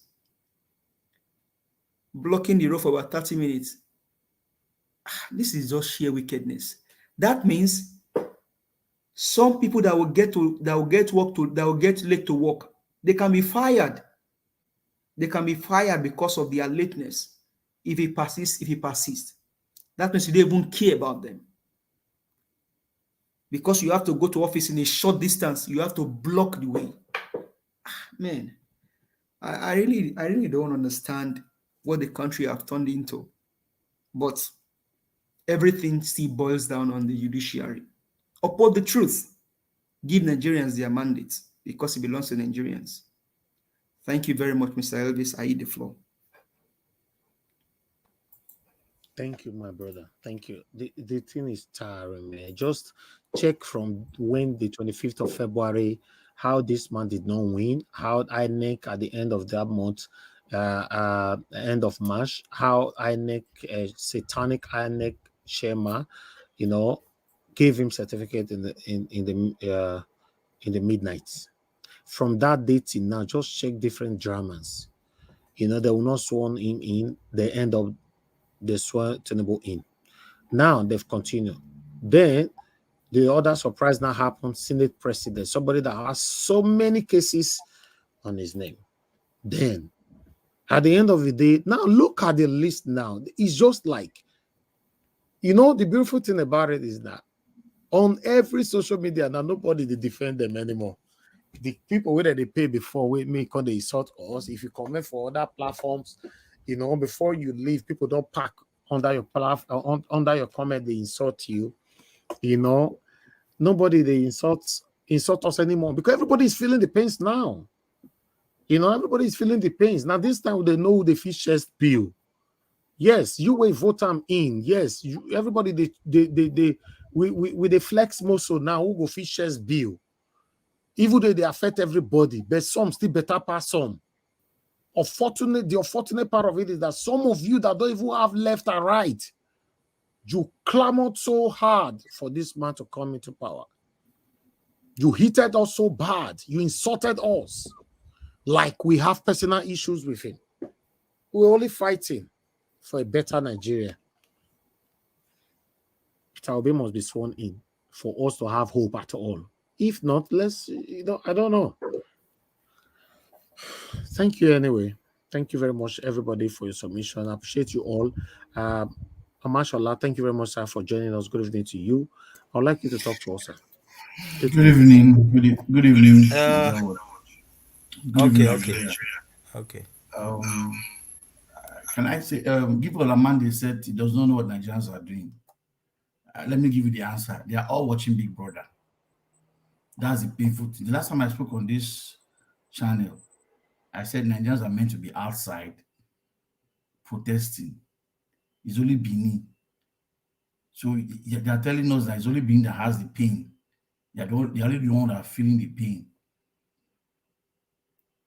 We are watching these people just sharing Nigerian money and they are still laughing at you. Somebody has come to your house to steal.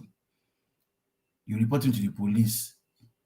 And then you tell him, you stole my money, police collect my money, and then he's laughing at you because police can't do anything. The painful part is that the president in question, I don't know what I'll call him a thief because I cannot hide my feelings. You have stolen a mandate, you don't have right for it. That's the reason why, because you know you do not qualify to be the president, you are not bold enough to move into the presidential villa. Because you don't want to go there, you are still suffering people outside. Because you don't have any confidence. You know that very soon you will leave that place. No problem. Continue suffering people. It is obvious that it's only if the judges don't have conscience, they will keep you there as the president. Because the shame you will have by the time you leave that place, you will find a planet to go to, because I don't see anywhere in this world any Nigerian will see you and pray and say hello to you. As an old man at that age, I do not know what you're looking for. Your age mates are traveling around the world, enjoying their life, enjoying their money. How much do you want to go and buy planet Pluto? But you're looking for money. Now you want to bring ministers, congregations of thieves, you brought them together again. There's nobody in that place that does not have any criminal record. And even doesn't even have, maybe he's good at stealing. You gather them all together. I've not looked at this list, but I know there's nothing you want to bring out. A thief will not bring his things. Your colleagues, you bring them together and say you want to be them commissioners and ministers that will not do anything. Nigerians are circling the same problem. You have a problem, you are still giving the same problem back to us. You have not spent up to 3 months. Everybody is grumbling. I look at social media, see people trekking. They have not eaten enough to be okay. That yes, they are feeding well. You turn them intentional. You just made intentional gymming for everybody in Nigeria. Everybody is gymming unnecessarily. because they are trekking. Somebody with a bar in the morning going to work. Before he gets to work, the bar is gone. And he's going home he doesn't have any food in the house. Senate, you are all laughing. By the time Nigerians wake up, because I know they are still sleeping. By the time they wake up, Senate presidents and all the senators be ready for Nigerians. Because I know the NSAS was just preamble. By the time it touches them to the bone, the suffering has not touched Nigerians to the bone. They have a suffer proof in their body. It's only Nigerians that can suffer like this. If it was other countries, this is not what we're saying. By now, we'll be looking for how to settle the issue. So, Senate and the presidency, because when I should be calling you president, not even president, presidency will be calling, because when we had one, they call him president. So you call him president, because you're not my president. So be getting ready to let us know the country you enter when the balloon will burst. Because I don't know how long Nigerians will keep going on. The video of your Tinubu son coming to talk rubbish, I watched it. I saw it on the internet before. I didn't even know it was the one until I came to Nigeria. You have the mind to come and talk because your father is a criminal. He's out there terrorizing Nigerians with hardship, and you can be bold enough to come and talk.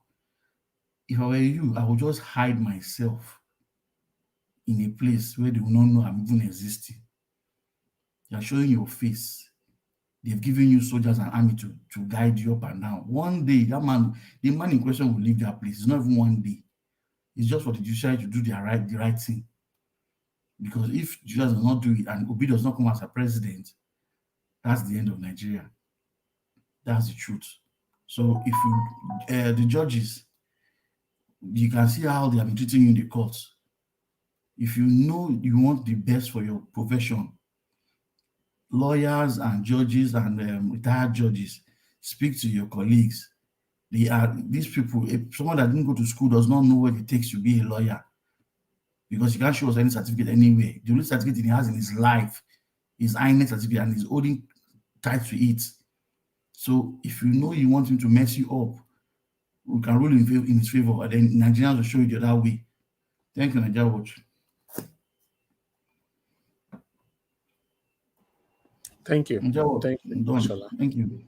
Thank you, sir. Thank you for your submission. You know, okay, moderator, you want to come in? Okay, that's fine. I'll do that shortly. You know. Yes, I want to say something seconds. Okay, go ahead, sir. Okay. You know the reason why I said to deal with a Fabio is common thing, because all these politicians, their hands are not clean, their hands are dirty. So it's very easy, Mr. Elvis, to get rid of them. To be honest with you, just put, strict executive order. Every politician that involved in corrupt practices, get rid of them all. It's very easy. We are just praying, for our principal to get there. Some of us, even if we can't able to meet him direct, but we have people like you, maybe you be able to pass our message through him, So I don't want anyone to worry about that. All right. Thank you. Thank you, Mr. James. Thank you, sir. Mute yourself, please. Okay. There's a feedback from you. Okay. Okay, thank you. Thank you very much. All right, moderator, it's good to have you on the panel. You came in the right time. I'd like you to talk to us. Good evening to you. I did. Good afternoon. This is the quickest ever. Just coming in, then you want to start to the talk. Now, see that kind of thing, this one and this one they call VVVVIP. It is called victory. It is called victorious. Thanks to Peter the Rock Obi. Good evening, everybody. Mr. Elvis, everyone in the panel. It's good to be here. I'm sorry I'm very late. Okay, this list, very interesting list. I'm surprised that there's nobody from Edo State. Well, there's no name that sounds like an Edo name there. And how many were there? Is it 20 something? I think it's 20 something, right? And it's supposed to be 36. If somebody can correct me. 28, and they have about 8 to go. Aha. I'm just sorry, Madam Patricia, you were saying something? No, it's supposed to be 36, one from each state. It's supposed to be so. Most of the Western name I'm seeing, the Southwestern name, most of them may come from the same state now. I'm not trying to be prejudiced, but it is what it is. I'm just wondering that eventually when a name from Edo State comes, if it comes from Edo Central, I don't know if that would affect the, I know people don't like to hear it, the ASAN agenda. They'll say, okay, we have an ASAN man who is a minister. So anyway, there's no need for me to even be wondering or assuming, because these people are going to leave. There's no need for me to even be wondering. It's not surprising, if you ask me my opinion. I'm not surprised. The only surprise I'm not seeing is two names. The Toothless Bulldog, FFK, and the Festus Akamu.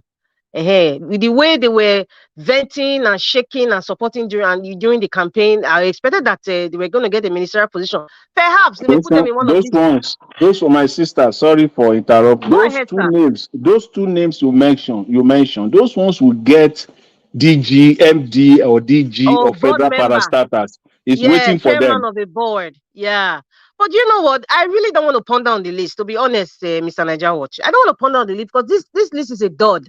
This is a dud. This is fraudulent. There's nothing to even talk about because they're all going back home, man.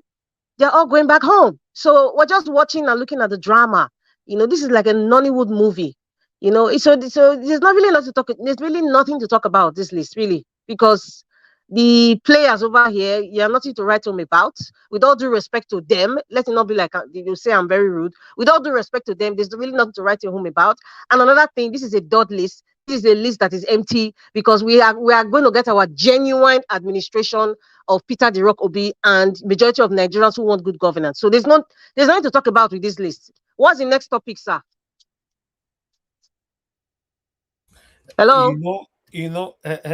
Are you aware about Tinubu's son, who is telling that one is another overfed orangutan? Why you even bothered about he's doing pre-campaign because in his mind he's thinking that maybe there's going to be a rerun. So he's pre-campaigning for his father, which is a natural phenomenon. Well, it's not natural because some of us here were not in tune with what our parents are following in terms of political party. So because he has the same DNA of the drug baron, so what will you expect? So he's kind of pre-campaigning, and to me he even looked high. I think I saw it like 2 seconds, and I was like, next, I don't want to be seeing all these people. It's like it's poison to my eyes. I don't want to be listening to them or even hear them. There's nothing to offer.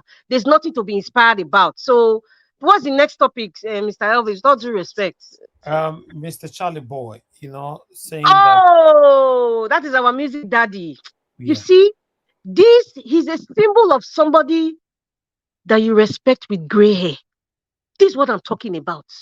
Not the ones that have gray hair and that call themselves professor of rice and beans, or the ones that have gray hair and be lying on supporting a drug baron, or the ones that have gray hair and they're educated professors and they're doing evil things for someone that didn't even go to school. Not the ones that have gray hair that cannot do a simple mathematical equation of counting numbers and declaring the winners. Not professors that that spent years in law school, and some of them are even senior advocate of nonsense, and they are seeing the law. They cannot interpret 25% of Abuja and the conjunction and. So even English and professor of universities. So this is a symbol. This is a symbol with Pa Adebanjo. I must add that man. With Pa Adebanjo and Charly Boy, because it's the topic now. This is somebody that we respect. This is an elder. I know he might not like to be called elder, but this is an elder that should be respected. This is a symbol of how an elder should behave. This is a symbol of what an elder can do to inspire the young people to do the right thing, stand up for it, even if you're standing alone. Well, Mr. Niger, you are a symbol as well, because you're standing alone amongst other fake social media people that are sitting on the fence. They don't want to stick to what the right thing is. They're just sitting on the fence. So that is a symbol. these are the things that we should be inspired. I am very inspired. Imagine getting to his age, in his 70s. I can't be lying now. For what? At that point, you are in a transit level. Take it or leave it. We don't know how many years transit, but you're in transit level if you cross 70. So what else do you want in life but to stand for the truth? Even if people are abusing you, but you're standing for the truth. You are saying things the way it is. You are not choosing. You're not being biased. You are saying things the way it is. And especially if it has to do with making decisions for generations. We're talking about a country now, not even inside your house. For it's a country that's going to affect generations, including their own generation. So he's a symbol to be inspired.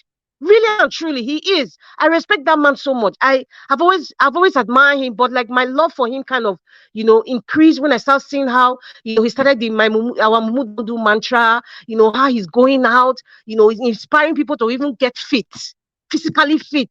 He's an open book, and then he's standing for the truth. He's standing for the Nigeria that we all prayed for. His father also had that reputation. You see all those judges now? Judges, in case you are listening, this is Justice Oputa's son. He is emulating what his father manifested in the public. Uncorrupted judge, as far as I know. So those of you who are collecting a good jet now, judges, if your son come out tomorrow, we know what we will say about your son, or you might not even be alive by then.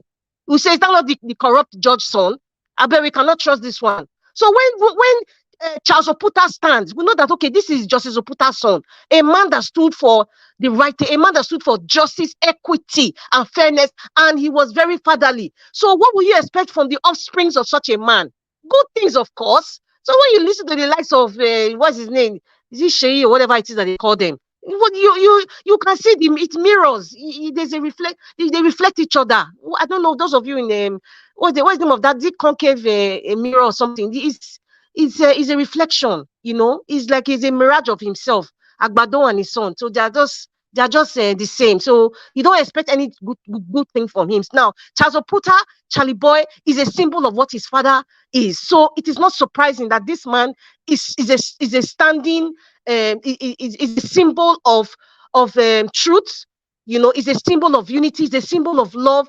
Is a symbol of continuity. Is a symbol of inspiration to the young people. That is what he has been preaching. Our Mumu, it must end. Our Mumu, it must end. I respect that man. So I just want to thank him, wherever he is, or if he's a relative.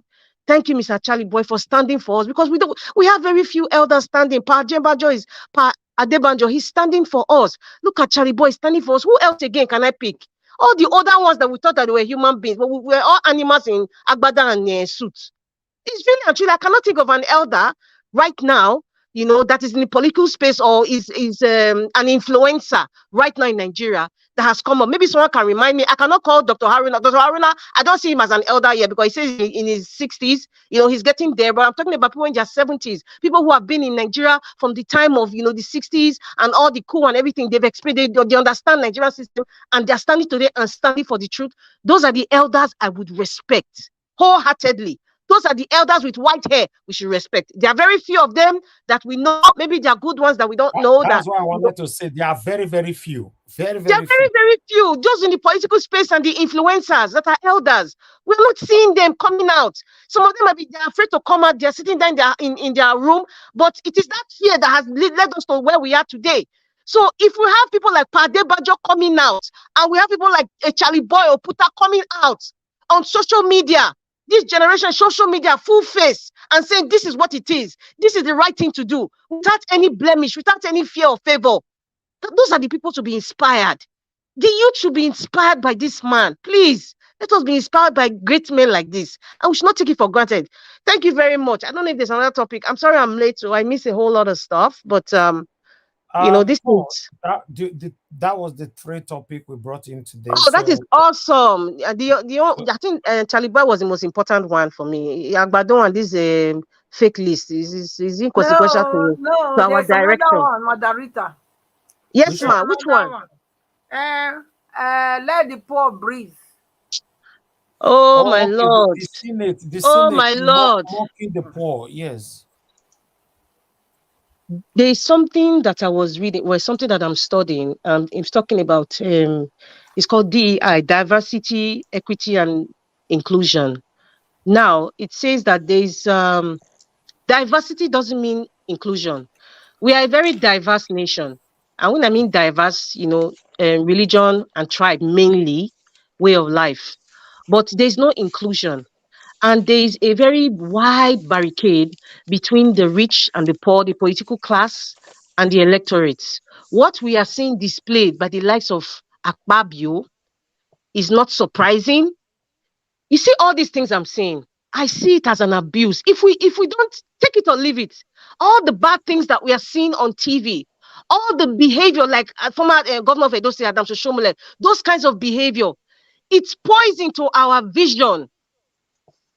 Somebody seeing those kinds of things every day, it kind of make our intellect skewed or how we reason. And that's why a lot of Nigerians are kind of erratic sometimes, because we're used to seeing things, intimidative comments like what Akpabio was saying, and you see how people behave, and you see how Adam Shoshone was behaving.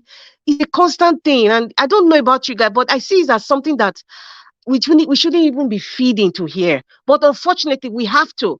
Because when we see that, we have to educate people and let them know it's wrong. We have to speak out and inspire people to do the right thing. That is why we're even here talking. I'm not surprised. Looking at the history of Akpabio, Joy Nunye, when he was NDDC chairman, and that scandal with Joy Nunye, the woman that claimed that he tried to, take advantage of her. And till date, nobody's talking about that sexual harassment. Nobody's talking about that. So looking at such a man, what do you expect? Many of them did not earn that seat. Many of them, their educational qualification is questionable. Take it, I can say today, many of them are not educated as we think they are. If let us do a forensic check on their qualification, many of them are falsified educational qualification. Many of them didn't even go to primary school. I am telling you, many of them. So when you see their character, when you see how they've behaved, so they are in Mount Olympus. Let me speak, Alex, they're in Mount Olympus. So they're looking at everybody as little ants, subordinates. So when they talk like that, they're mocking the poor. It's even beyond mocking the poor. It's saying Nigerians, they will complain. Okay, the 8,000, they will complain. Okay, now let us make a joke out of it. Insensitive. They have not. It's like they live in a different world than the average Nigerian. They live in a different world. Nobody's even thinking of the sensitivity of that statement. Even the Akpabio. When you see, we should not even be surprised when people like Akpabio is talking like that. Who is he? We should not be surprised. Even imagine Wike is coming out. You expect him to be a gentleman or a man that is respectful. That's like a dream. It's a dream. You will never ever get that. You cannot give what you don't have. These men don't care. These men are gangsters. These men don't care. They are gangsters, so they have no feeling. They don't care. They can tell us, you can insult me, you can rave and rant, but we're in charge. We're in the Mount Olympus. You cannot do anything. But let it be known, we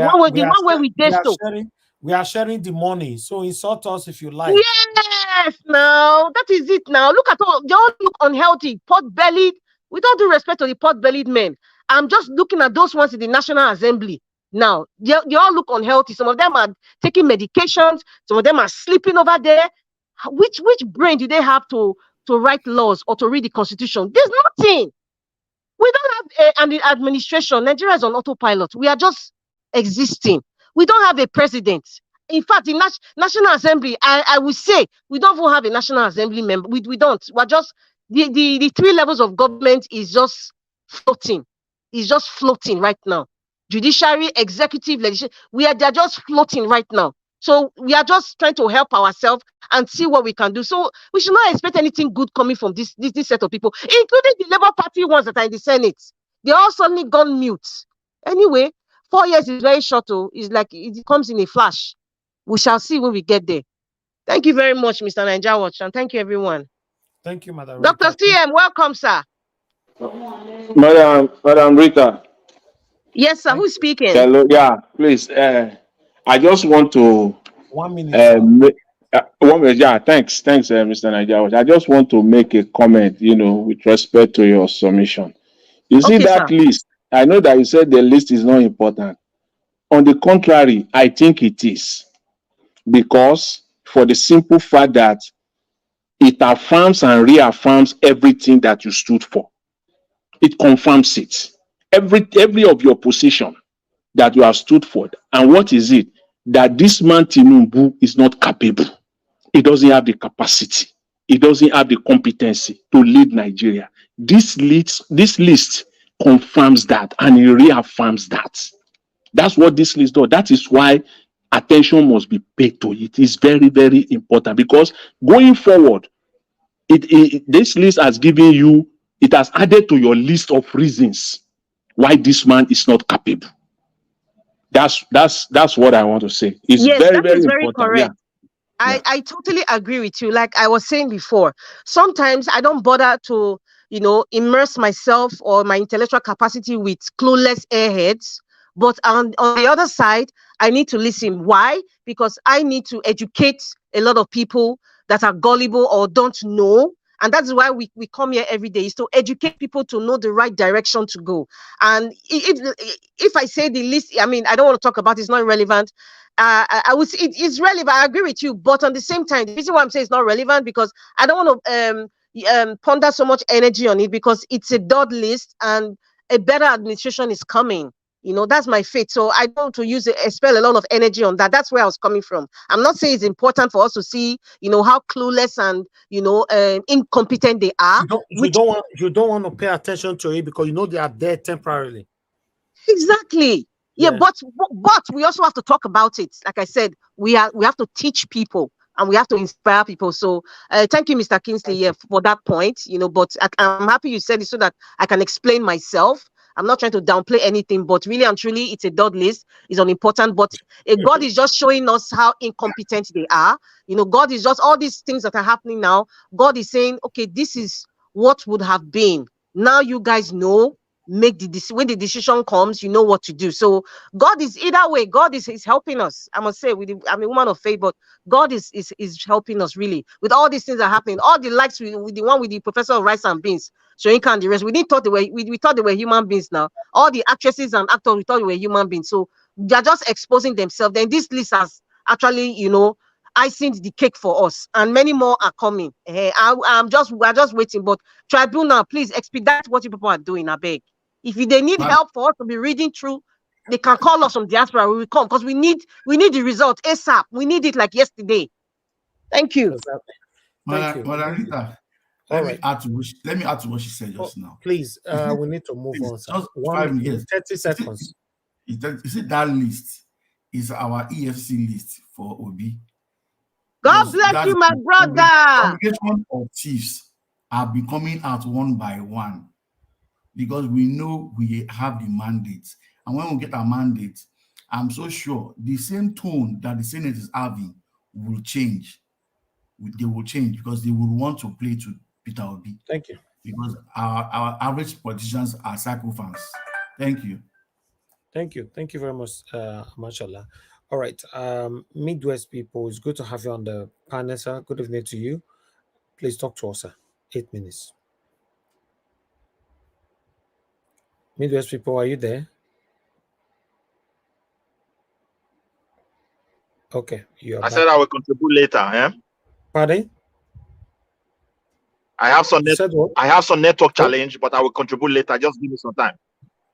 Okay. I will contribute later because I have some network problem. Okay. All right, that's fine. Augustine, it's good to have you on the panel. Good evening to you, sir. How are you doing today? Thank you, Niger Watch. Good evening, everybody.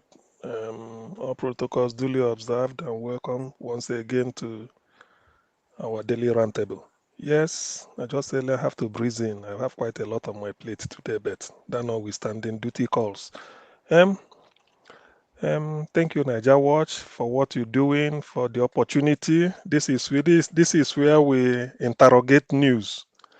They are to make news and decide what they want to decide. Here we have to explain it in the language that our people will understand, and even the intention behind some actions or some thoughts or maybe some communications. You see, let me say, let me just have a what Charly Boy said he will go naked if when, or not if, let me just say when tribunal, does when tribunal announces to be the real winner. What he's saying in effect is not really that he will go naked in the way we know nakedness, but his happiness will know no bounds. That's what he's saying. He may wear shorts or a little of men's one type of show, I mean, he's a celebrity, but he's likely to see him on the street jumping up or on his usual bike, making noise just to show. So that to me could pass for nakedness. But in all, he's trying to tell people that don't worry, our happiness will come. We will laugh last. They are laughing now. He who laughs last, they say laughs best. So I think that's what the information he's trying to pass on. Be hopeful that Obi will surely come. I think I listened to Obi briefly today on Parallel Talks. In fact, I can't stop being happy about for Peter Obi. Calm, very fresh, full of wisdom. And you now find out when you listen to Obi, you now know that leadership is not really a difficult thing. As long as you mean well for your people, you will succeed. Particularly in a country like Nigeria with vast talent in everywhere, begging to be deployed. But you now know Nigeria is under captive of the drug barons. All they want is my turn. Now it is your turn. Look at the mess Nigeria is in now. So God, please, I wouldn't. Nobody can challenge God, but He can only ask you to intercede. The only antidote to what is going on is for P2B to be announced winner. It will add at least 2 months on the lifespan of everybody just by announcing P2B. Even those in maternity sick bed, when they hear it, their body system will change. So finally, this is true. God is indeed a Nigerian, and it will surely happen. God, P2B cannot be alive till now and be available, not being engaged in full sound in health and mind and everything. Very, very articulative, still very humble. So there's a reason why God kept him alive. God brought P2B. God created P2B for a purpose, and that purpose is now, because he has done most of the things he needs to do to prove himself. It is now left for God to say, now go and rescue your people. 133 million people. That is because I like looking at figures. I like data. If you notice, I like data. 133 million people. Out of, they say 200, some say 220, some say 215, some say 210. But let me say 200. You say 133, that is their own figure. Meaning that 67 are okay. That is almost the population of UK. More than that are okay. It's impossible. The people that are okay in Nigeria are only the politicians. And they are not up to 1 million, both state and federal. Then some few people running errands for Agbado, and some other people that are, you know what I mean, bankers, and then those that indulge in or any other thing. So they are everything put together, just give or take, let's be 2 million. Then what of the 188? Where are they? No, it's more than that. Nigeria, look, sometimes I wonder, whenever I wake up every morning, I say, look, what am I going to hear today? People are living on hope, and that hope, they should not give up. We are coming towards the end of the struggle. We've done all that is humanly possible for us to do. All that because we came out to vote under Koboko, under horsewhip, under whatever intimidation. People even paid to get their voters card. People missed work. Some couldn't eat. Everything to get their voters card. Old Naira for new Naira, they couldn't see. Yet they had the faith to vote. They kept faith. Apart from that, no transport, no petrol, nothing. High cost of living. Yet they said they will vote. And their vote must count. And from the look of things, it counted. I do not see why P2B should not ascend the throne, so that more than 100 million people, or close to 200 million people, we breathe some fresh air. They breathe fresh air when this man comes. So to that extent, I'm hopeful, and I want people to be hopeful. We cannot be predicting doom.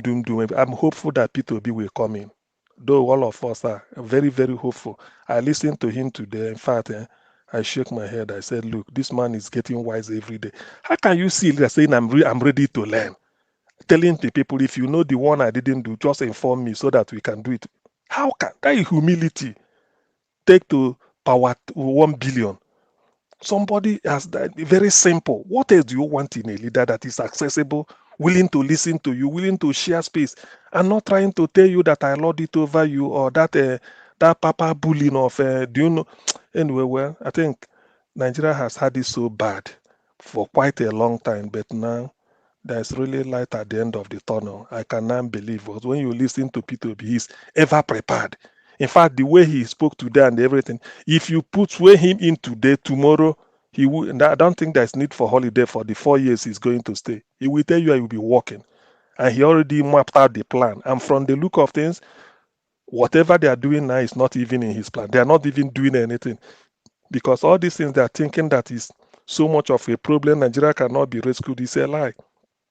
If P2B is there, this issue of even the enemy, even those that you think that the likes of Oshiomhole, them, all these people, just quaffing on unbridled braggadocio. All of them, their face will come down. They will even be in shame. You will see them talking the way they are talking now. All those Akpabio will be afraid because they will think this is a president. What do you want? He will come to your house. Say, let me come to them. What do you want? This is what you want to do. It's not there for deal. Cutting deal. How I'm going to get there's a flat I'm looking for in Dubai. It's facing the river or the Atlantic or the Indian Ocean. That is the area I want. He doesn't have time for that.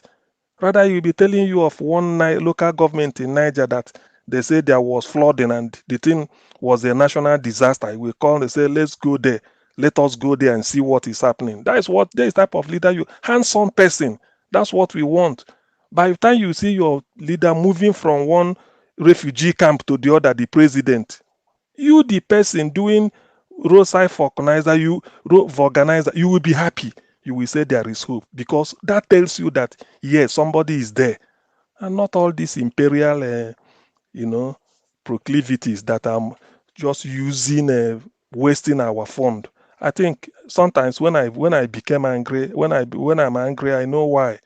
Because the waste, the nonsense they are doing is so much. Look at a group of thieves they now want to bring. Wike will be a minister. Can you imagine that? Somebody who admitted to rigging. That's what they call national standard. In the British House of Commons, that's what they call Committee on Standard on Public Life. Committee on Standard on Public Life. In other words, when you're a public officer, there's a standard you must meet. And there's a committee, they have to try you. Say you go to one beer parlor, you got drunk, and one prostitute, you play fighting. That is the end of your career. Because this is a public. Not to talk of when you temper with people's the opinion of the people in River State. And they are still talking. Tomorrow you want to be a minister. Then you come and be, moralizing. And then this is the type of people we make minister. People that are empty in terms of character, no content. You bring this person, you want to be a minister. You see? That is what we are facing. When he goes there and he continues a paddy government, you scratch my back, I scratch your back. Then where are we going? We've been practicing this type of government since records began. Now look at where we are. Still talking of bread and butter issue, electricity, good road, no good hospital. How can we fly somebody to go and do dialysis in India? Say shame. A country like Nigeria. When in Ghana you do dialysis, you do neurosurgery in Ghana. In Nigeria, I say you have to fly out. When you have toothache. Anyway, as far as I'm concerned, there is hope. And then let me also use this one to sort of tell most of those listening that I think Niger Watch has said it. P2B will be on air on Saturday. I will try as much as possible to see if I can book a place ahead of time. Not really book a place, but to make myself available because Listening to that man is another tonic. He gives, I think at this point, Nigerians need to listen to P2B more than to even to take Panadol, because the Panadol they are going to take, they may not know what the content is. Listening to P2B will tell you that yes, somehow there is really somebody somewhere who understands the enormity of the problem, the decadence that the country has been drawn into, and then a very clear roadmap, a way out, what to do, so that within a year people will be smiling, and then from there we move. I mean, the resources are there to turn Nigeria around. A year to try. It's not a loss. It's not just a lost hope, unless P2B is not there. But if he is there, I bet you there is nothing, because he is determined. And again, he's not interested in looting. All these ones Tinubu is doing to go and borrow money and then start to share to his cronies, then everybody will be smiling to the bank. In the end, the same thing is happening. Look at Lagos. Lagos is like the one of the dirtiest. I think they said it's one of the third most dangerous place to live in the world also. And yet people are using it as a campaign gimmick. Oh, he built like, look at nonsense. The man does not even know his left from his right. By the way, somebody who forged his way to adulthood, how can something good come out of the person? I'm yet to hear of a Nigerian that has 2 NYSC certificates, 1 discharge, 1 exemption certificate, 1 discharge. 2 persons. You served and you didn't serve. One person. And then you are making him president. It is not for nothing that they set standard in public life. In the Western world, before you want to be anything, they have to look at your track record. Even how clean are you? Now we are going to dig out thieves, rogues. This is the type of people we are bringing out. You go and make him president. Tomorrow, if somebody lands at Azikiwe Airport, Abuja or Lagos, and you open the person's luggage and see hard drug, you say, hey, NDLA. But the man in Nassau Rock is the real originator, or who's imprimatur that most of these things will be happening. So what are we talking about? What are we talking about? If as a father, as a parent, you keep late nights, you come back drunk every midnight, then when your kids start doing their own, what moral justification have you to correct them? A thief, a criminal is in Nassau Rock as president. By admission, America is holding his secret this thing, which means there is something there. That's why they don't want to release it. Can you? This is a leader. Somebody you make you say is a president, admitted to dealing on drugs. That alone has disqualified you. Not to talk of amount of forgery, everything. It's really to forge anything. Then you bring it, and then tomorrow you become a president. If somebody criticizes it, they say it is. It's a shame that such a person is even close to the seat of power. It's a very big shame on that. It's a very big dent. Nothing can wash it off unless he's no more. And then we stop hearing about him, consign him to history. As long as when you see him, you say, look at a leader. The day they announced him, 2 days later, somebody came here, somebody said it in Germany. They wrote editorial. A leading German newspaper, I think the Spiegel, the Mirror, or so they call it, wrote editorial about Tinubu. This drugs, Nigerians are electing drug this day. Can you imagine a country like that, full of world-class intellectuals? Now look at what they are bringing in. Tinubu will now be if you want to look at it, and he didn't even win. The worst is not that he was voted in he didn't even win. You don't have to go and switch off beavers. Then in the end, all of us will be talking as if we are Mumu. We are not. We know what happened. We are not. And he won't succeed. Unless God is not on the throne. It can't happen.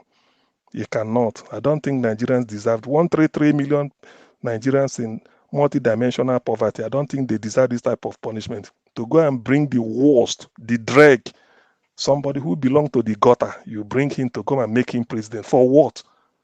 Are we lacking in quality human being? Even when Obi is there, all they are trying to do is just to make sure that Tinubu gets in. And gets for what now? Oh boy, let us keep hope alive. P2B is coming on Saturday. That is the area I want us to concentrate on, so that we can have some tonic. Thank you very much. Thank you, Augustine. Yes, I've announced that, and we'll be streaming it live here. We already have just been told now that I can take just 4 questions from my own platform, so I don't know because the congestion is just too much. So, but let's see how it will go, because a lot of everybody on social media. Sorry, Mr. Elvis. Question for what is that? Is he our president? Yes. Yeah, from Mr. Peter Obi, yes. Yeah. So okay. So is he based on a first come first serve basis, so that I can know where I can pack my mattress and my pillow? It's competitive. Just put in your question, and we'll take it from there. It's going to be very, very competitive. I want everybody to know it's going to be very, very competitive. So it's not like they're taking questions from the panel, right? Niger Watch, there's a way we will use one question to even score 1 million points, which will be that we need him. One of the questions will be, let him give us a commitment the day we host him on Niger Watch. That's a question. Exactly. So that question alone can cover a lot. So that let him commit, let him give us a date. Let him look at his diary, give us a date that he will be on Niger Watch for at least 4 hours or 3 hours with us. Exactly. So that yes, that will be one. That is the key question. We can have enough time to pass all our questions round. Yeah, because those platforms hosting him, they are not as popular as us. Or if they are, sorry, I don't want to join people, knock two heads together. But we also a force to reckon with. Niger Watch is a force to reckon with. So we need him as our own. That is, he will be our guest. The way we hosted Haruna Goro, who are there, all the Mikey Guinea, Professor Ozekome, and although he will come, so let him give us a date. Many more. We've gotten the disciples now, so we need the real man now. We've hosted his disciples. So anyway, let's see how it goes. Saddam have told me, that I can bring only 4 from my platform, and many other platforms are passing on as well. So let's see how it goes. So certainly, we'll never know. Let's see how it goes. But it's good for everybody to stay tuned.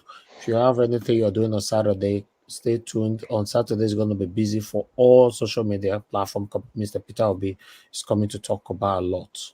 So I believe it will be very, very helpful for every one of us. Thank you. I don't know if Midwest people if you are ready now. Okay, Midwest people, fortunately, we are rounding up now. So your network, you said, is not good. And yeah. So I'm going to go back to everybody on the panel to round up with us in two minutes. I'll come to James K. James K, thank you very much, sir. Please, 2 minutes, round up with us. 2 minutes. Okay, you are not there. If you are not there, I'll just be removing you from the platform because I want. No need to remove it, but yeah, that's it. You won't have opportunity to come back again because I'm working with time right now. Mr. Jonathan Kingsley, your 2 minutes, sir. Closing remark. Thank you very much, Mr. Elvis. Thanks to all the panelists. Yeah, I just want to round up on 2 things. The subject of the NLC, that you highlighted earlier today, that their demand coming out. I just want to say that for me, as far as I'm concerned, the NLC for Nigeria or Nigerians as of now is a non-starter. Nobody should take those guys seriously at all. At the end of the day, mark my word, they will enter the room and they will settle them, and they will come out and it will be a different story.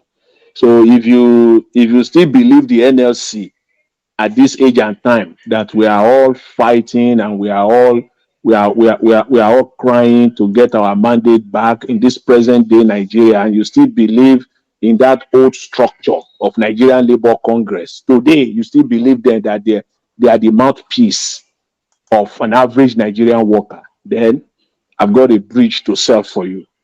Those guys cannot do anything. They can't deliver for Nigeria. So at the end of the day, it's still going to be same. So each time I hear them talk, at the end, it's just for them you know, the more they prolong it. I'm now talking from experience. I'm not just talking as a, you know, as a layman now, from experience. The more they prolong it, the more they fight with the government, the fatter their brown envelope. And that is what it is. So if they fight for 1 or 2 days, see, you know why they stopped the other day and then they kept quiet when, you know, when they were threatening with this court injunction, and then they kept quiet. They are prolonging it. So the longer they prolong it, the fatter their brown envelope at the end of the day. That is how it works. It's just, yeah. So that's what I want to say with respect to the NLC. And finally, again, on this on this list, so-called list that was presented today, please, Nigerians, don't be fooled. Don't be fooled. This is an indication that we have someone now, a selected leader, who has no capacity to lead Nigeria, and this is the proof for it. There are some that are still waiting on the sidelines, that are even betting that, can I even give this man a benefit of doubt? Can I? This is what, and I'm waiting for those pundits, those political spinners that will come out and to justify this list. I want to see how they will speak from both sides of their mouth. I'm waiting for that, you know. So thanks very much, Mr. Elvis. Thanks to all the panelists, and have a wonderful evening. Thanks all. God bless you, Mr. Kingsley. Thank you very much. We appreciate you. Okay, let me give us a mandate. Your 2 minutes, sir, please. Thank you very much. Nothing much to say than to say thank you. And Judiciary, do the right thing, save Nigeria, and help the people. Thank you very much. God bless you, my brother. Thank you very much. Amashola, please, your 2 minutes starts now. Okay. Nigerians, I only beg Nigerian youths that this big brother, I was expecting it's about, I know it's about this time they do the program. It's just a big distraction to everybody.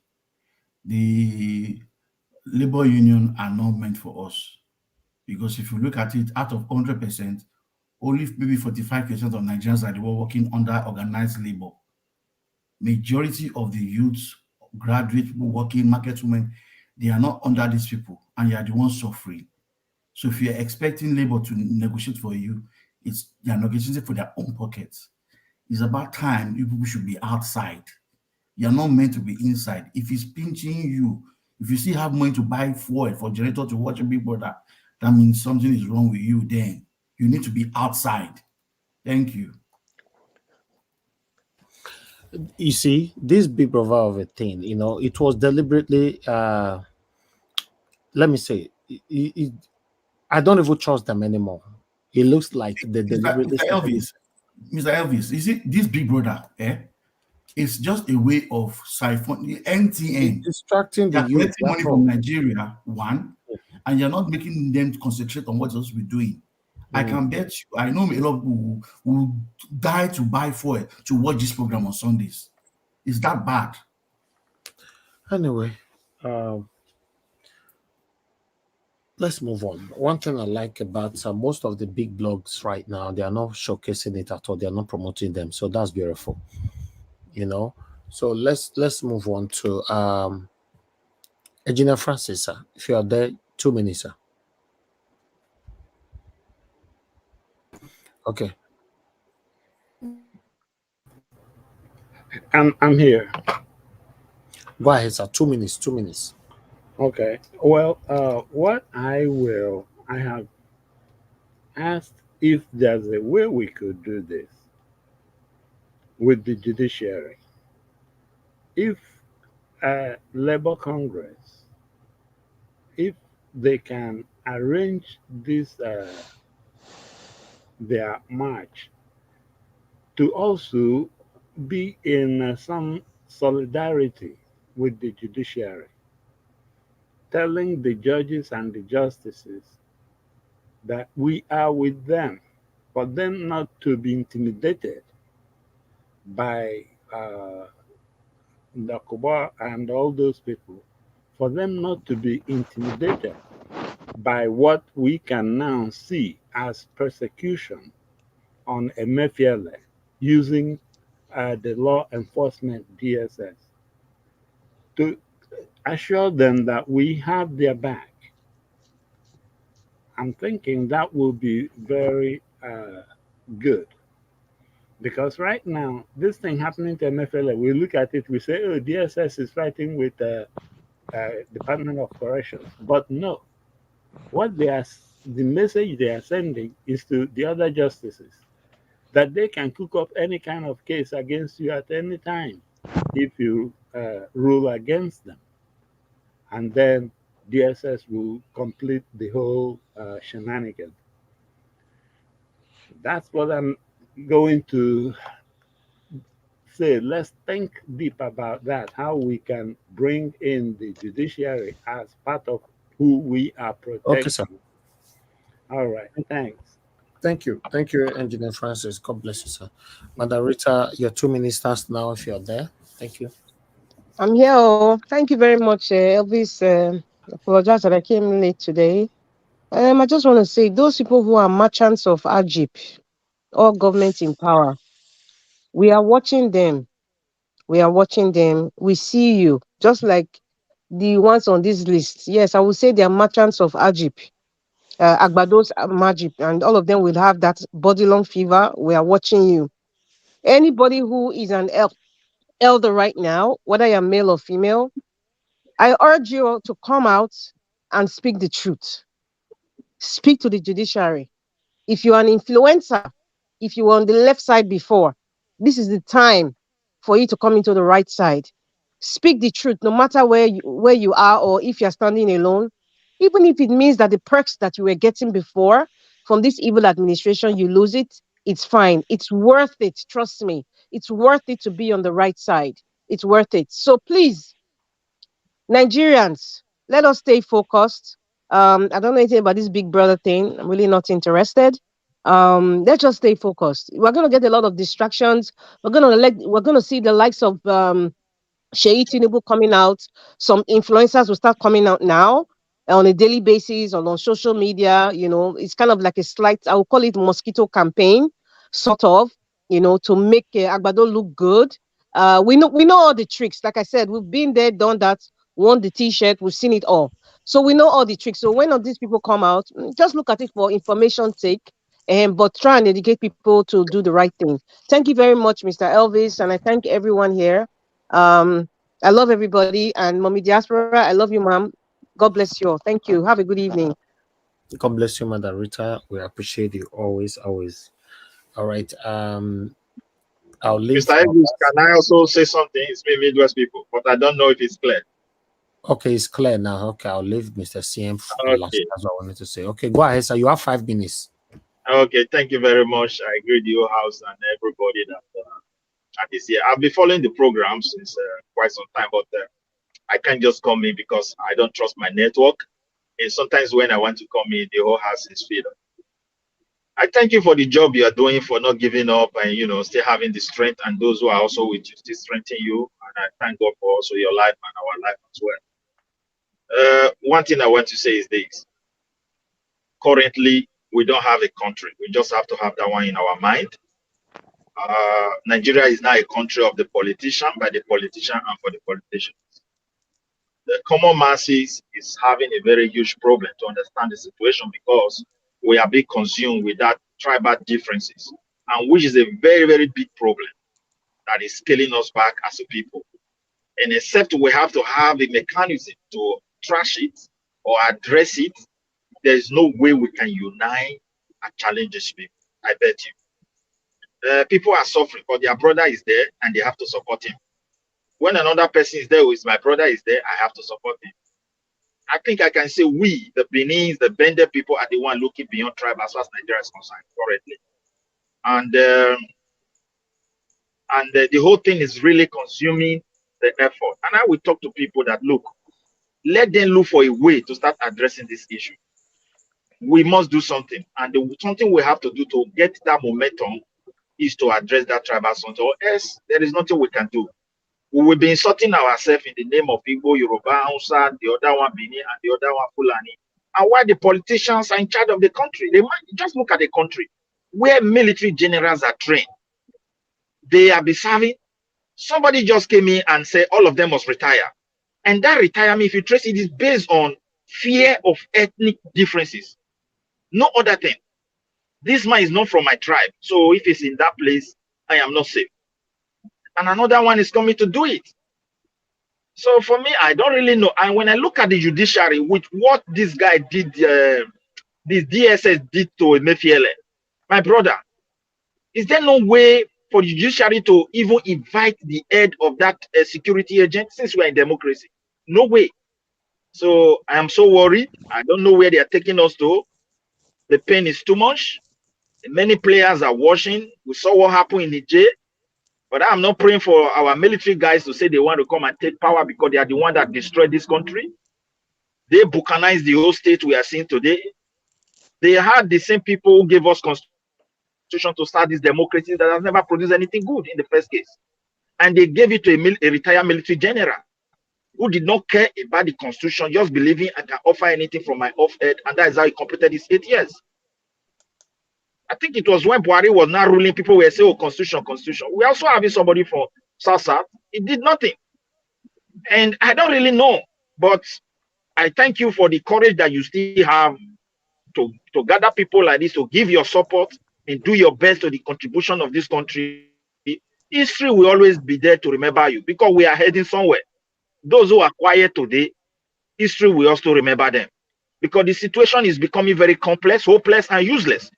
We don't have judiciary to protect someone who has served this country for 9 years. I love that they arrested him. He might have some skeleton in his cupboard, but he's not the only corrupt person in Nigeria.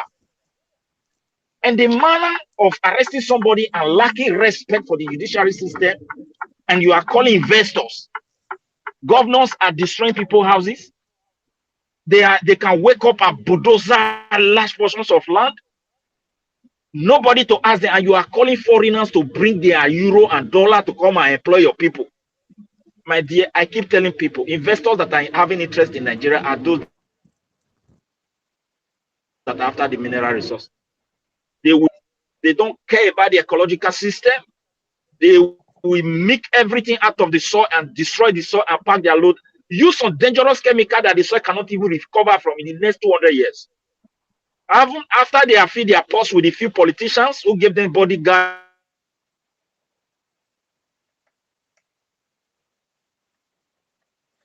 It's like your network. Okay. Security. They just pack their load and they will back divide. I think that will go a long way to help everyone. Thank you. Are you hearing me? Yes, yes. Thank you. Yeah. Thank you very much, Midwest people, for your wonderful submission and your kind words as well towards this our wonderful struggle. Let me call it struggle until we succeed. We are still on it. Yes, yes, I'm here. My consistency depends on what I believe on. You know, if I stop talking about it right now, what else do you want me to talk about? I don't have any other thing. I cannot stop talking about the number one seat, and then I'll not start talking about governor. Does that even make sense? It's just like somebody who is having shower, you do not remember to wash your head. You know, so for me, I've chosen not to be distracted. I have a lot of pending cases that we need to talk about, especially from my state, Edo State, but I've deliberately focused here because if I have to start talking about so many things at the same time now, then distractions is already everywhere. You remember the lady that came in here the other day that needed our support? For that 2 sessions that we had here on this platform was a big distraction, you know. So talk less of coming to bring another issue here. Everybody must be patient with me right now. I understand that, especially my people from Edo State, some of them are not very happy because I don't focus on things from my state anymore. And I'm talking about, it's not about Obi, it's about the country. If we have a good president, many satanic governors will respect the, where's the noise coming from? Where's that noise coming from? Please, you know, if we have you know, a good president, many other satanic governors, before they take action, they already know they are going to be questioned, sanctioned, you know, or rather persecuted for possible prosecution. So the reason why you see that a lot of people do things and get away with it easily, because nobody to ask them. So for me, supporting Peter Obi, I will never forever regret it, win or lose, which I know I'm going to win. But I will never regret it. It's just supporting what is right. And you end up being alone. Everybody left you. Then you now look at yourself and start saying, oh God, I'm regretting why I did this. See, everybody have left me. No, I'm not that kind of person. You know, when I see what is good, I embrace it. That's the history of my life, though. You know, if you have to do your research, we have good researchers listening to me every day on this platform. You go do your research about me. My name is Elvis. So do my research. And many of you know where I came from, my father and all that. So you get to know that what you are seeing all this while on air is what you know, they will pass to you. Stand for what is right. Mr. Obi is the only person amongst all the candidates that came out that they wanted to be a president. He's the only man. If there was another man, I will not biasly support Obi. I will take my power of my platform and myself, my focus, energy, enthusiasm, and everything, dedication to support the person rather than supporting Obi. But Obi is the right person. Obi did not call me one day privately to say, please do this because you have a platform or whatever. No, my brothers and sisters, when you see what is right, even though, you know, the thing doesn't look good, but you already know it's right, just embrace it. It's just like women, for example, who, because I was watching a skit the other day. Is it a skit or documentary? I don't know. But there was a video I was watching on a social media platform where a man that looked tattered approached a woman, you know, and the woman, almost all the women turned him down, you know, and he wanted to help them. They turned him down.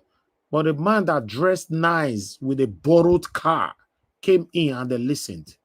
You see, this is the fake life. That's why they normally use the word. Tell them what they want to hear. Don't tell me what I want to hear. Say it the way it is. Even though I'm angry, please say it the way it is.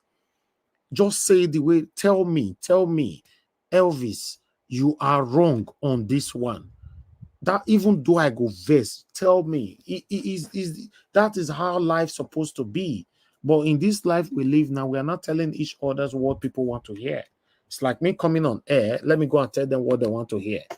You know, I see one or two comments sometimes on my platform, people commenting, you are deceiving your followers. How do I deceive my followers?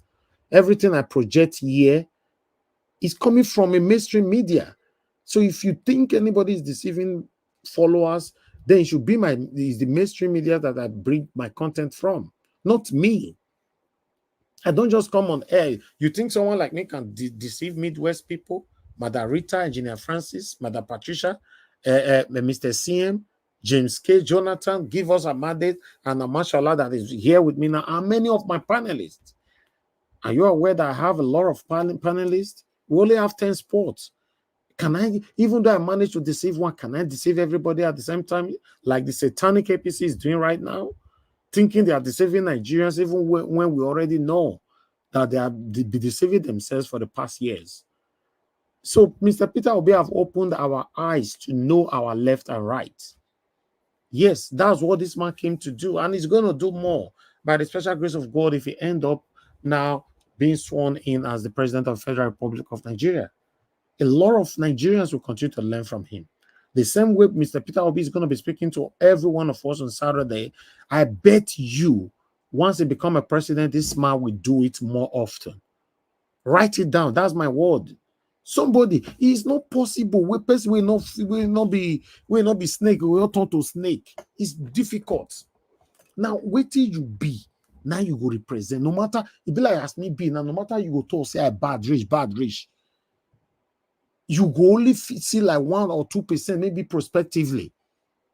Then I'll come back to my normal life. You cannot just turn somebody to from 1%. You cannot say the person is not bad now, 99.9%. It's difficult.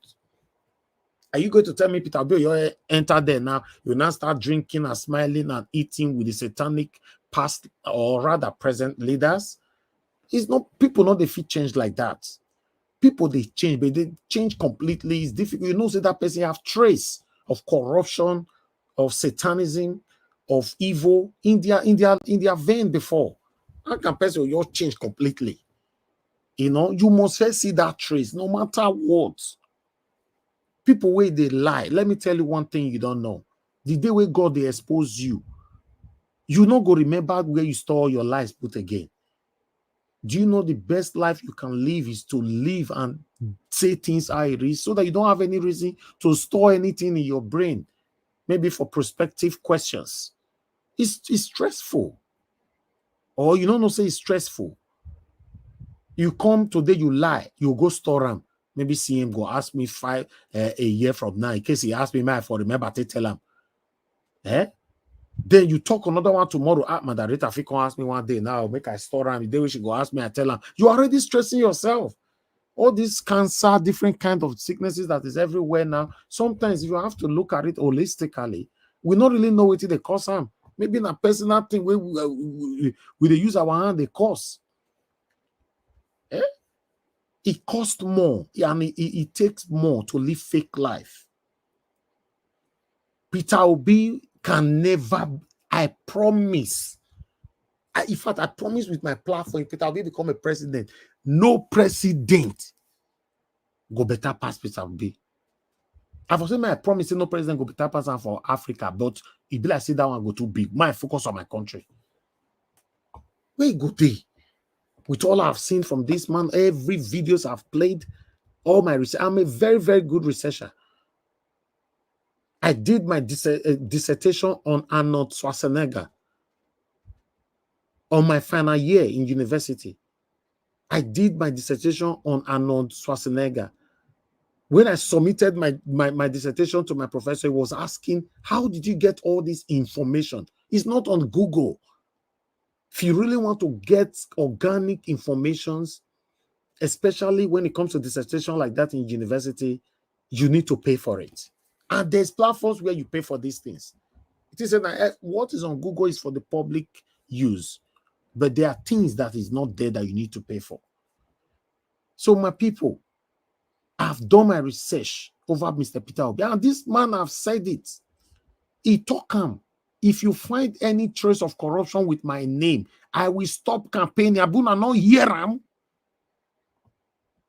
But I no hear him. So I beg my people, I want to apologize to everybody who is not very happy with me right now, maybe especially from my state. I know they feel participate like that, you know, and all that. I'm participating in the affair of Nigeria. So if I not to participate for those state right now, not too vexed. Don't worry, we have all the time. We have all the time. But let's get this right. Let's get this right. You know, if we can get this right, every other thing will fall in place. I'm telling you, you will come back to thank me and thank so many other people who talk am I be. Make with the talk am I be. We get one life. You go for tomorrow, you go die. You go grow old, you go die. Nobody will live forever. Death is inevitable. Say it how it is. Don't cause other people pains for your happiness. It doesn't worth it. Look at all the satanic people that collected money from all these satanic politicians now. How are they feeling now? Although somebody told me the other day that many of them don't have a heart. So don't worry. They don't feel anything. They are still smiling. I don't want to live my life like that. And I can never live my life like that. Never, ever. Never, ever in my life I will live my life like that. I told many of my friends in the past, this lifestyle not good. None of them listen. But do you know that standing for what is right, you even get more blessings? Go try here. Just try here. If you be bad person, you hear my voice. I bet just try and say, okay, 6 months, I want to try this thing. I do it right, whether it did pay off. It's just like somebody telling you that you want to lose weight. This person is telling you that this is what you need to eat for the next 3 months to lose weight. You eat them for 4 days, you can't go back to what you eat before. You know if you lose weight now, guy. How you want to lose them? Because the instruction where they give you, you don't follow them. Thank you, everybody. We started this course since April. We've been here. it's too late to give up. It's just too late. I'm sorry. It's too late. We are here. We are here. The energy, I don't know where it's coming from. It's coming from God. And it's also coming from so many of you listening to me right now who have consistently encouraged me. You have encouraged me financially. You have encouraged me with your wonderful words. That is another area some of you don't understand. You just talk calm. Last Madarita, you talk just now. My brother, Elvis, this, that. You're just saying a normal talk. It's not normal. For me, it means a lot to me. Some of you write kind words right there on the comment section. Maybe within you, you think say you not see him or it's normal. Please leave it there. It means a lot. It means say when 6-1 knock the next day, when I think of those words, I want rush come out. That's what it means. When I come on every day, you insult me, you castigate me, you bring me down, you mutilate my confidence and all that. To come, if I was 6 o'clock, I'll run. I'll 6 p.m., I'll just run. Or you think I cannot put somebody here to be doing what I'm doing now? Now me pause everybody to do it. I'm here by myself. Don't worry. Immediately Peter B is sworn in. Nigeria Watch is 7 days a week. But Elvis will not be 7 days a week anymore. I don't tell you that. You'll be seeing different faces after then. But me, I enjoy this. I want to hear my panelists speak. I want to argue with them. I want to talk with them. I want to share ideas with them. I want to learn from them. My people, we don't have another choice. This is the only road. You know that kind of road where they see for UK, Augustine, what do they call that our road? Where you enter, they'll say T road. If you, it means say, you know, I better unmute yourself. We're not the year you be correct me. Is it cul-de-sac? Exactly. Cul-de-sac. It's the only road. No option, no other road. Thank you very much, my people. I appreciate you all. Augustine, I give everybody 2 minutes, but I'll give you 5 minutes. Round up, sir, with 5 minutes. Okay, thank you, Niger Watch. Actually, something came across my mind when you were talking about, you know, Labour Congress and maybe their readiness to stand for what is right. Well, the thing is, everybody is purchasable now in Nigeria because of the criminal that are in charge. I once said it that the government we are having now is government of the criminals. When Ojus Okalo cried at the Senate, he's not crying because of the for altruistic purposes. No, he's crying because this is an opportunity to be part of government of criminals for the first time, hopefully, because the man at the helm of affairs in Aso Rock is the emblem of what criminality is all about at the international level. Somebody who will start forging anything. Ask him to bring a document signed by God in heaven, he will forge it and give you. So what are we talking about? Nothing good can come out of him. So that's, having said that, Labour Congress, I don't really obedient enough more than we are powerful more than Labour. What can Labour do? Is it not just to make noise? Is it not just to make noise and then sort of you know, position themselves for midnight, maybe around this time? What is the time now? Hey, midnight. Around this time, they call some of them and they meet in one hotel. Like they now say they video them maybe for blackmail or everything and give them money.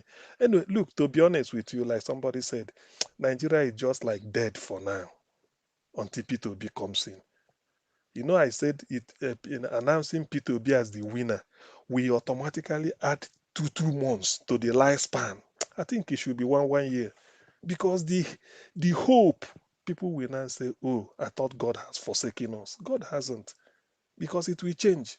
Nigerians will have what they start to experience what it really means to have a leader. What you have in Tanzania with Megafuli and Julius Nyerere, Kikwete, and then all those people. What we are seeing, maybe Ruto is trying to tell Kenyans, talking by me saying something. It gives people the confidence to do. A farmer in a village farming, when he hears that the president is doing this, he visited one place, he did, they will be happy. So it's only P2B that will restore our hope. And thank God, the gospel of hope restoration and what P2B stands for has spread like wildfire. People are now aware, because ordinarily by now the Agbado is in what is it, in Aso Rock, people would have forgotten, but now people are still talking. Come and see what will happen after P2B. Now, this is the person the people want to listen to, and he's just the person, because they know that the person there is a criminal. Nothing can come out of it. Otherwise, I don't see how somebody will make a career out of a crime. In the end, you want to be a leader. Of what use now? Why then do we have to set standard that people should be this and be that? It's not going to happen. And meanwhile, the guy is also incompetent. The idea that he built Lagos, he did this, he's a talent hunter. Well, now look at the people. Is it bringing a Wale Edu? Is that the talent? Better Edu? I don't know. What Better and Wale? I don't know which one, where they come from. Dave Umahi, these are the talent they are talking about. Wike with expensive whiskey. Sometimes, the thing is that part of the attribute of a criminal is that they are shameless. They don't have shame. So anything goes. Like Madam Rita said, that Jeep, any government in power. So they are willing. Wike was a minister of state for education. Look at the career. Chairman of Obiakpo local government. From there to chief of staff to Amoechi. From there to minister of state for education. Came back to contest for governorship. That is good. So he doesn't know any, just to be talking all these things. Look, can you imagine? These are the type of character that will lead Nigeria. These are criminals.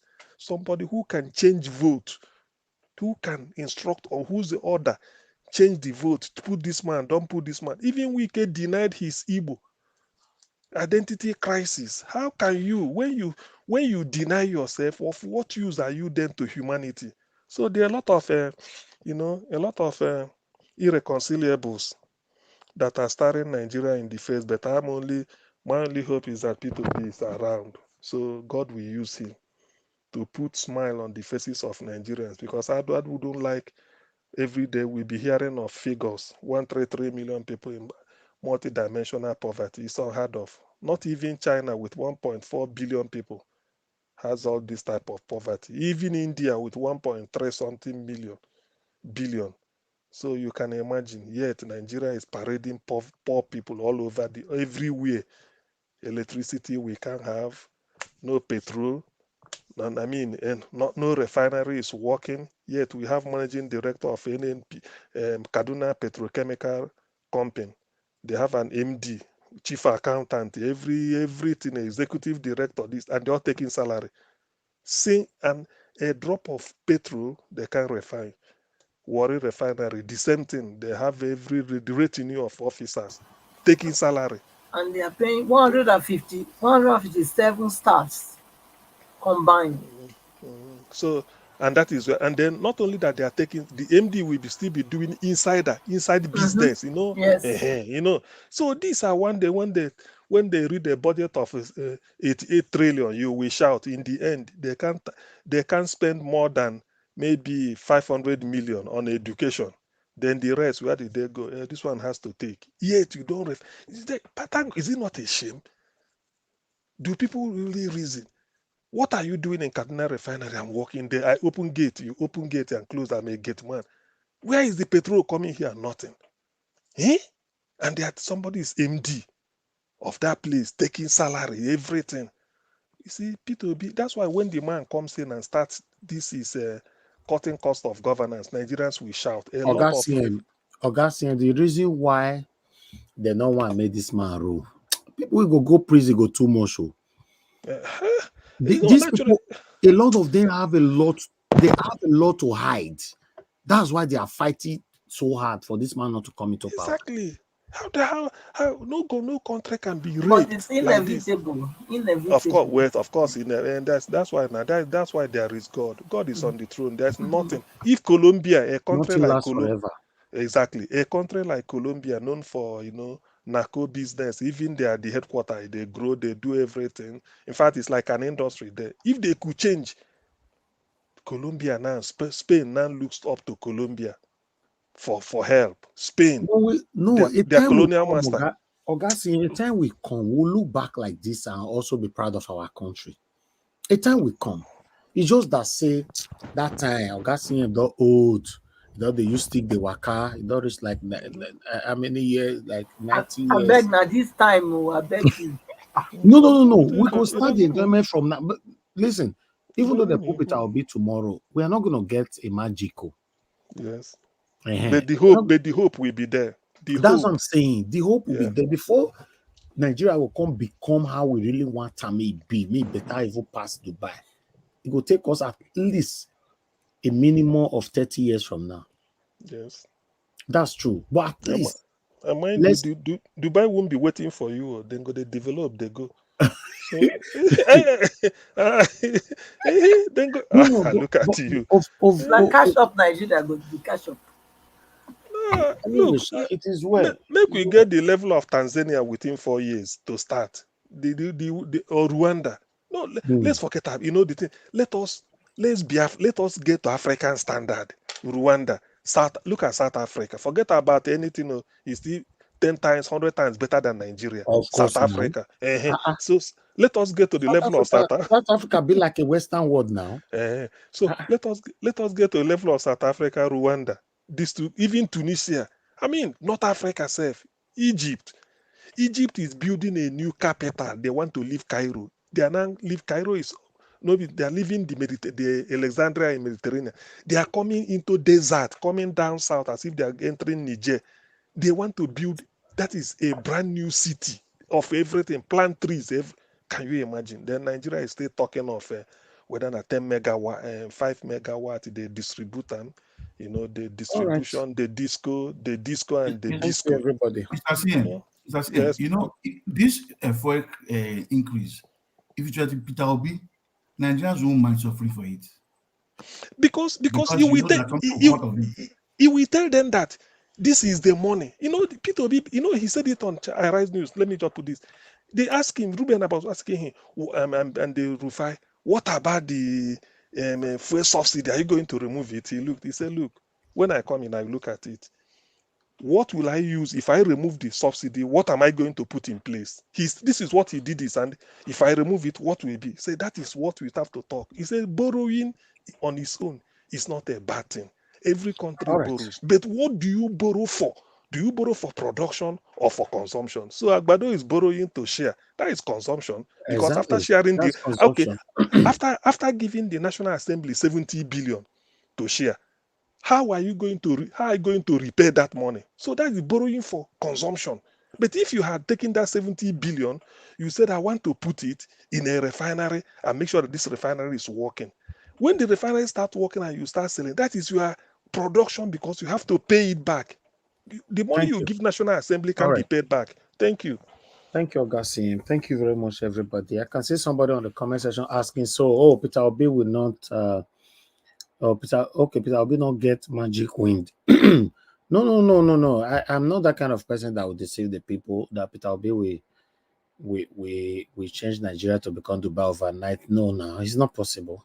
But Peter Obi will be the best thing that have ever happened to Nigeria. And I promise you, you know, any government that can within 1 year, Peter Obi will give us permanent light. And there's no way Peter Obi will get into power. We'll have this kind of situation that we are right now. Because even though we know some people will want to deliberately create chaos, create a frustration into his government. If you notice people like that, I don't understand, Shao. I don't want to give her how you want to. No, but don't mind they ask you a question. No, maybe not them, but it's okay. Nigerians. You always make comment like that for the comments. One news. Sorry. There's one news that should have passed on. Maybe people should have known. Maybe if you saw the headline, you didn't take note. Do you know? Have you noticed that those who voted for Tinubu are crying more than those who didn't vote for him? Have you? Of course, now. Okay. Of course. Okay. I think. So. I think. Say you know. Not be news, so. Not be news. I don't see many. They cry. Then they phone radio station to hear their cry. And they say not try at all. I see them for different platforms. Mr. Elvis, make your answer. In a rental house, I beg. They're using tribe, our brother, but it's rental house.